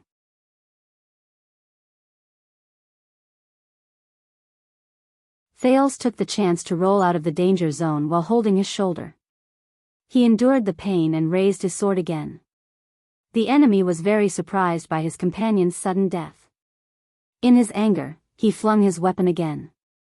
But he no longer had the chance. Asterisk shing. Asterisk a crisp sound rose. The chain-wielding enemy trembled slightly. An arrow had pierced through his neck. Thales, whose face was covered in blood, turned around in surprise.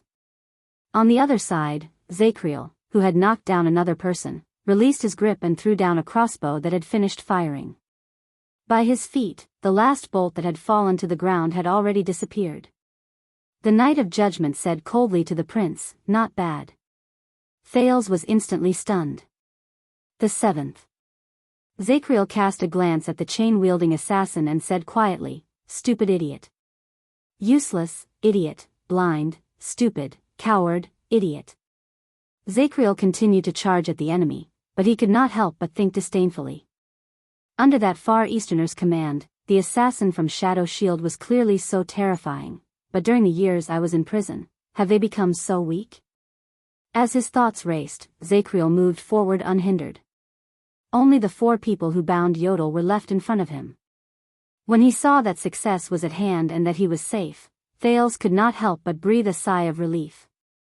Then, Stake, who had almost used up all his trump cards, roared, moved past all his subordinates, and rushed forward.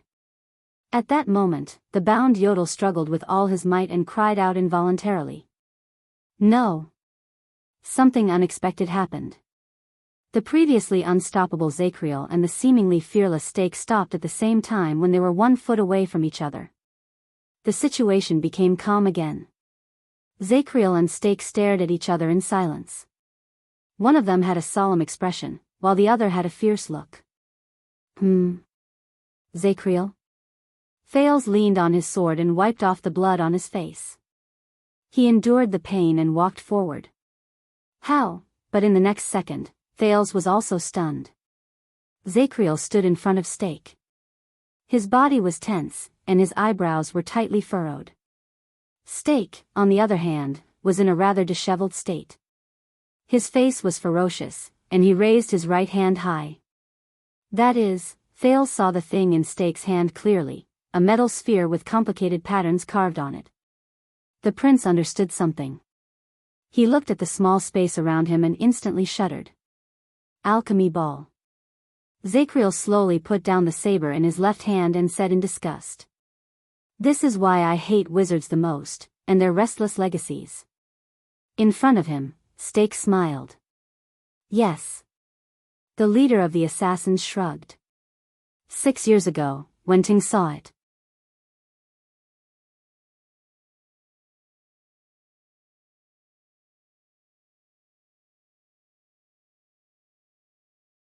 Chapter 433. Steak calmed his breathing and gradually revealed a smile. You can take a gamble, the famous Zacriel. Maybe I am just bluffing. Maybe this is just a flash of light or smoke. He shook the sphere in his hand, and it immediately let out an unsettling buzz. The Knight of Judgment stared at the sphere. The veins on his hands almost popped out of his skin. Thales widened his eyes. Why, I have to say, everything that happened just now left a deep impression on me, Knight of Judgment. Steak smiled savagely. It seems that you are still as good as ever. Zacriel snorted in disdain. The leader of the assassins turned to Thales and panted slightly. As for you, Your Highness, you have also exceeded my expectations. But isn't it too much of a pity to die here with me? Thales stared at Steak and bit his lower lip. With this sphere, the situation once again slipped into a direction that they could no longer control. The prince looked at Yodel, but the masked protector only shook his head slightly. Damn it. Let him go, Steak. Thales took a deep breath and said solemnly, I promise in the name of Jadestar that you can leave safely. Zacriel glanced at Thales. But Steak shook his head. His smile remained. No, Your Highness. Did you think that I came here after so much trouble just to leave safely? Steak sneered and said, Shadow Shield is immortal because we are not afraid of death. He gently took out a bottle from his bosom, and under Zacriel's wary gaze, he let it roll between them. This is the most common drug, Your Highness. I swear, there will be no side effects, Steak said with a chuckle. Please let your legendary knight drink it. He shook the alchemy ball in his hand. Then we can live together in peace. As he stared at the drug in the bottle, Thales' expression turned cold. Do you think this is possible? Zacriel also snorted coldly. But Steak only shook his head. I know that this may make you a little unhappy, but compared to what is coming next, he raised his left hand, smiled savagely, and snapped his fingers.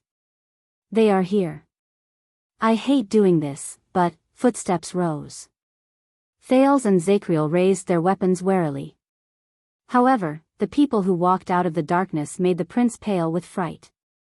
There were 3 assassins. They escorted 3 people who were tied up and slowly walked to the firelight. No, Thales said in a daze. No. How could it be them? Zacriel turned his head to look at the prince and curled up the corners of his mouth in puzzlement. Steak smiled. He took a step back, but did not put down the alchemy ball in his hand. I have 3 hostages here. Oh, for now. He pursed his lips triumphantly at the newcomers. Thales stared at Steak in shock and anger, then at the person who came over. Damn it. Steak smiled and drew his dagger. He went to the first bound hostage and forced her to raise her face while she struggled non-stop. First of all, the enemy who made you suffer so much.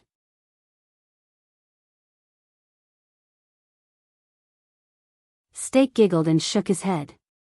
And under his blade was the disaster sword's dual-sword mercenary, the girl he stole a kiss from, Madame Marina. She was in a sorry state, and she was mentally exhausted. She gritted her teeth and glanced at the astonished Thales with a sense of humiliation. Then, she struggled angrily. Bah, cockroach. The assassin behind her hit her hard, and Marina instantly went limp. Thales' heart slowly turned cold. Stake went to the next person and spun the dagger in his hand. Next, a stranger I've never met before. The owner of my home, Tampa, obediently accepted the assassin's coercion. He looked defeated and sighed as if he had nothing left to live for. How unlucky. I probably forgot to pay my respects to the desert god today. Thales clenched his fists. Stake went to the last person, and with a smile, he pressed the dagger against the latter's neck. Next, your loyal subordinates. The rookie mercenary, who had been separated for a while, Quick Rope, who had a head full of strange red hair, revealed an honest and innocent smile. He forced himself to twitch his lips awkwardly and raised his eyebrows at Thales in a flattering manner. Hey, your highness, do you remember me? I'm your Waya Casso. Your Waya. Thales exhaled in pain and slammed his long sword against the ground. Asterisk thud. Asterisk F asterisk CKU, Waya. In Dragon Cloud City, the attendant of the prince, who was staring at a certain mute-masked man, sneezed. Why are you so stupid? Aren't you still in the hands of the disaster swords? You were actually captured by them? Quick Rope still blinked innocently. His grievance and embarrassment could still be seen. But Stake was not done. He raised his dagger and pointed it at Yodel, who was bound by 4 people. He sneered. And the last person, the mysterious guard who follows the prince through life and death. Yodel shook his head again. Zacriel frowned and looked at Thales. The prince knew what he wanted to ask, but the current situation, after seeing your performance just now, your highness, I am even more confident in your kindness. Stake used the dagger to flick his hair and his sweat. For example, he narrowed his eyes and pointed the dagger at the hostages one by one.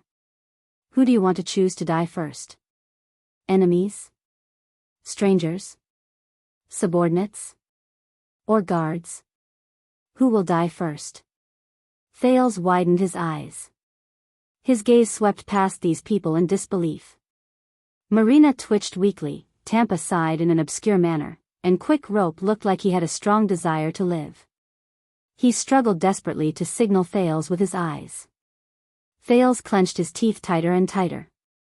How, alchemy ball and hostages? Yodel. And Quick Rope. Even the other 2. Thales struggled.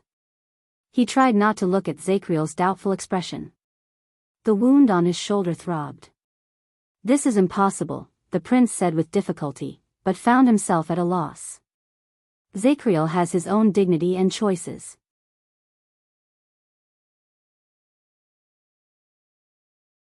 I don't think he will be willing to drink your knockout drug, Stake quickly interrupted him. Then we will settle for the next best thing, the assassin leader said with a smile. I am a very easy person to talk to. Stake waved the metal ball in his hand, intentionally or unintentionally. Your highness, why don't you drink the knockout drug? Then, for the sake of your sleep, let your knight go as far as he can. Thales was first stunned, then indignant. Zacriel snorted softly. A cold smile appeared at the corners of his lips. You really have the guts to say that. Stake blinked politely. He no longer looked as pathetic as when he was forced by the Knight of Judgment to the point where he was at a loss for what to do. Thales was silent. He did not speak. He suddenly felt that the torch behind Stake was very piercing to his eyes. What should I do? Where is the way out? Are you sure? Thales said bitterly, if you let go now, you still have a chance to escape. Stake snickered. Your decision, your highness. He completely ignored Thales' words. Instead, he shrugged to himself. Or we can have an appetizer first. Let us test to see how far your benevolence can go. Appetizer? Thales frowned. An ominous feeling rose in his heart. Stake held the dagger and walked to Marina's side. The blade was pressed against the blood vessels on her neck, forcing her to raise her head and lean back. "Behave yourself, madam." Stake stood behind Marina and grinned viciously. "You won't look good if you cut your face." Marina, who was about to struggle, turned pale. Thales' expression became even more unpleasant. Zacriel watched Thales' expression from the side. He seemed to have understood something, and he seemed to be deep in thought. "How about we start with the enemy?" Stake sneered and stared at Thales from afar. "I will cut her blood vessels, and it will serve as a clock to remind you of your decision. Then the stranger, the subordinate, and the guard?" Every word Stake said made Thales feel more uncomfortable and angrier. "Calm down, Thales. Calm down." In his life, which could be said to be rich and colorful, he had only ever had a knife pressed against his neck. Being threatened with someone else's life. This is the first time. Thales pursed his lips and mocked himself sarcastically. He felt incredibly oppressed. "Zacriel," he said laboriously. "Can you?" But Zacriel seemed to know what he wanted to say. He only shook his head. "A potentially fatal alchemy ball, and 4 hostages. They are in different positions, and I can't split my attention to look around." The Knight of Judgment shook his head solemnly. "No one can do it." Thales' heart sank. His last hope was dashed. Zacriel looked at the prince and sighed slightly. "But I can still get you out, child." The Knight of Judgment cast a glance at Stake from afar and said softly, "His words cannot be trusted, and your identity is obviously more important than theirs."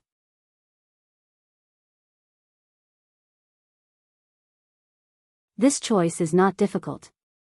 Thales' arm tightened. He felt that the long sword in his hand was incredibly heavy. Not difficult. But, Thales swept his gaze over each of the hostages, the bad-tempered and distressed Marina, the treacherous but kind Tampa boss, and Quick Rope, who had a very high status and was at ease. And, the prince stared at the masked protector, who looked like he was about to die. Should I choose to sacrifice all of them and escape alone? Or should I sacrifice some of the less important people and hope that Zacriel's sudden attack will turn the situation around? No, no. Zacriel has more than one bargaining chip. And He had nothing. He was at his wit's end. Thales felt a heavy weight on his shoulders. "I don't have the whole day, Your Highness." Stake seemed to be tired of this stalemate. He said coldly, "Make it quick." It was very strange. At this moment, Thales suddenly remembered what happened 6 years ago. 6 years ago in Heroic Spirit Palace, when he faced the 5 archdukes, he also screamed at the top of his lungs and almost fell into despair. At that time, he even wavered and considered whether he should accept Asda's suggestion and use the latter's power to overturn the game. Wait. When he thought of this, Thales shuddered slightly. He gritted his teeth. His right hand, which was on the sword hilt, gradually stiffened. I'm not at my wit's end, am I? At least." Thales raised his head with great difficulty and looked around at everyone. "Me, Thales Jade Star. And the last bargaining chip. The last." When he thought of this, Thales almost crushed the sword hilt in his hand. The prince stared straight at Yodel's dark purple mask. The expression in his eyes was difficult to understand. The masked protector had a thought. He suddenly knew what the prince wanted to do. "No." Yodel trembled and struggled for a while. He anxiously called out Thales' name. "Thales. No. Don't take the risk. You are more important than all of us." Thales closed his eyes. Zacriel furrowed his eyebrows. Stake also cast him a suspicious glance. "I'm more important than all of them?" The prince remembered the assassination attempt in Renaissance Palace a long time ago. At that time, Yodel pushed him away without a care for his own safety and blocked 3 arrows alone. He also remembered how the others in Dragon Cloud's city held weapons and entered heroic Spirit Palace to fight for a chance for the prince's unstable plan. At that time, for Yodel, for them, that's not a difficult choice, right? Isn't it? Because I'm not just Thales. I'm also Prince Thales. I'm the heir to the kingdom. However, am I? Thales remembered what Asda said to him a long, long time ago. If I came to you when you were still a child beggar, would you still react like this? The prince clenched his teeth and remembered his past self.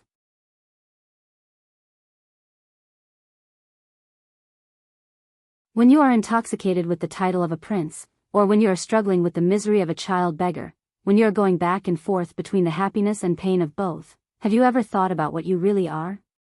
A prince who is noble because of his bloodline. A child beggar who was born lowly and unfortunate. A genius child who grew up prematurely. A pitiful person who struggled and tried his best to change his fate. Thales' breathing quickened again. When you are stripped of all the definitions given to you by others, and you leave all the situations in which you exist, what do you have left? What do I have left? In the next second, Thales opened his eyes. Zacriel. At that moment, he felt his voice become firm and heavy. The former penal officer of the royal guards, the watchman, Sir Emmanuel Zacriel, am I right? His voice was no longer unpleasant and frivolous. But his heart was incredibly relaxed and open-minded. He was no longer filled with worries and burdens. The Knight of Judgment, who was observing the enemy, frowned and turned his head. Thales said resolutely, please act according to the circumstances and do your best. Zacriel was slightly stunned. Act according to what circumstances? Thales did not answer. He only smiled faintly. Quick Rope, who was being held hostage, thought that Thales was finally going to give up on them. In his anxiety, he quickly said, Thales? Listen to me, we can choose a more neutral, but Thales shook his head. Shut up, Quick Rope. The Prince of Constellation sighed. By the way, your salesmanship is terrible. Quick Rope was stunned. Thales took a deep breath and smiled. He looked at Stake calmly and coldly. Do you know, Stake, this is the territory of the Alchemy Tower? They left behind a lot of things, and most of them were inherited by Constellation. Stake's expression turned cold. He suddenly felt that something was wrong. The Alchemy Tower? What does it mean? The prince looked at the dilapidated environment in the dark dungeon and stabbed his long sword into the ground. The wizards, before they disappeared, they always had all kinds of tricks. The alchemy ball was just one of the most insignificant ones. Thales stared at the beautiful and expensive long sword in his hand with complicated emotions. The Jade Star royal family knew some of them, and they also mastered some of them, he said absent-mindedly. Then, he snorted, as if he was talking to himself. Of course, I'm not talking about the sparkling golden blood. Zacriel narrowed his eyes and sized up Thales again. Stake silently made a gesture, and the assassins bound the hostages even tighter. The prince raised his head and looked at the assassins in front of him. Thales averted his gaze, as if he did not see Yodel shaking his head vigorously. Who am I? I am Thales. From the first day I came to this world. Until the last day. He said quietly. No one can change it.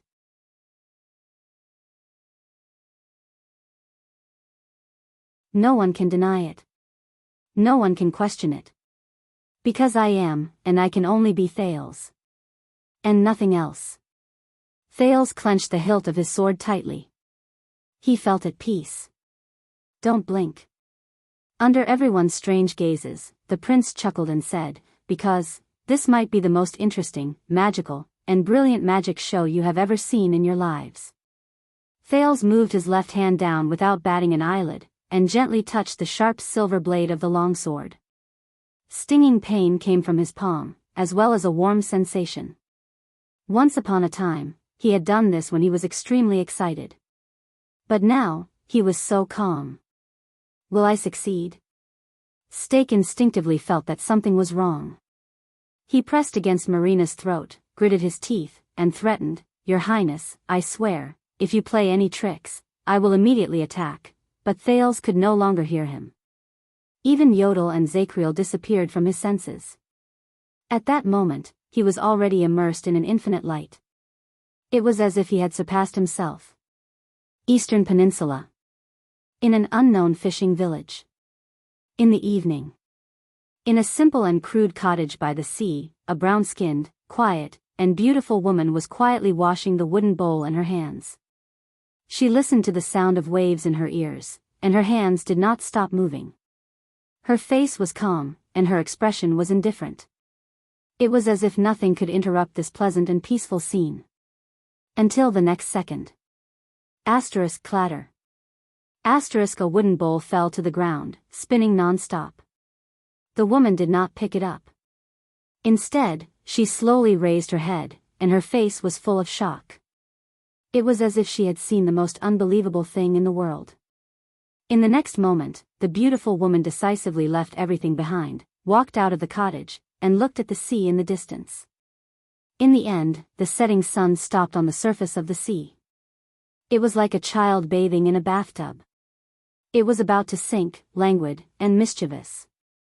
The woman stared at the sparkling golden waves on the horizon, and her expression became more and more solemn. In the next second, a dry voice rose abruptly, as if heavy ink had suddenly barged into a painting. Froland. The dry voice spoke very quickly, and it seemed to be extremely anxious. "This is it." The woman nodded. Her expression did not relax for even a moment. "I know." The woman named Froland nodded slowly. Her voice was steady, and she subconsciously comforted everything around her. "I can feel it. That thing is on the verge of knocking on the door again." "That thing." The woman frowned slightly. The visitor from the void seemed to be in a hurry. He did not wait for the woman to finish speaking before he interrupted her. "It must be crazy. Quick, where is he or she?" Froland did not answer immediately. She only stared at the sea with a dark gaze. In the next moment, something unusual happened. Purple light.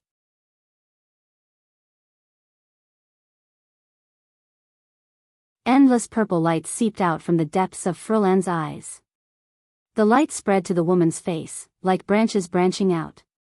As the light shone, the woman's facial features were gradually obscured. Her gentleness was gone, and she looked even more awe-inspiring and terrifying. It was as if everything in the world had lost its color. From this moment onwards, she was the only one shining. But the woman still stared at the sea without moving. The voice in the void did not speak again. He knew what the other party was doing. A few seconds later, the purple light trembled slightly. "Zarkal," the woman asked softly. "Where are you?" The voice in the void rose again in a hollow voice. This time, there was a hint of caution that was difficult to detect. "Dragon Cloud City," the guest said dryly. "I heard that Giza once appeared here and fought to the death with that evil woman, Chlorosis, so I came to look for clues." "It's quite lively here now." Froland did not intend to listen to him. Her face, which shone with purple light, swayed slightly. "Then the target is not in Dragon Cloud City, at least not within 100 miles of you." The woman narrowed her eyes slightly, as if she was experiencing something. The feeling this time is much more obvious than the last time." After a moment, she suddenly opened her eyes. "In the Western Peninsula. The Great Desert," she said decisively. The voice in the void was silent for a while. When it rose again, there was a hint of excitement in it. "Can you be more precise? Your ability is more suitable for searching than theirs." "As long as we get ahead of," however, in the next moment, Zarkal's voice was suddenly cut off. It was as if he had sucked in a cold breath. He was not the only one. The light on Froland's face also trembled violently. The woman seemed to have sensed something. Her expression suddenly changed, and she looked up at the sky. Everything in the sky was normal. The clouds were silent, and the sky was silent. Only a few seagulls flew lazily over the sea at dusk, crossing the waves to return to their nests. But that was not the main point. The purple light in the woman's eyes became more unstable. The voice in the void suddenly became cautious, and there was a slight tremble in it. No, this is, the woman nodded solemnly. Yes. Blood, Spike and Helen. Furland revealed a complicated expression that she had never shown before. They knocked on the door. There was only silence in the void. The silence lasted for a long time. Then, the woman sighed deeply. They must be like us. They must have prepared countless methods and waited for a total of 6 years for the newcomer to reveal a flaw, for him or her to knock on the door again. The dry voice in the void slowly opened its mouth. It was hesitant and filled with uncertainty, as well as a deep unwillingness to admit defeat.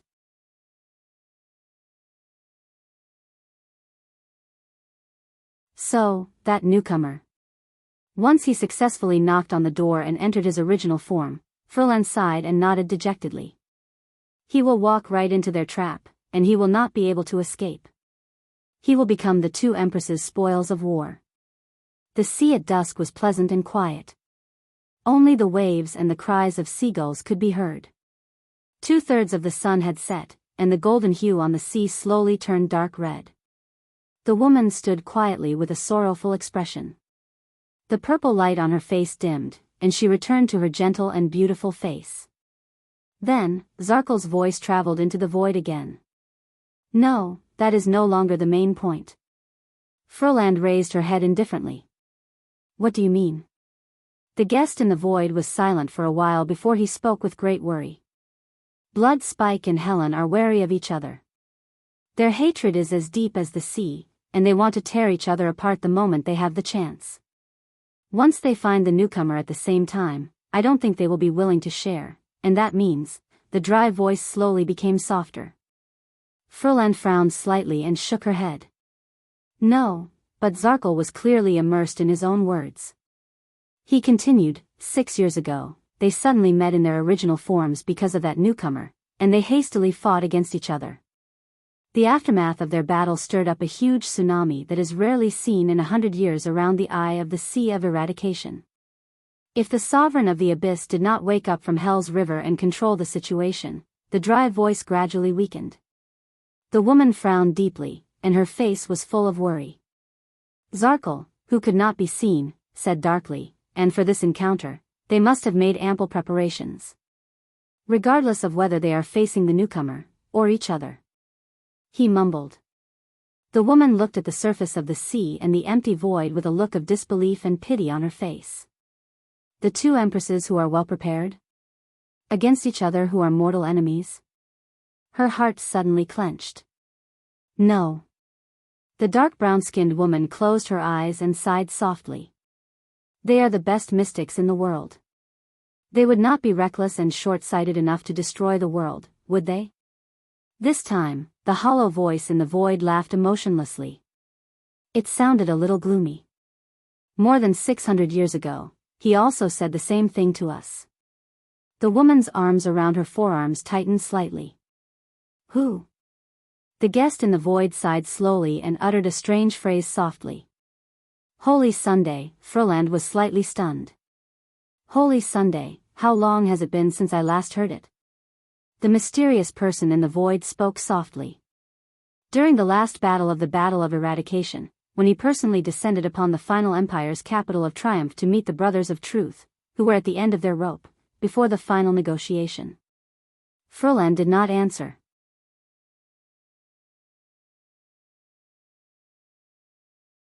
As another wave rose, the setting sun in the west completely sank into the sea. Only this quiet and comfortable world was left.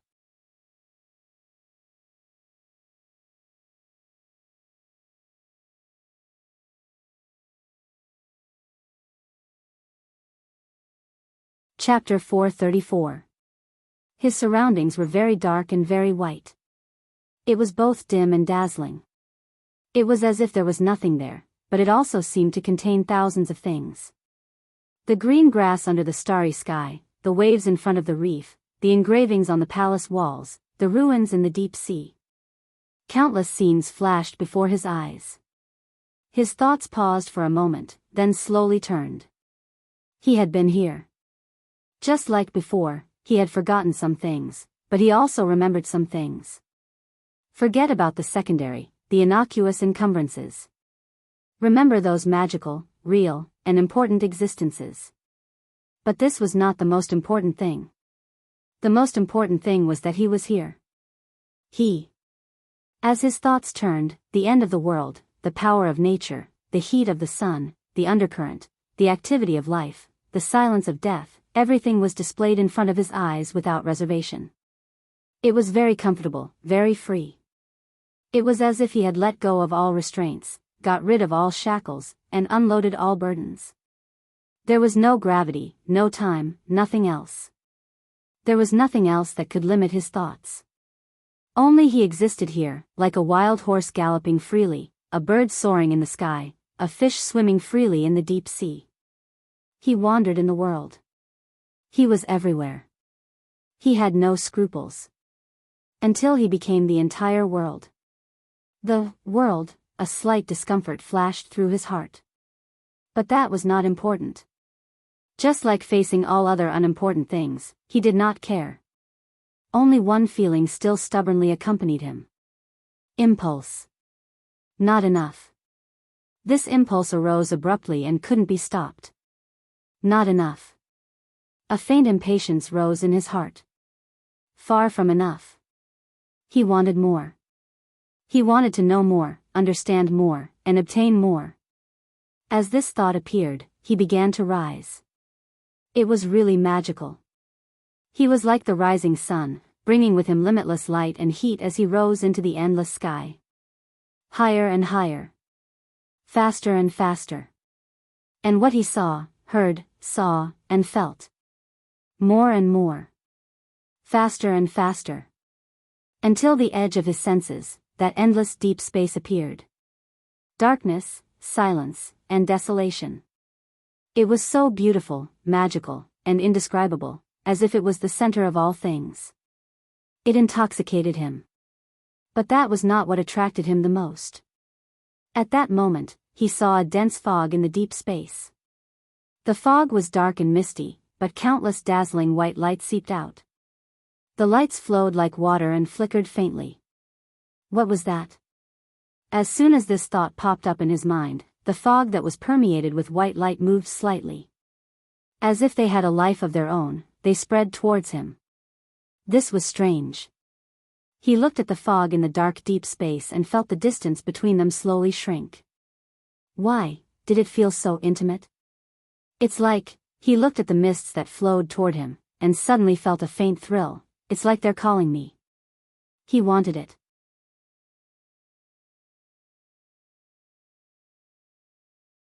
He wanted to pass through that layer of white light and enter that layer of fog to discover what was inside. As soon as this thought appeared in his mind, he immediately felt as if thousands of ants were scratching at his heart.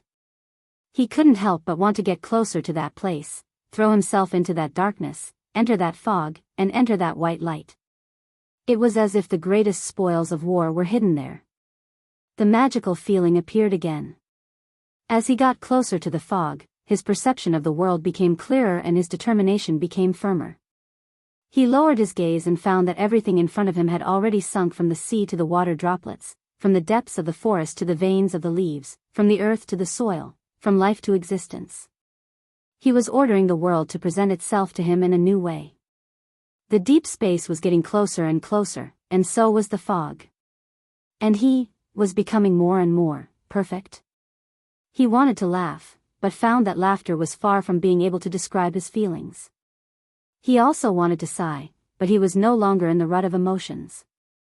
He still wanted to open his arms, but in this place, even his body was no longer important. He wanted it.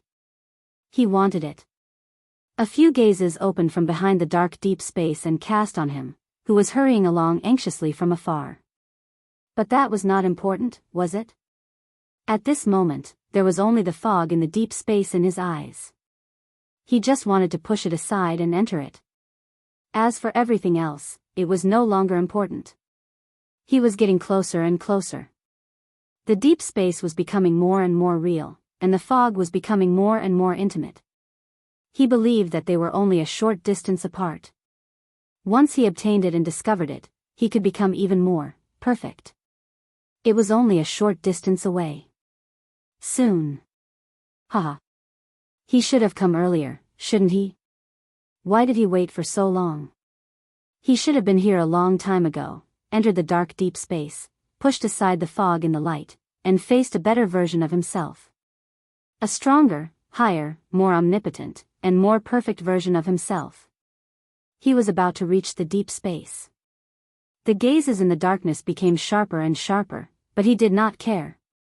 At that moment, the long-lost madness and joy, impulse and pleasure surged at the same time. It was as if his once scattered and confused thoughts had found a center, and the speed at which he approached the deep space kept increasing. It was as if his wishes were constantly being fulfilled, and he was getting closer to the ultimate step that he had hoped for. It was as if the reason why he appeared here and wasted so much time was for this moment. He had experienced this magic before, had he not? Not long ago.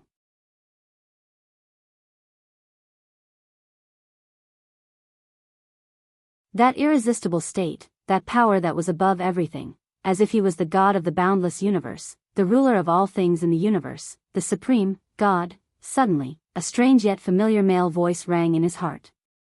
It was elegant, contented, and relaxed.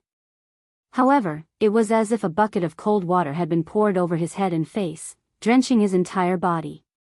The speed at which he was moving forward slowed down slightly. The deep space and fog that he had been determined to get seemed to have drifted away in an instant. From being so close to him, it became so far away again. No, don't. He let out a disappointed sigh from the bottom of his heart. Don't stop. Don't stop. He really wanted more. If he had arms, he would have stretched them to the fog in the deep space. What is a god? The male voice rang again. It sounded like a whisper from a ghost. It was faintly discernible, sometimes absent. He, who was trying his best to reach out, was slightly stunned. What? He suddenly panicked. And the fact that he did not know where this panic came from made him even more at a loss. The world, once again, the elegant male voice rang faintly, as if he was mumbling to himself. What is the world? At that moment, he felt as if he had been hit heavily by someone. His vision trembled violently, and his senses were shattered. The scenes that flashed before his eyes and the omnipotence that knew everything instantly disappeared from his senses. Even the dark deep space that was far away in the horizon became blurry. As he acted strangely, the gazes that were cast on him from the deep space revealed puzzlement. It was just as puzzled as he was. What was that? Puzzlement, bewilderment, a sense of disharmony and inappropriateness that seemed familiar to him, and the confusion and fear of losing everything instantly surged into his heart. God. Ruler. World. All things. More and more words invaded his thoughts and flashed back and forth. What is this? He was troubled and upset. Did it sound familiar? Until, when you think of a god, what is the first thing that comes to mind? It was that male voice. It rang out again with incomparable clarity. To him, it was no different from a sudden clap of thunder in a quiet night. At that moment, his surging and unrestrained thoughts were instantly thwarted. Ah! If he had a voice, he would definitely be screaming. What was a god? He did not know. But there was already another voice in his heart that quietly answered for him. An existence that is incompatible with us, yet distant from us. That voice was slightly rough, dry, and sounded like a duck. There was a hint of impatience in it, like an immature teenager. As the inexplicable question and answer rang out, he suddenly felt very flustered. No, it was not like this. God, the God that he envisioned, the God that this state told him, was clearly, the benevolent creator.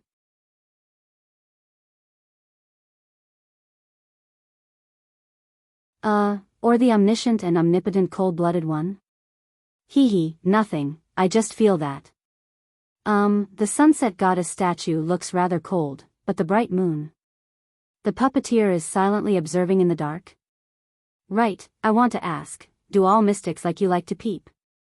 Ahem, I mean secretly observe. Maybe they are high-level creatures from another world? Asda, are you sure you were born to a local human? I mean, maybe your mother saw a flying saucer one day when she went out for a walk, and there was someone as handsome and elegant as you on the flying saucer. Ah, teacher, I was wrong. I need air. The bright moon priestess seems to mean that the goddess sometimes responds to the prayers of mortals, and sometimes she doesn't. So I'm thinking, are the gods a group of experimenters? They wear white coats and cultivate samples like us in boxes. Then, outside the boxes, they discuss terrorist conspiracies such as what to eat for lunch today. That annoying, ignorant, and self-righteous duck voice sounded more and more frequently. Gods, what are they? He shuddered slightly and suddenly discovered something to his horror. He did not know. This discovery was like a horse that lost its footing, causing him to fall from the edge of a cliff into a bottomless abyss. The question and answer session had not ended. What is the world to you? The voices in his ears grew louder, more numerous, and more chaotic. The exchange between that elegant male voice and the annoying duck voice became more and more frequent. But he was in a bad situation. At that moment, he felt as if he had suddenly boarded a carriage that had increased its speed, climbed onto a cloud that had lost control and dispersed, and sat on a small boat that was floating and sinking with the current. He suddenly realized that he could no longer control the direction he was heading in, or the achievement of controlling all things and the world. The darkness in front of him grew further and further away, and the fog disappeared. He was falling. He discovered this to his horror. Just like how he had risen like the rising sun earlier, he was now like a rolling avalanche, falling thousands of miles straight down with an irreversible momentum. He was powerless to stop it, and there was nothing he could do. He could only look up in despair. He looked at the dark, deep space that was just inches away from him, which was filled with endless secrets. He looked at the tempting fog and beautiful white light that was once within his reach. He was no longer there. Damn it. That damned duck voice is still chattering endlessly, the world.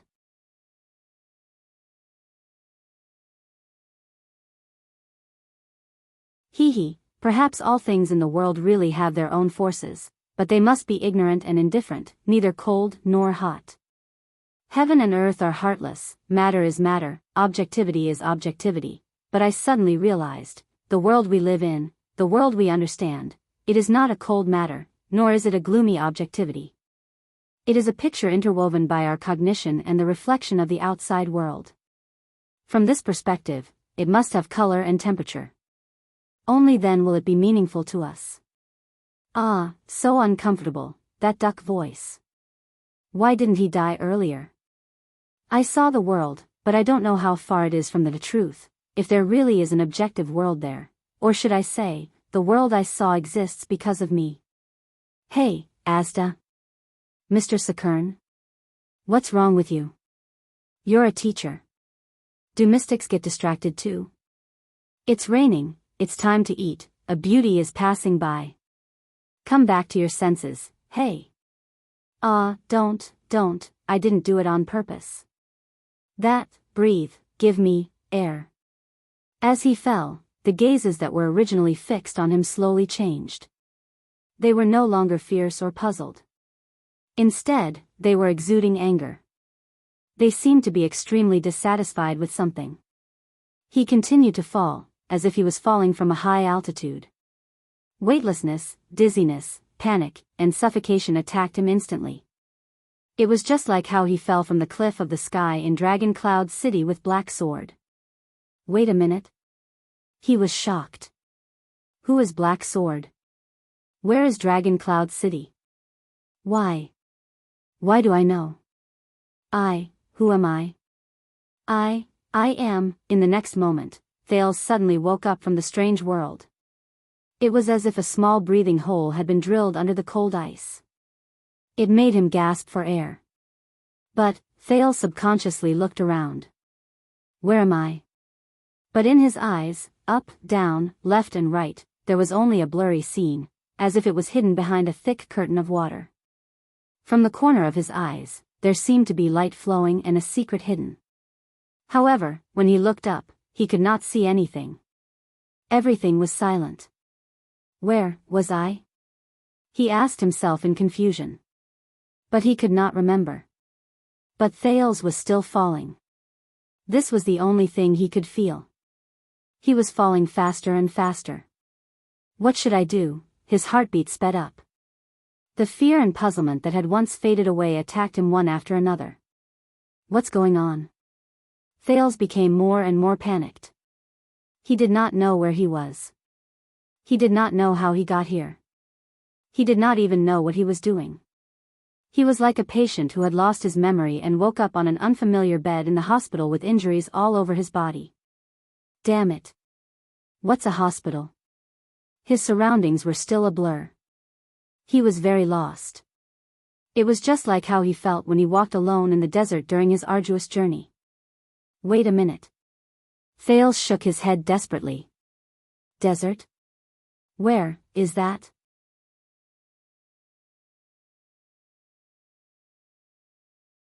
At this moment, Thales felt a chill on his forehead. Silver light flowed out of his body inch by inch like fluorescent light. He heard a faint ringing in his ears, followed by a soft murmur that was almost inaudible. Always, never get lost. Thales shuddered. The moment he heard this strange murmur, his downward momentum stopped. It was as if he was suspended in midair. Thales was so shocked that his thoughts froze for a moment. But soon, the silver light scattered like starlight, an array of light flickered in the blurry air, leading into the distance. It was like a path. Thales stared at the path formed by the light in a daze. Even though he was still confused and lost his memory, he knew vaguely. This is the right path. How do I get there? As soon as this thought appeared, Thales shuddered. At that moment, he felt as if he had returned to the path of shadows. His already blurry vision slowly faded. Damn it, what is the path of shadows? Why do I feel so familiar when I think of it, and why am I so anxious? It turned white. No, it's not that the outside world turned white. Instead, it was a white light that occupied his vision. Thales thought in a daze.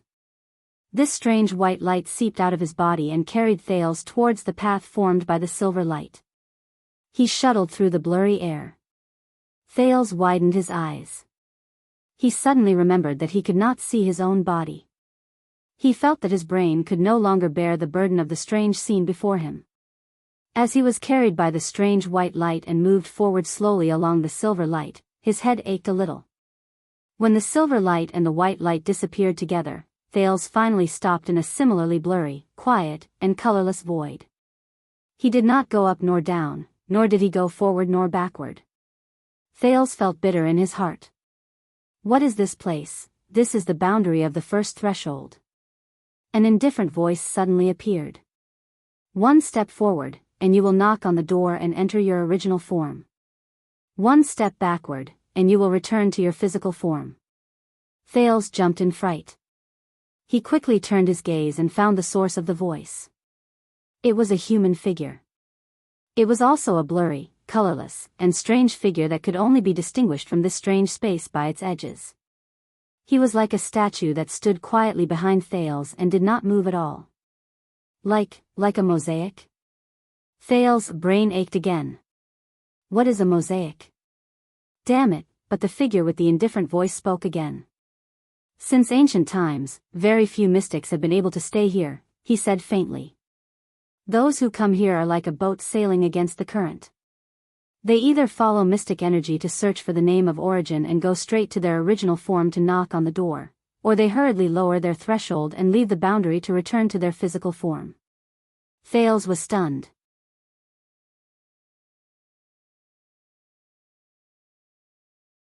Mystics, these. When he said this, the blurry figure had a hint of seriousness. Thales inexplicably felt that he seemed to be quietly observing him behind the blurry screen. Until you appeared, child. Thales stared at him in confusion. He did not understand. What? He was like a stupid and foolish child as he stared at the figure in front of him in a daze.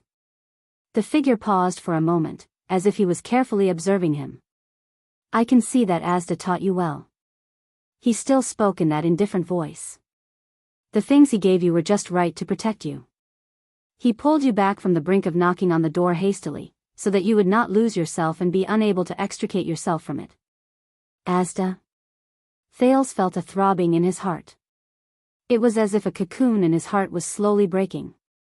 The air mystic, Asda Sakern. He suddenly realized that his memory was slowly returning. "Who are you?" Thales looked at the blurry void around him that he could not identify. It seemed to be still, but it also seemed to be filled with flowing lights and colors. He subconsciously blurted out, "Are you a mystic? What is your name of origin? Which faction do you belong to? Extremists? Moderates? Obfuscators? Two empresses?" The figure did not answer directly. Instead, he paused for a moment. It was as if he was thinking about something. "Very good. Asda taught you a lot, and he is very practical." After a while, the figure spoke quietly. "Even though this is the first time, as far as a guide is concerned, he is quite competent." Guide. Thales' attention gradually focused, and he recovered more and more memories. "I was just now, in a dark underground, in a prison cell." A sense of anxiety slowly rose in him. You know Asda?" Thales endured his headache and asked through gritted teeth. The figure was silent for a while. He nodded gently, as if he had sensed something. He could have been a good teacher. Asda was originally the most promising and talented wizard apprentice, and he learned from the most famous master Gogol. The figure shook his head slowly. He spoke at a moderate pace, neither too fast nor too slow, neither too loud nor too soft. His achievements are not inferior to many official mages. If Asda continues like this, perhaps one day he will become a master. Soul Tower will also be proud of him. But unfortunately, he did not continue speaking. Thales frowned hard. He could not hear anything. That inexplicable sense of anxiety kept tormenting him. It was as if he still had something important that he had forgotten to do. But what is it? "So, who are you? What's wrong with me?" Thales forcefully suppressed the anxiety, but his tone gradually became impolite. At this moment, thud. There was a dull sound. Thales seemed to have sensed something. He hurriedly raised his head, but he could still only see a blurry void. Coincidentally, that strange figure also raised his head at this moment.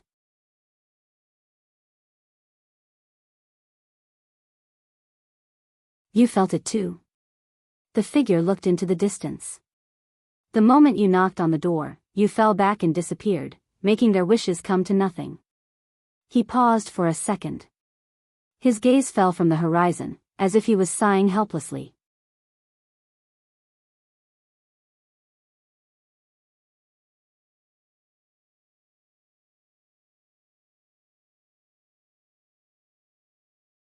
Chapter 435. Knock on the door. The girls? Thales frowned. He felt more and more memories return to his mind, as if the fog above the sea was gradually disappearing, revealing the clear surface of the water. "The girls?" he asked, puzzled. But the unfamiliar figure seemed to have lost his patience. "We don't have much time," the stranger behind the strange curtain said softly. "The first threshold is only one step away from knocking on the door. The first threshold is only one step away from knocking on the door. As long as they come back to their senses and lower their heads slightly, they will still be able to detect your presence." Thales' heart skipped a beat. He suddenly knew the identity of the girls. Why? The others, whether it was Giza or Asda, all changed their expressions and became wary when they talked about them. But this person, he actually called them, and you, the unfamiliar figure slowly raised his hand at Thales, and a colorless wave appeared on his finger. A faint ringing in his ears rose, and a faint sense of threat rose in his heart. Thales could not help but tense up. He instinctively wanted to be on guard. However, he awkwardly discovered that in this extremely strange space, he couldn't even find his arm. Then, the most surprising thing happened. A ray of silver light and a ray of white light appeared in front of him at the same time, as if they were small stimulated beasts. They seemed to have consciously formed a barrier in front of Thales and the stranger. What? The sudden change stunned Thales on the spot. Is that so, old friend? There was a faint hint of fatigue and vicissitudes in the stranger's voice. Fortunately, the blurry stranger did not seem to have the desire to explore further. He put down his finger and quietly watched the silver light and white light appear on Thales' body before quietly watching them disappear. He seemed to be thinking. Thales was left alone to stare at the abnormality of his body in shock. You are very lucky, child. The stranger observed him for a while before he finally shook his head slowly. More than one old friend took care of you. It is all thanks to them that you can hide from the girls, and even stay at the threshold, which is a rare sight. You did not get lost and hurt. Thales became even more puzzled. Old friend? Took care of me. Stayed at the threshold. Did not get lost. He seemed to have understood something. You mean, this? Thales raised his right hand. He suddenly realized that his missing limbs appeared before his eyes one after another. He tapped on the forehead where the silver light was. Is it never getting lost? The stranger did not deny it. He lowered his head and seemed to be thinking about something. Thales was observing his right hand, which had suddenly appeared, in shock.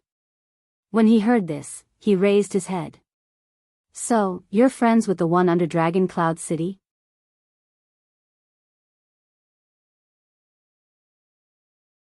Then who exactly are you? The unfamiliar figure lifted his gaze, but he did not show any intention to answer Thales' question. In the past 6 years, Asda has contacted me more than in the past 600 years. His words startled Thales slightly. His content has also changed from the same old provocative declarations to a purely academic discussion about mystics. He has almost turned back into a scholar. I can tell that he cares a lot about you. The stranger's words carried a hint of interest. But I didn't know why until I saw you with my own eyes, child.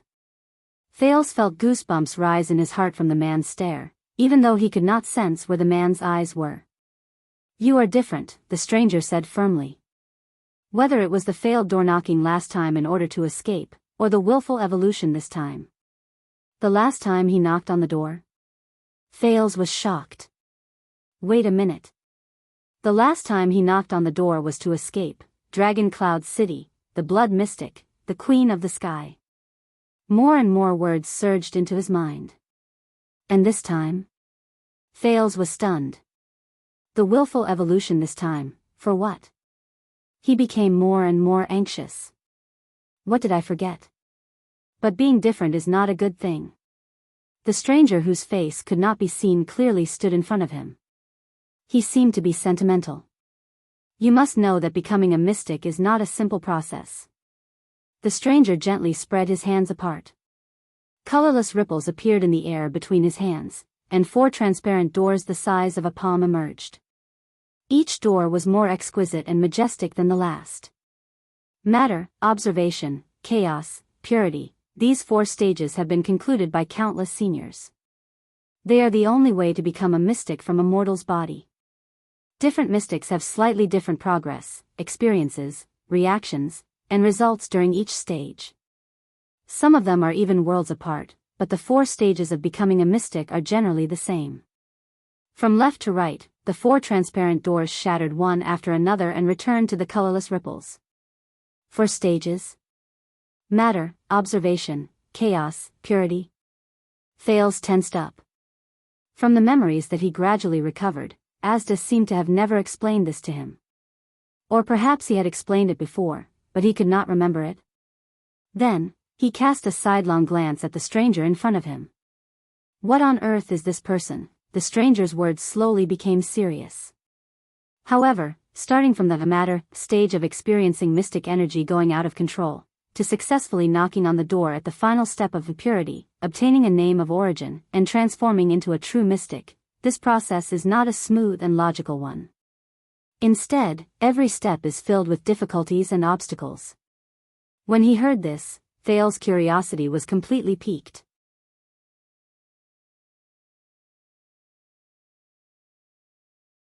In history, whether it was the 3 great magic towers or the inheritances of the wizards outside the towers, too many people failed on these 4 steps before they finally became mystics.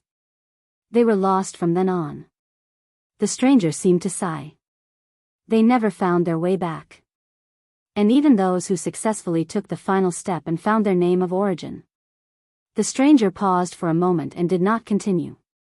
Thales's eyelids twitched slightly. He had already grasped many keywords. 3 great magic towers, too many people, became mystics. The stranger's tone became indifferent again. But these difficulties and risks are not meaningless. The process of overcoming these obstacles step by step is itself a rare form of training. It is the cornerstone of becoming a mystic. The stranger spoke tirelessly. His words were smooth and clear. Compared to a certain unscrupulous teacher who often disappears, likes to keep people in suspense, looks elegant, but has a terrible temper, and has nothing good about him other than his handsome face, Thales shook his head to get rid of the image of the man in blue. But as I said, you are different. Since ancient times, there has never been anyone like you who could overcome the barriers of the first 3 steps when you've lost control, reach the sky in 1 step, and go straight to the purity stage. You suddenly evolved, knocked on the door, and entered your true form. That is the final test of a mystic. The blurry stranger's face moved slightly, as if it was vibrating behind the air. Ripples appeared in the background that could not be seen. This is your advantage, but also your weakness. In fact, it is extremely dangerous. Thales frowned. You mean, the 2 empresses? I heard Asda say that they can find me when I knock on the door. But aside from this, can you first explain, that is only a threat from the outside world? The stranger interrupted him rudely. For us, the greatest danger always comes from within. Thales was stunned. The stranger continued to speak, and his tone suddenly became tense. For example, as the number of times you lost control increases, will you always slide uncontrollably to the edge of knocking on the door? Uncontrollably? Thales was shocked. He raised his head abruptly and looked at the stranger's indistinct face. The stranger continued to ask coldly. For example, when you've lost control, did you suddenly forget everything, like when you were drunk and had your memory broken? Even, forget yourself? Memory broken. Forget everything. Forget myself? The memories that Thales lost for a short period of time surged into his mind like a tidal wave, slowly filling up the blankness from before. Forget? His heart grew more and more terrified, and his body trembled slightly. I must have forgotten something. Something very important, especially me. Why am I here? What was I doing just now?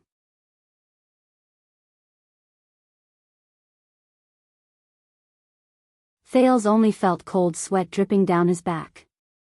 He shuddered even though it was not cold. Flustered, he raised his head. His gaze when he looked at the stranger was no longer the same. You are. How did you know? But the figure was still as cold as ever, as if even talking to Thales was just a boring, businesslike task. Because you walked too fast. You did not experience the important step from matter to perception. You did not cross the hurdle that every newbie must go through after losing control. You did not have the chance to understand what external objects are, what they are, how to touch them, how to observe them, and how to understand mystic energy in the end. His tone became more and more serious, as if he was elaborating on an extremely valuable research question. So, when you came into contact with mystic energy, you could not resist the urge and pleasure of evolving. Your consciousness became so blurry that you could not even distinguish yourself from the world around you. You could only subconsciously rely on the mystic energy whose name of origin is still unknown and charge around randomly. Until you knocked on the door in a hurry and entered your original state, which is filled with danger. Thales, who was anxious, opened his mouth to speak, but he could not say a word. The stranger nodded, as if he knew what Thales wanted to say. Under the watch of your old friends, once or twice, you might be lucky enough to return and not get lost. His voice gradually became terrifying. But 3 times, 5 times, 10 times, 20 times, Thales clenched his fists. That's why I can't remember, he gritted his teeth. I can't remember before this. There seemed to be a small person in Thales' heart that kept urging him. Hurry, hurry, you still have things to do. Hurry. The stranger nodded. You are very lucky, but you are not that lucky. It is even more impossible for you to be lucky forever. Thales raised his head abruptly. The teenager suppressed the anxiety in his heart and stared at the stranger with a determined gaze. Then teach me. The stranger stared at him and did not reply. I know that since you appeared here, you must have a way. Thales gritted his teeth and said, teach me how to overcome this, I need. I can't fall into this state again. Damn it. Why did I take the risk and use mystic energy on my own accord? I remember the things that I should have cared about. Go back to where I should have been. However, the stranger shook his head slowly and even turned his body to look into the distance. Guiding you is Asda's responsibility. It is not convenient for me to interfere. The stranger said faintly, in the group of mystics, there is a sacred and inviolable relationship between the guide and the guided. For example, you and Asda have a special and close connection. To each other, you are a special and important existence. What? Guide? Thales frowned slightly.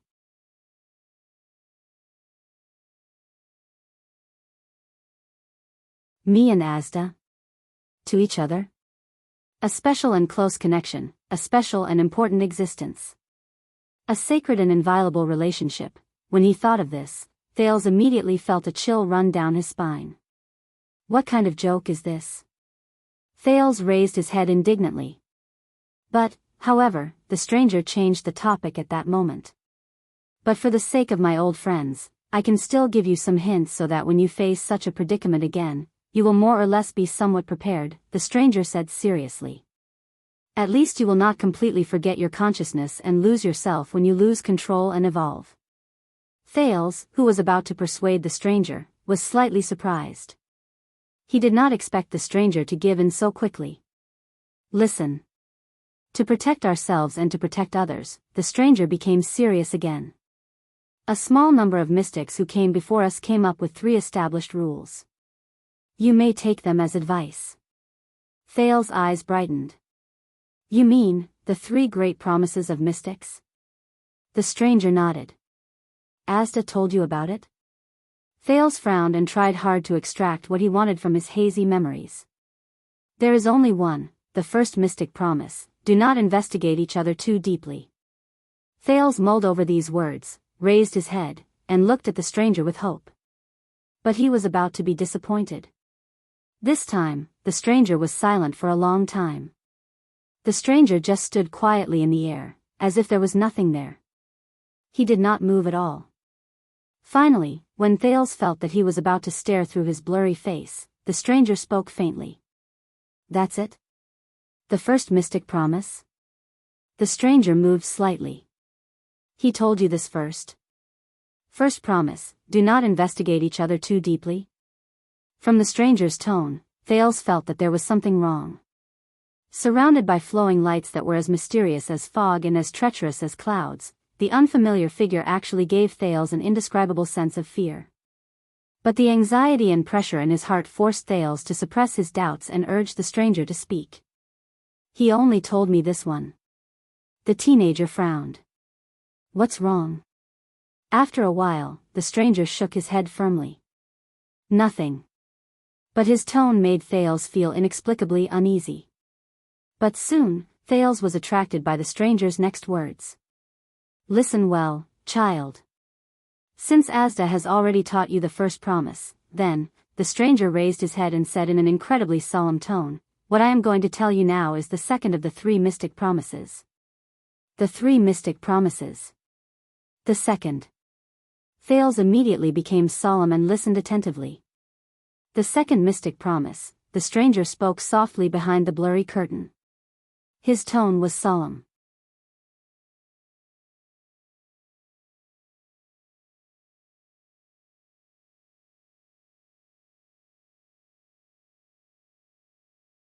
Chapter 436. Stay true to yourself? Thales repeated with a puzzled expression. But he was extremely confused, as if he was in a fog. Mystic energy second pact. Stay true to yourself. Compared to the mysterious rule of not delving into each other's affairs, this rule seemed ordinary and normal, as if there was no need for further explanation. A mystic must stay true to himself at all times. That's it. The stranger looked as if he was 1,000 miles away from him. Comprehend the rest yourself. Yes, comprehend it yourself, huh? Thales was shocked when he realized what was going on. He stared at the stranger, dumbfounded. Comprehend it myself? What the hell? This classroom style of throwing down a sentence and then immediately walking away, why does it look so familiar? Wait. You. That's it? Thales widened his eyes and stared at the stranger who seemed like he was about to run away at any moment. He desperately said a few more words in an attempt to make the stranger stay. Stay true to myself? What is this? I mean, not delving into each other is at least like a practical rule. But just as Thales was about to ask a series of questions, the stranger raised his head slightly and looked into the distance. You should go, he said coldly with his hands behind his back. They noticed. Thales' eyelids twitched. They. The girls. So soon. The teenager imitated the stranger and looked at the blurry sky, which seemed empty to him. As expected, there was still nothing. But, Thales said in frustration, why are they so interested in me? This question made the atmosphere fall silent for a moment. After a while, the stranger put his hands behind his back and spoke quietly. Don't blame them. The stranger's words were filled with indifferent sadness. They are pitiful children, just like all of you. They were forced to. When Thales heard this, he could not help but frown. What? Pitiful children? Forced to? Thales still looked confused. After all, for this world, they have already. Thales clearly heard the stranger's sigh behind the blurry screen. It sounded very emotional. Sacrificed too much. Sacrificed too much. Just as Thales frowned again because of this sentence, he suddenly felt a jolt in his mind. A long-lost memory appeared in his mind. It was a conversation between him and a priestess of a goddess in a plain temple. He believes that you are different. He believes that you will do better. He sacrificed too much. Thales narrowed his eyes in confusion. He found it strangely familiar. He had sacrificed too much. Sacrifice. Sacrifice. Thales snapped out of his daze. He remembered. His breathing quickened. Prince, desert, dungeon, assassin, attack, captive, hostage, alchemy ball. Scenes and pieces of memories flowed into his mind, filling up what he had just lost. Thales panted heavily.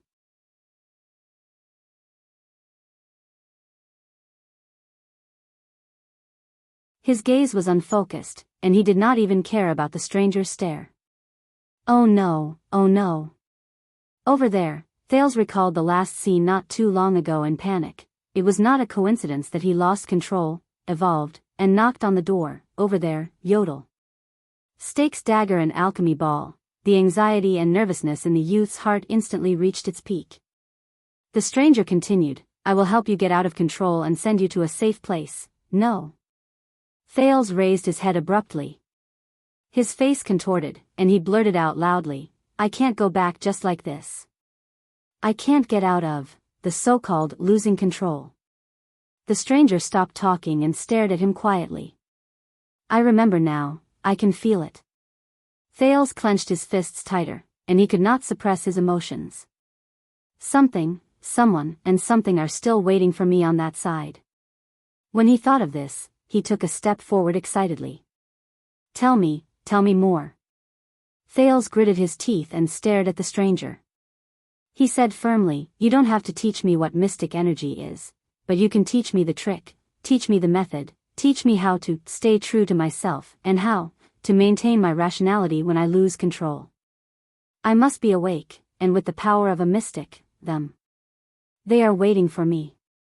Thales looked anxious, and his gaze was tense. But the stranger only stared at him from afar. He did not move, as if he did not hear him. Thales' heart sank. "This is not something that can be done in one go just by practicing at the last minute," the stranger said faintly a few seconds later. "You need to practice. Reckless actions will, but I don't have time to practice." In his nervousness and anxiety, the second prince's tone became more agitated. "Please teach me. I beg you. For the sake of Asda and old friends." This time, the stranger stared at him for an exceptionally long time. 1 second, 2 seconds, 5 seconds, but in the next moment, before Thales could react, the illusory images on the stranger's body trembled, and his aura became murderous.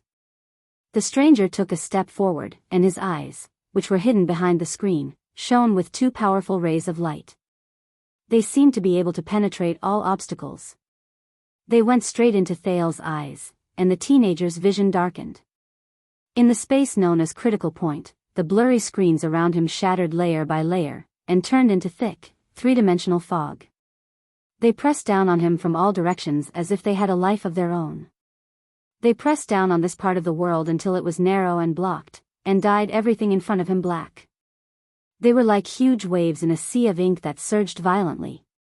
Thales was so shocked that he took a step back, but he felt that the stranger in front of him was becoming more and more domineering. "The girls are very powerful. I can't hide it for too long."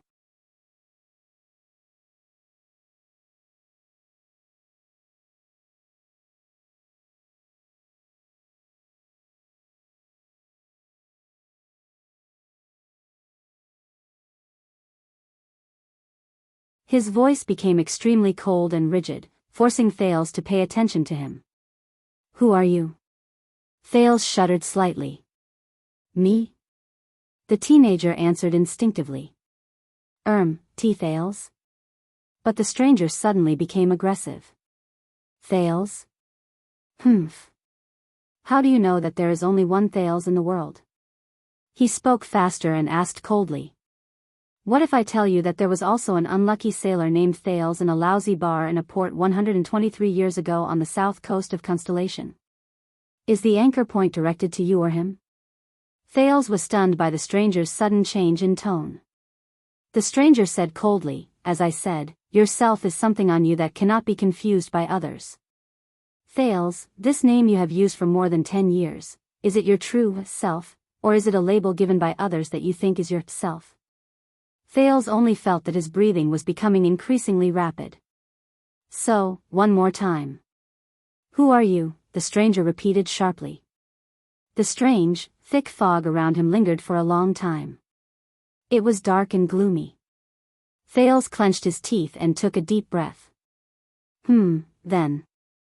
"I am Thales Jadestar, born in year 665 of the calendar of eradication, born in Lower City District of Eternal Star, and I was extremely unlucky for the first half of my life." He raised his head and looked at the stranger in a tentative manner.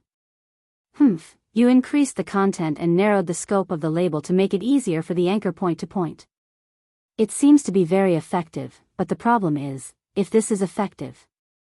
The stranger pondered for a moment at first, as if he sensed something, but in the end, he changed the topic and spoke sarcastically. "Why don't you just throw a 3-foot-thick scroll of biographies up there?" Thales' eyebrows twitched. The stranger's tone was rather disdainful. "The longer the string of a kite, the harder it is to control it. You put such a heavy load on the anchor point. Perhaps it will be disconnected in the storm when it is fixed at year 665. Thales furrowed his eyebrows as if he had a headache. The stranger said in a rather callous manner, "Self. What you need is a precise definition, not redundant descriptions and multiple labels. You are like the main character in those lousy night novels. Facing the enemy, you bring out a bunch of seemingly powerful treasures and titles, but none of them truly belong to you. The stranger bent down, and his blurry face almost touched the tip of Thales' nose. His eyes were still so bright that Thales could not open his eyes. One more time. Who are you? The teenager looked at him nervously. The thick fog and huge waves around them tumbled continuously, as if showing the other's emotions at that moment. It also put a lot of pressure on Thales. Thales made up his mind, gritted his teeth, and said, "All right, I am Prince Thales the Mystic." There's no way to confuse it, right?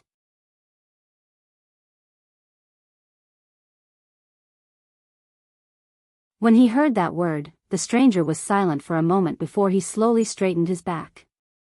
Very good, this self seems to be very unique, but... The stranger snorted coldly. Is it really precise? Thales was stunned again. The three parts are so difficult to distinguish and understand. Then, is the self that your anchor point points to the mystic, Thales, or Prince? The other party shook his head. Secondly, can your true self be summed up with these three words? Prince Thales the Mystic? The stranger snorted coldly and continued to ask. Then, for the last time, who are you? What? Thales, who had been constantly dealt a blow, felt gloomy. His anxiety and nervousness, the continuous coercive interrogations, and the heavy rebuttals that followed did not give Thales a chance to catch his breath and think carefully. He could only be confused. He could no longer care about the thick fog around the stranger, nor did he have time to care about the strange scene in the proximal world. I don't understand. How exactly do I determine the anchor point to be considered as pointing to myself? To cherish his last chance, Thales asked the stranger solemnly and seriously. And what is myself? The teenager shook his head honestly. I really don't understand. The stranger seemed to have expected his question, and he snorted softly. Because it's harder than you think. The mysterious mystic raised both his hands and said loudly, in this world, most people have a hard time recognizing themselves. As he spoke, the thick fog and black waves in the proximal world obediently made way for him. The colorless waves turned into mini scenes in the void. They were countless people without faces.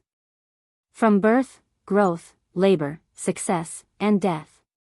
It was their birth, old age, sickness, and death. They rely on a dazzling array of labels to live in the world: name, occupation, appearance, achievement, identity, status, bloodline, relationship, title, power, wealth, items. Thales watched his performance in a daze. The stranger moved his hands, and the illusion changed accordingly. Some labels are directly given by others, and some labels are chosen by oneself later on. However, regardless of whether they are willing to recognize themselves because of other people's references, convincing themselves based on established habits, or defining themselves based on their position, they are often caught in the trap of external factors. They believe that what the label represents is themselves, but they never know what their real self is. Labels, self, Thales frowned. He could not understand it no matter how hard he thought about it. Guide the anchor point to meaningless labels, think that they are the self, and hope that these things will bring you home. The stranger's fingers trembled, and the images in the colorless waves shattered. It shocked Thales. The stranger's words carried a faint sense of alienation.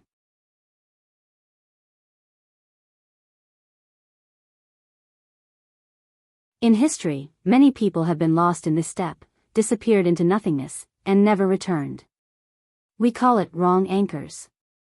No matter how strong a person's will is, once he takes the wrong path, he will just go in the opposite direction, and make mistakes again and again. Wrong anchors, lost. At that moment, Thales felt that he had grasped something, but when he thought about it carefully, he did not seem to understand anything. He scratched his hair in pain. The self is not a label? The anchor point cannot be set on the label? Then where should I set it? The stranger snorted softly, as if he did not care. I don't know. The stranger stared at him coldly, and there seemed to be a cold glint on his blurry face. You tell me? All right. Thales shook his head as he stared at the stranger, feeling a headache coming on. He was obviously not the kind of person who liked to show the answers to his students. In the mysterious critical point, the stranger took a deep look at Thales before he turned around. "Stay true to yourself, ends here." He left the teenager with a lonely back. "As for how much you can understand," Thales was shocked. "Wait," but the stranger did not even turn his head. He was about to disappear into the thick fog. At the same time, Thales also felt that everything around him was dissipating. It was as if he would soon leave. Thales was anxious. Damn it. Anchor point, self. What do these mean? He stared at the strangers slowly disappearing back and thought hard. I have to at least find a way to make him stay, in order not to forget, in order to stay rational. I have to find the anchor point when I lose control or evolve. The anchor point points to myself and can pull me back, so, from the anchor point to myself, for example, it's like when I'm sailing in the sea, I cast down, weight. For example. When he said this, the teenager suddenly froze. He raised his head and stared blankly at the gradually dissipating thick fog in the critical point. Guide. Thales blurted out subconsciously. At that moment, the thick, black fog around him seemed to have a mind of its own and suddenly trembled. The stranger turned around. The thick fog no longer dissipated. He stared at Thales. The latter panted and asked, You are Asda's guide, right? Very good, at least. I made him stay. Thales felt anxious. The stranger seemed unprepared for Thales' sudden question. He moved slightly, and his blurry face trembled slightly. A few seconds later, the stranger asked faintly, Why? Thales exhaled slowly and sensed his slowly recovering memories. Asda said that he hated metaphors, Thales said word by word, trying to sound him out. You don't seem to like it either. The stranger did not speak. But Thales felt that this was tacit agreement. Why? Why is it a metaphor? Why do you hate metaphors? Thales suddenly asked before he realized that it was inappropriate. He could not see the stranger's exact expression.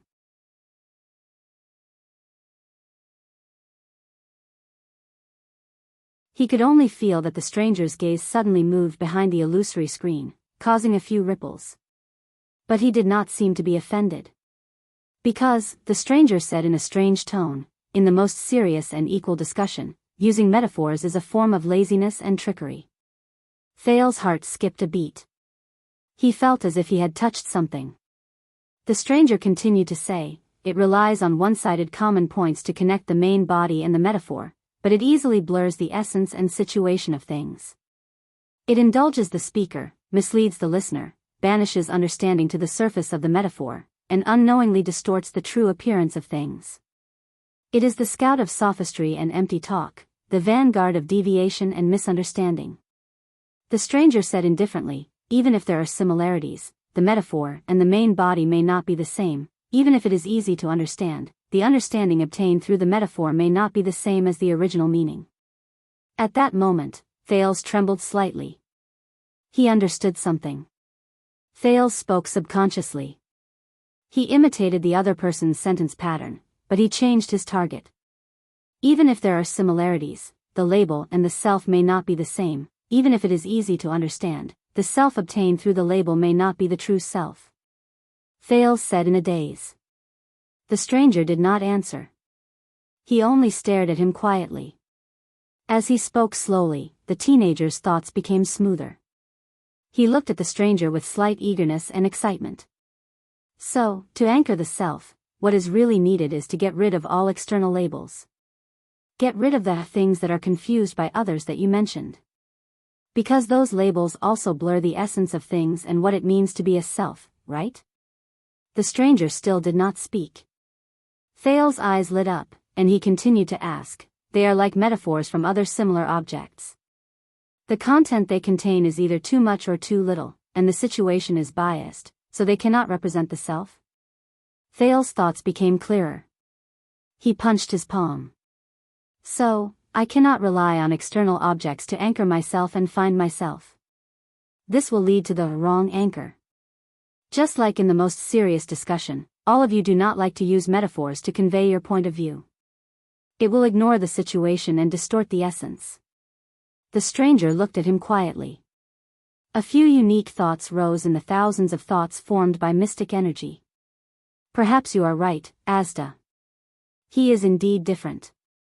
It is not his bloodline, his background, or his aptitude. But, when he thought of this, the stranger snorted softly. Ironically, this is also a metaphor. He seemed to be very disdainful. But at least he did not deny it, Thales thought. This means, at that moment, Thales frowned. Stay true to yourself. He repeated the sentence subconsciously. Things that are not confused by others.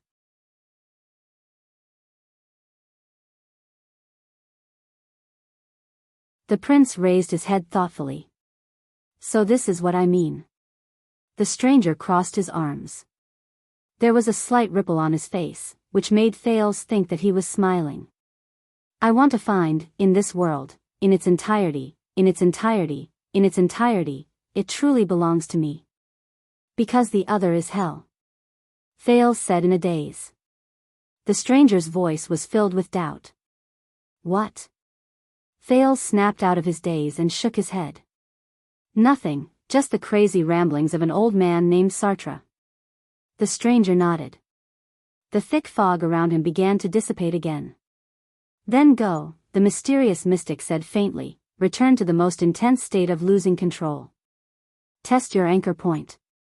If you succeed, maintain your rationality and self in the state of losing control, and do not lose yourself, then you will officially stabilize in that thing stage and become a contactor, even though I think the mystic energy stage theory is not applicable to you. Thales' expression tensed. He remembered that his companions were still on the other side and were in trouble. In the end, he did not say anything. But when the time came, he hesitated slightly.